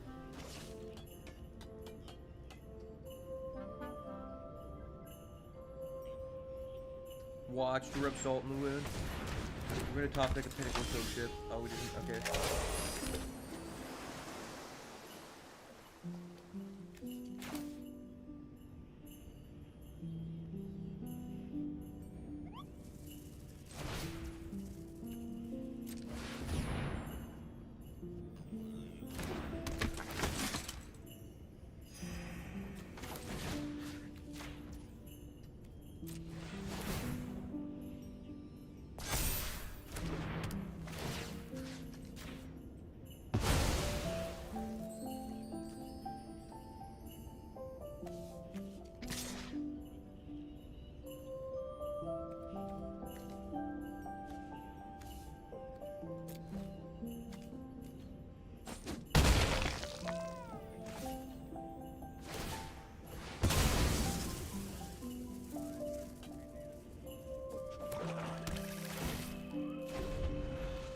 This guy's pretty ballsy.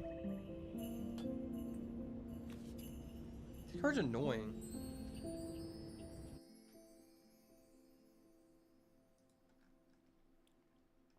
I think Edge Rover is actually a really good card. Why? Gosh, this is so pushed. The thing is, it sounds like if it was both players got a clue token, that's like one thing.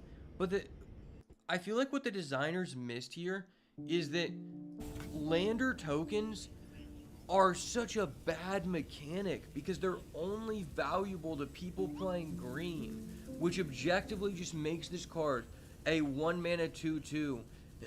Not just a 1-mana 2/2 reach, a 1-mana 2/2 reach with a benefit for the player who played it. Like, bro, that's so stupid. Green is so pushed. The whole set is the way the set is structured, the way the mechanics are made. All of the mechanics heavily benefit green over every other color. Fuck. What the hell?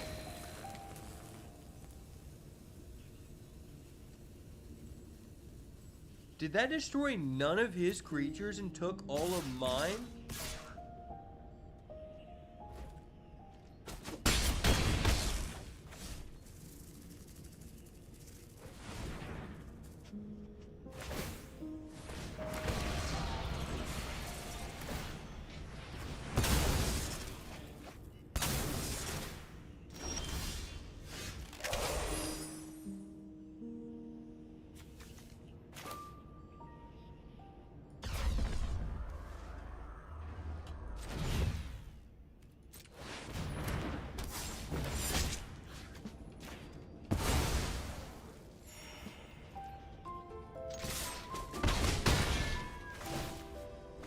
Busted. That randomly worked out so well for him for no good damn reason. This card's not nearly as good as it looks.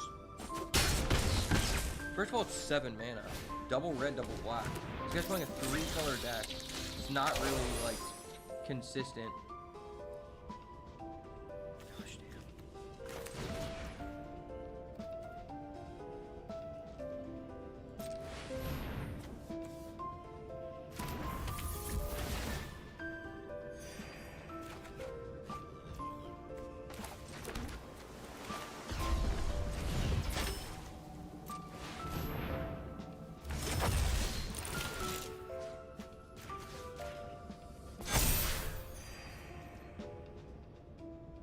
Does this even matter?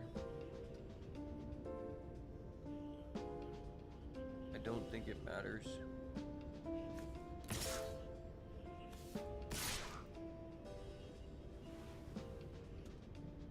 He just OTKs me next turn.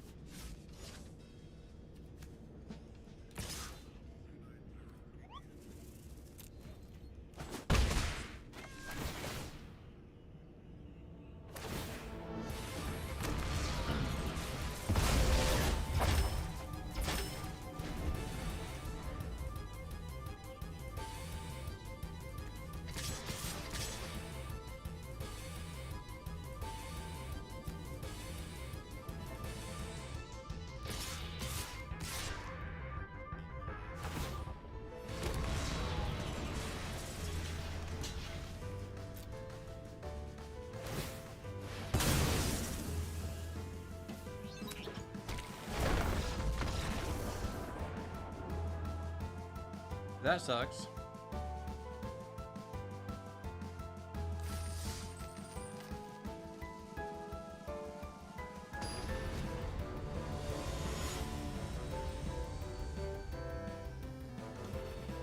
What am I doing wrong with blue-white? It seems to be working so well for other people, and I've only went into it when it was wide open. This sucks. This kind of sucks too.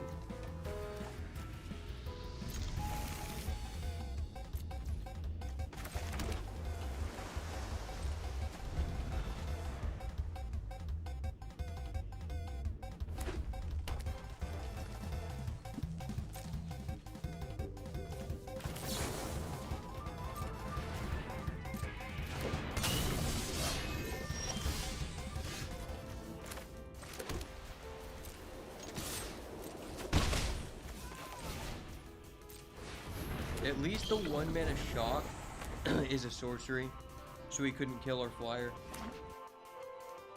That's a plus for us.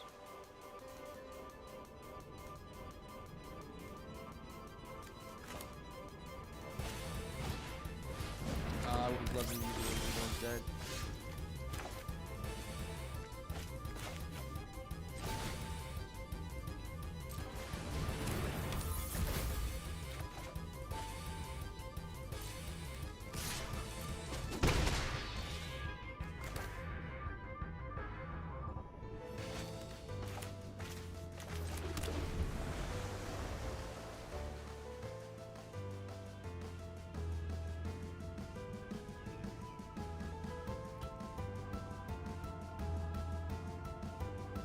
This card's so good.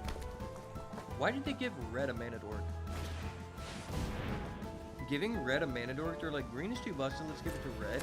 What they don't realize is the green deck has access to every single thing you could ever want, and has the only fixing available. So this mana dork is actually just free for green deck, so it's just like, alright. Let's all fuck it. We'll make green OP. This has been the year of making green OP. Kind of what I've noticed.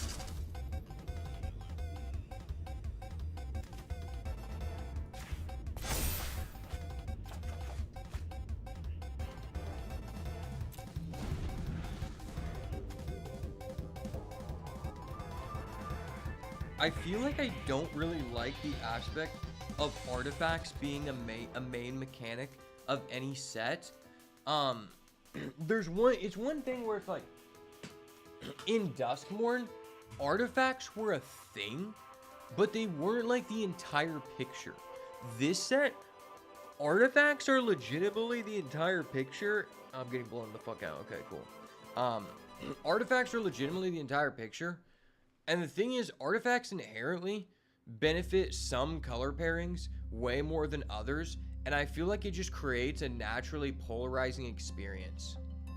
I mean, the spaceship mechanic in general greatly advantages green players and no one else. Because green players are the only one... I want to say, it's not even just the spaceship. The spaceship mechanic does do that. But it's the cost of all of the spaceships, no matter what color they are. Their cost to station is too high for the entire station cost of every good spaceship is the cost that is equivalent to what green players should be playing. Like, other colors should have a lower station cost. Because it's more difficult to get big guys to, like, tap them out.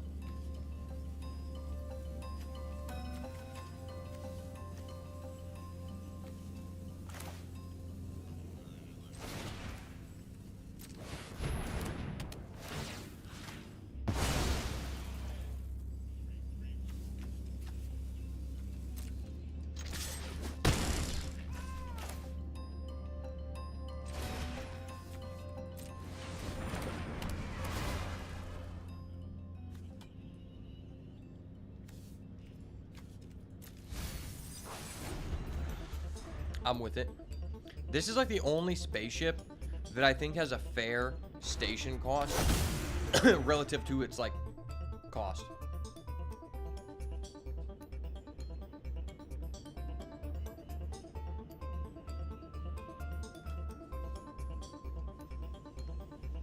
Outside of green decks, this is the only spaceship I'm willing to slot into like any of my decks.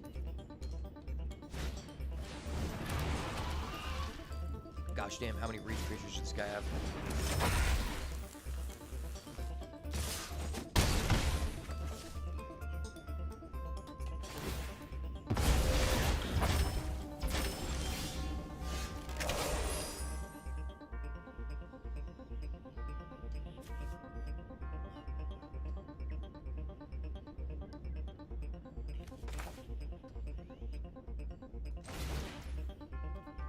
This isn't even good, but I need to do this at some point.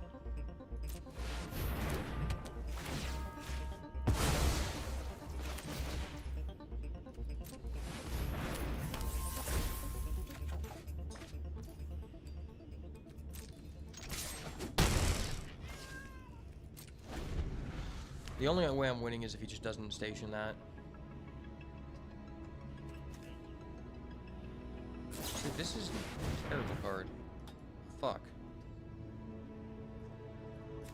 He doesn't even have an artifact in the grave, he's just burning that.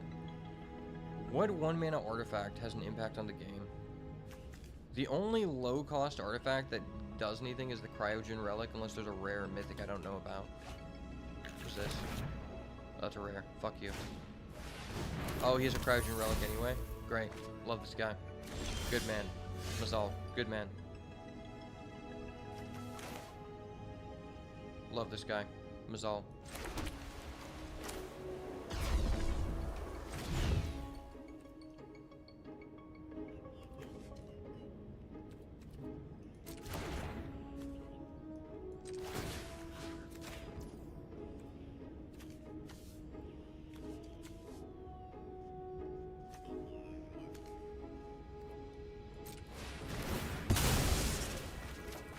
Fuck me.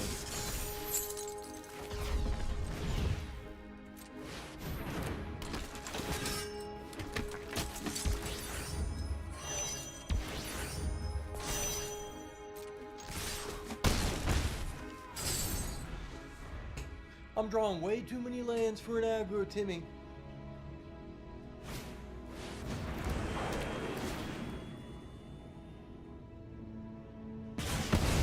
Bro, just stop.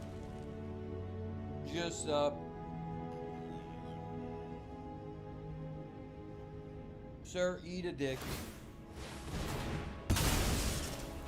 Just stop. The fuck, man?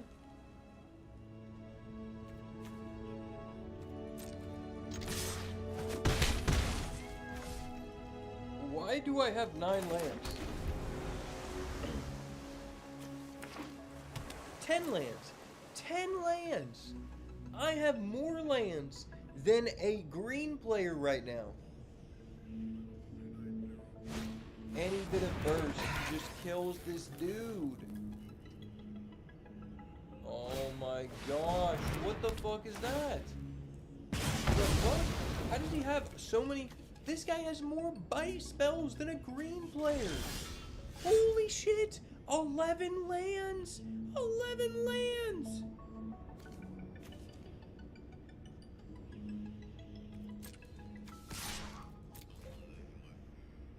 The fuck am I even witnessing?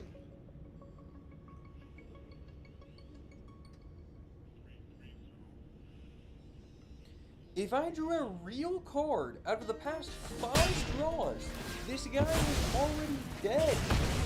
That's so crazy.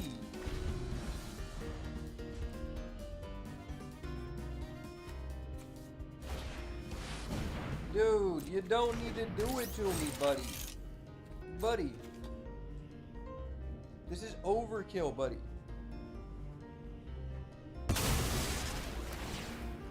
It's way too much overkill, buddy. You don't need to do it to me like that. Gosh damn. Also, this guy's an idiot. He should have already been crewing a spaceship by now. This guy doesn't understand how spaceships work. But fuck him.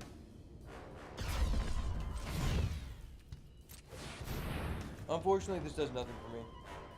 The fact that card is so broken. The red rare spaceship. Gosh damn.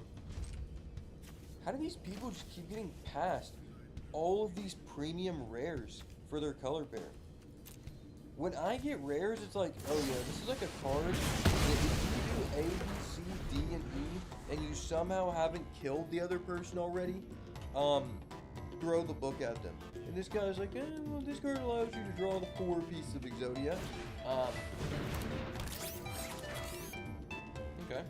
And I have 4 of those. Bombard. B-level card. This card, literally Fiber Jar, more removal. This card, arguably B+, just because red gets a bite. This card B. This card B. This card C+, really strong card. This card B+.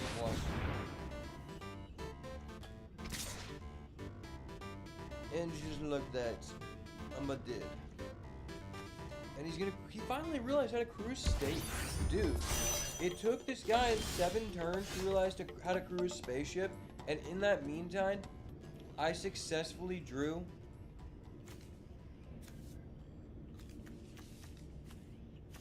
12 out of 17 lands.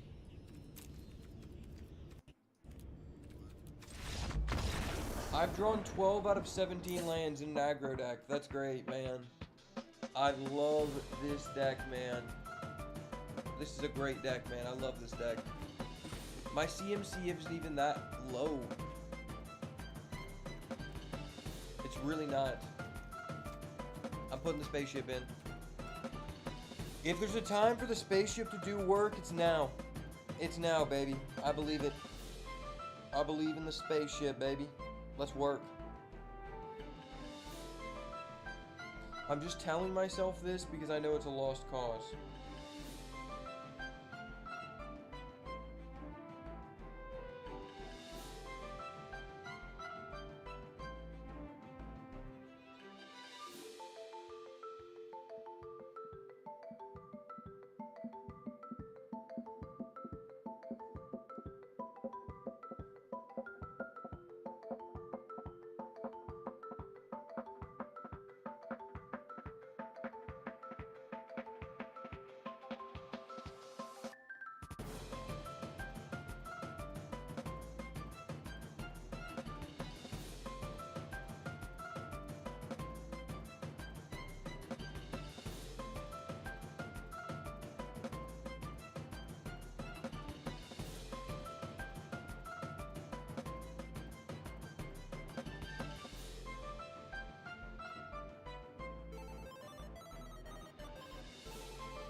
I believe the comeback.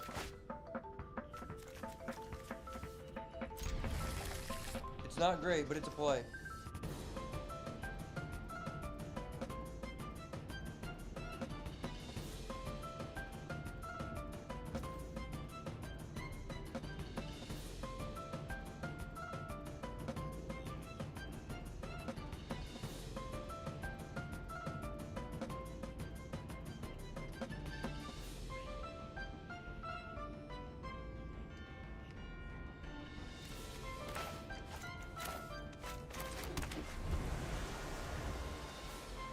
See what we can do.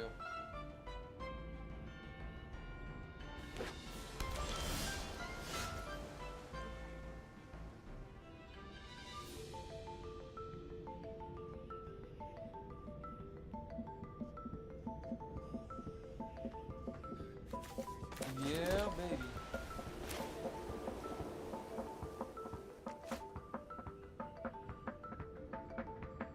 Do I just grab the planes? Do I sweep her?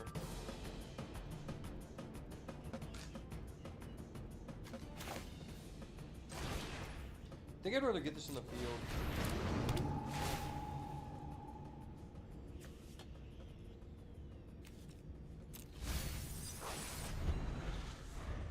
Well, now I don't need to grab the planes. And he has the Zookeeper guy on turn 2. Fuck me, man. It's so easy to stabilize. How are people winning with this deck? How is this a tier 1 deck? I'm convinced this is only a tier 1 deck if you are like... No, I don't think... honestly, the only way this is a tier 1 deck is because people are just getting fed.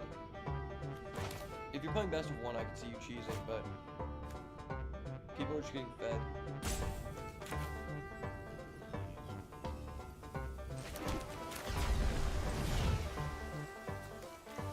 Could turn this online if I double warp, but that's stupid. Well, I guess if I warp this... is that better? Nah, I just think this down the board's better.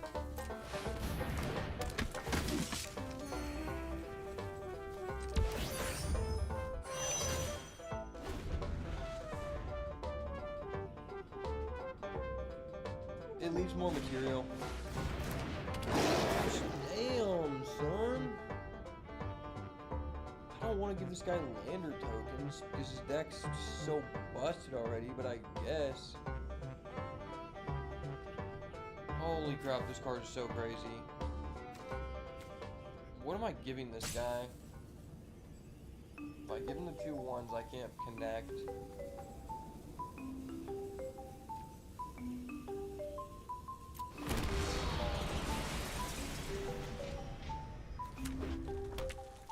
Two mana 4/3 is way too powerful. Fucking he walls up.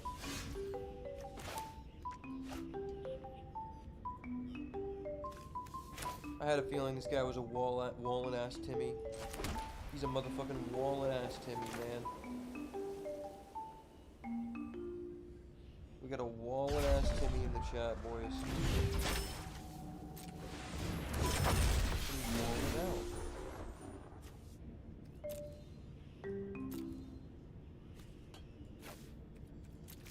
Yeah, buddy.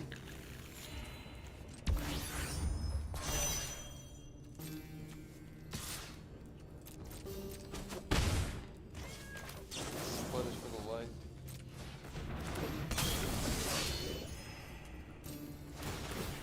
This card isn't even good.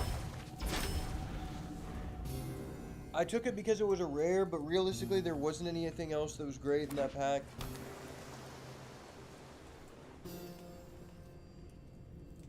And it's probably dead. It's like that South Park episode where it's like, and it's gone. Shit might be legitimately gone. Gone like my wallet, man.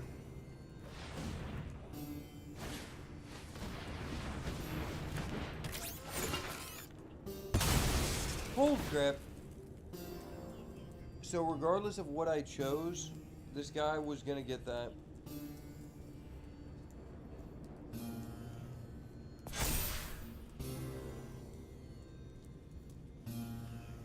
That was actually huge. Does he actually have a removal as well? If he does, that was one of the most disgusting sequences I've had against someone in draft. Yep, he does. Oh gosh.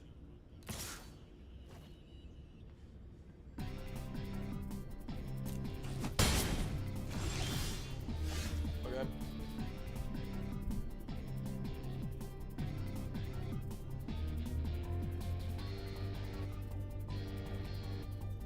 I could kill this guy. But I could also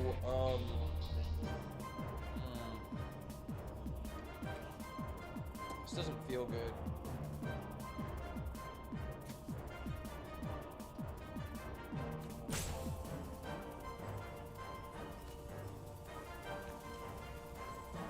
Maybe I just sack this so I can draw.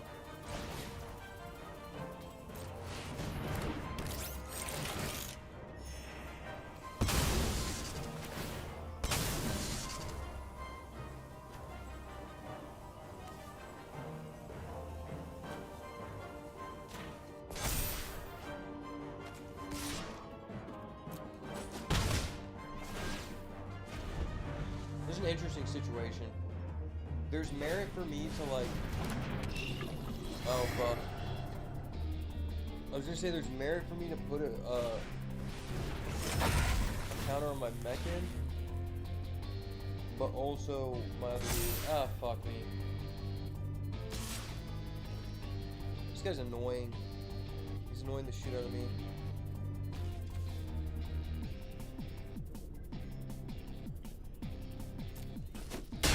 I mean, soon I can put counters on my guys. Oh crap. I need a land so bad.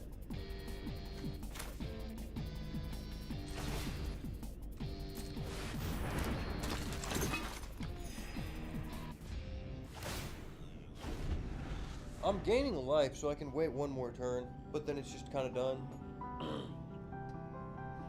If we get a land next turn, it's big. That's 2 life, a card, and a 3/2.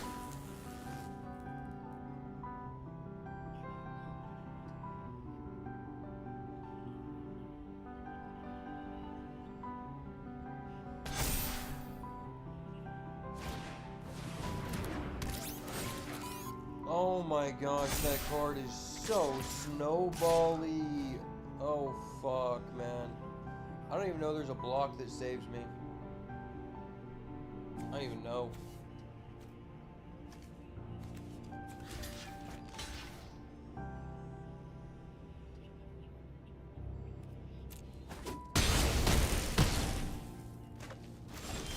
Kind of hated that guy.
No artifacts.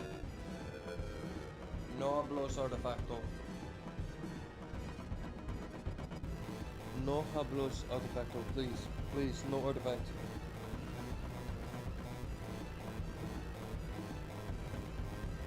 No artifact, sir. I need this W more than you, man. I'm playing with a low-ass bankroll, man.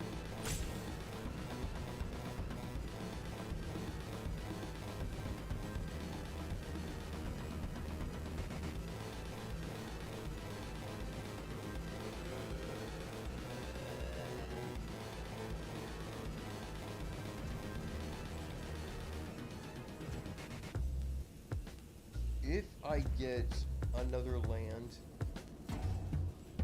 it's more counters. Brother! Oh my gosh, dude. That card can go face? What the fuck? That is so broken. I didn't even know that. This card is literally like 3 mana, deal 10 damage to the enemy player? Holy crap, man.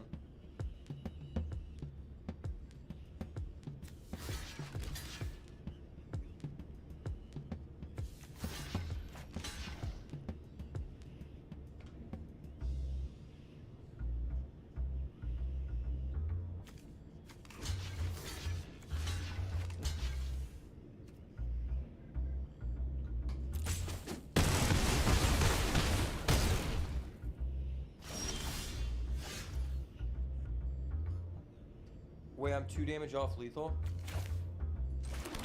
Wait, did this guy just give us a free W?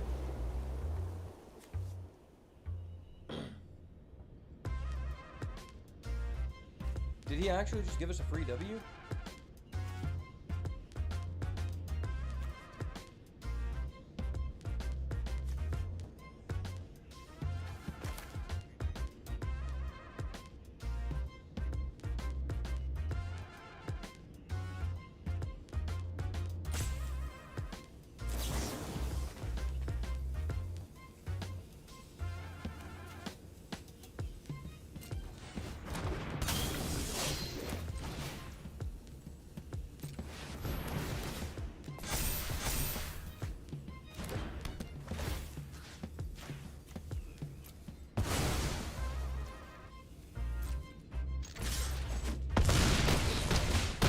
Ayo.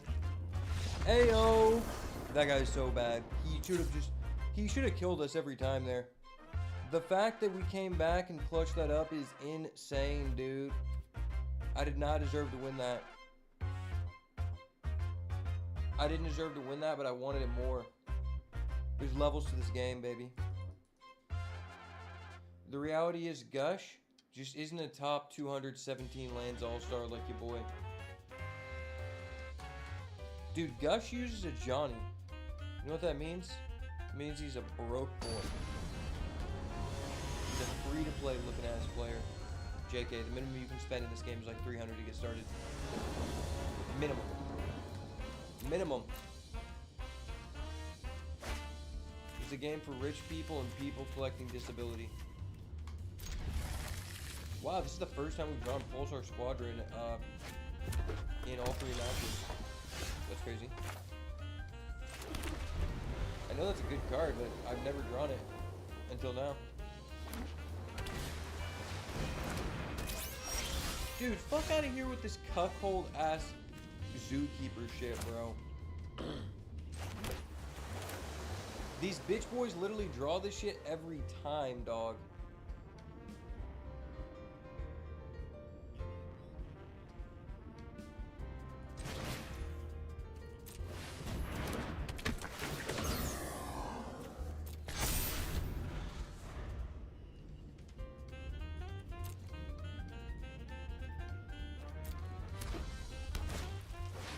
Yep, knew that was coming. I knew this guy would have some cuckoldry.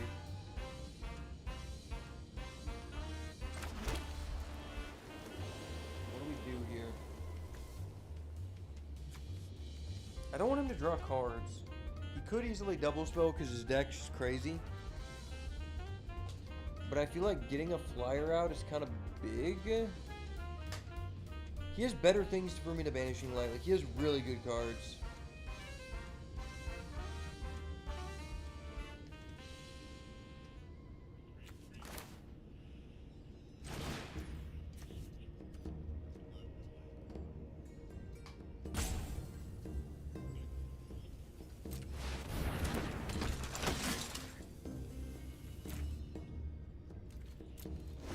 Yeah, that's fine. Maybe I should have attacked to see if he would just take the damage. Like, I don't think he would because he's not, like, this guy's not intelligent enough to think about, like, oh, he could have a combat trick. So, he probably would have blocked anyway, but if it was a good person, I could probably have snuck in 2 damage by just mind blowing them. Wait, what? What the fuck? No! Why are you playing this shit, bro?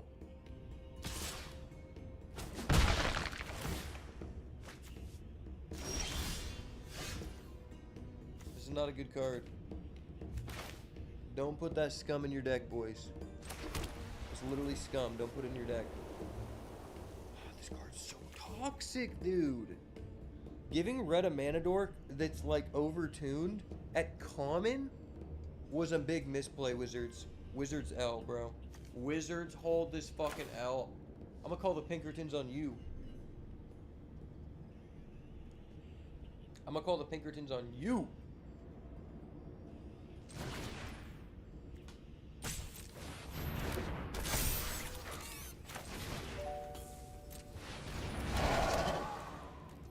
I probably should have considered banishing lighting that, but it's just not good, man.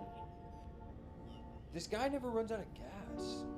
I feel like most people I'm playing against, they're not running out of gas, but I am. Oh. He didn't double spell, so he has interaction. Gotcha. Well, well, well, sir. We've come to a situation where you have something kind of busted.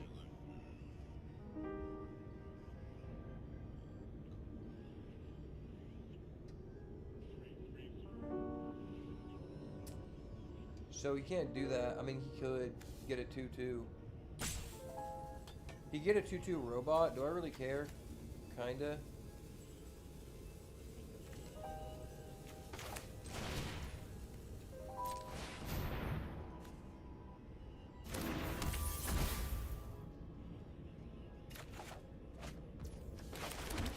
We ripped one, boys. Muzzle. If I attack.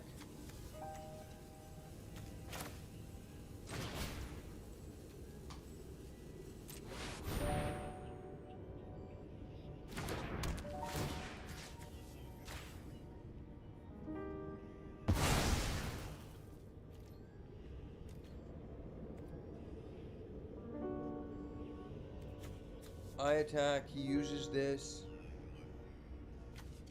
and we trade.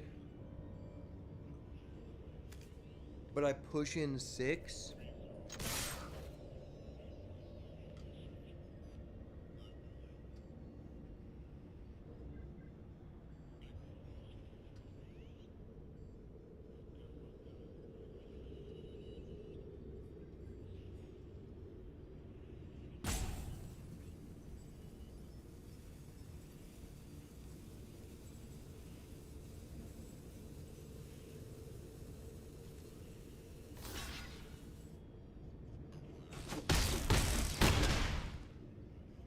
Make your damn token.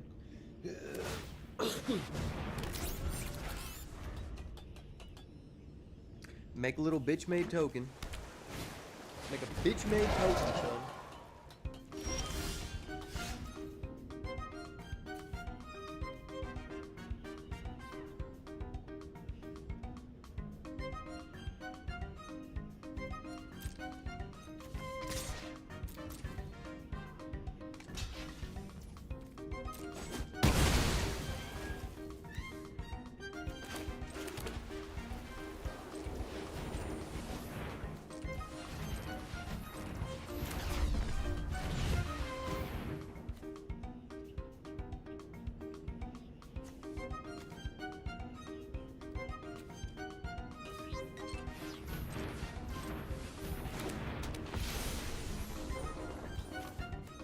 Yep.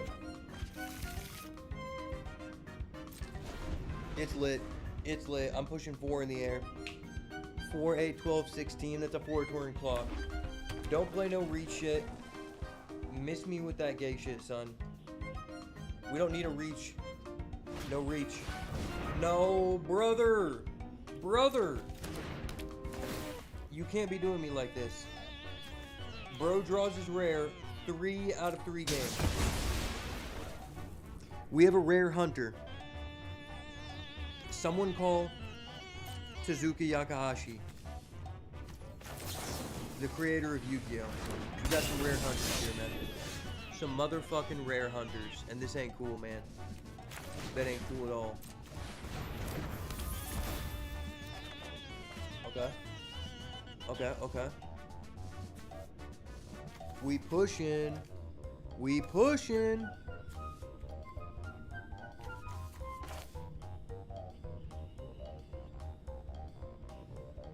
Is this worth it? It's pretty risky.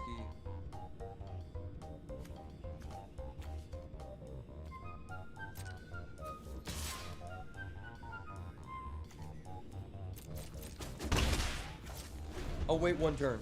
I'll wait 1 turn, see if he draws a big drop.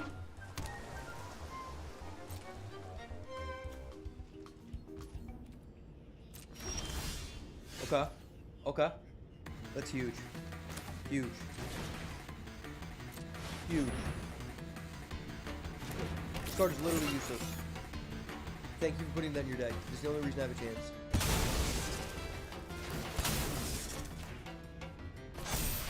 Alright. Alright. Alright. Okay.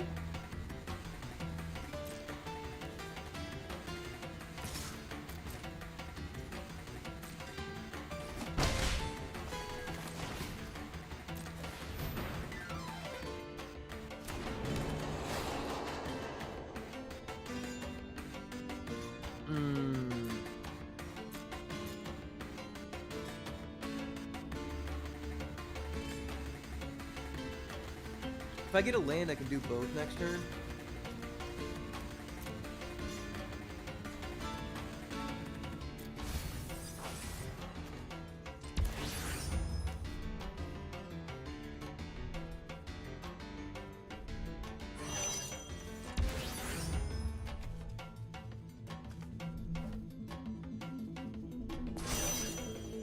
Mazal, it goes, it goes.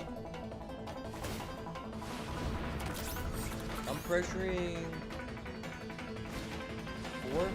Yeah, that guy's dead. Get this shit out of here. Rats from the bay. Rats from the bay, baby. Yeah, tap yo shit, son. Tap yo shit. When it all comes down to it, you didn't draw an artifact when you really needed it. Let's go. Gotcha, bitch! Time for a little bit of emote action. Yeah. Food squad.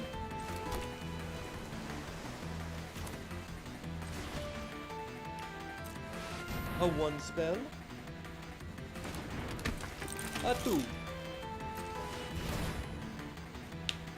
Just like that. Mazalito. Mazalito, my friend. Rats from the bay. What can I say, my friend? Rats from the bay.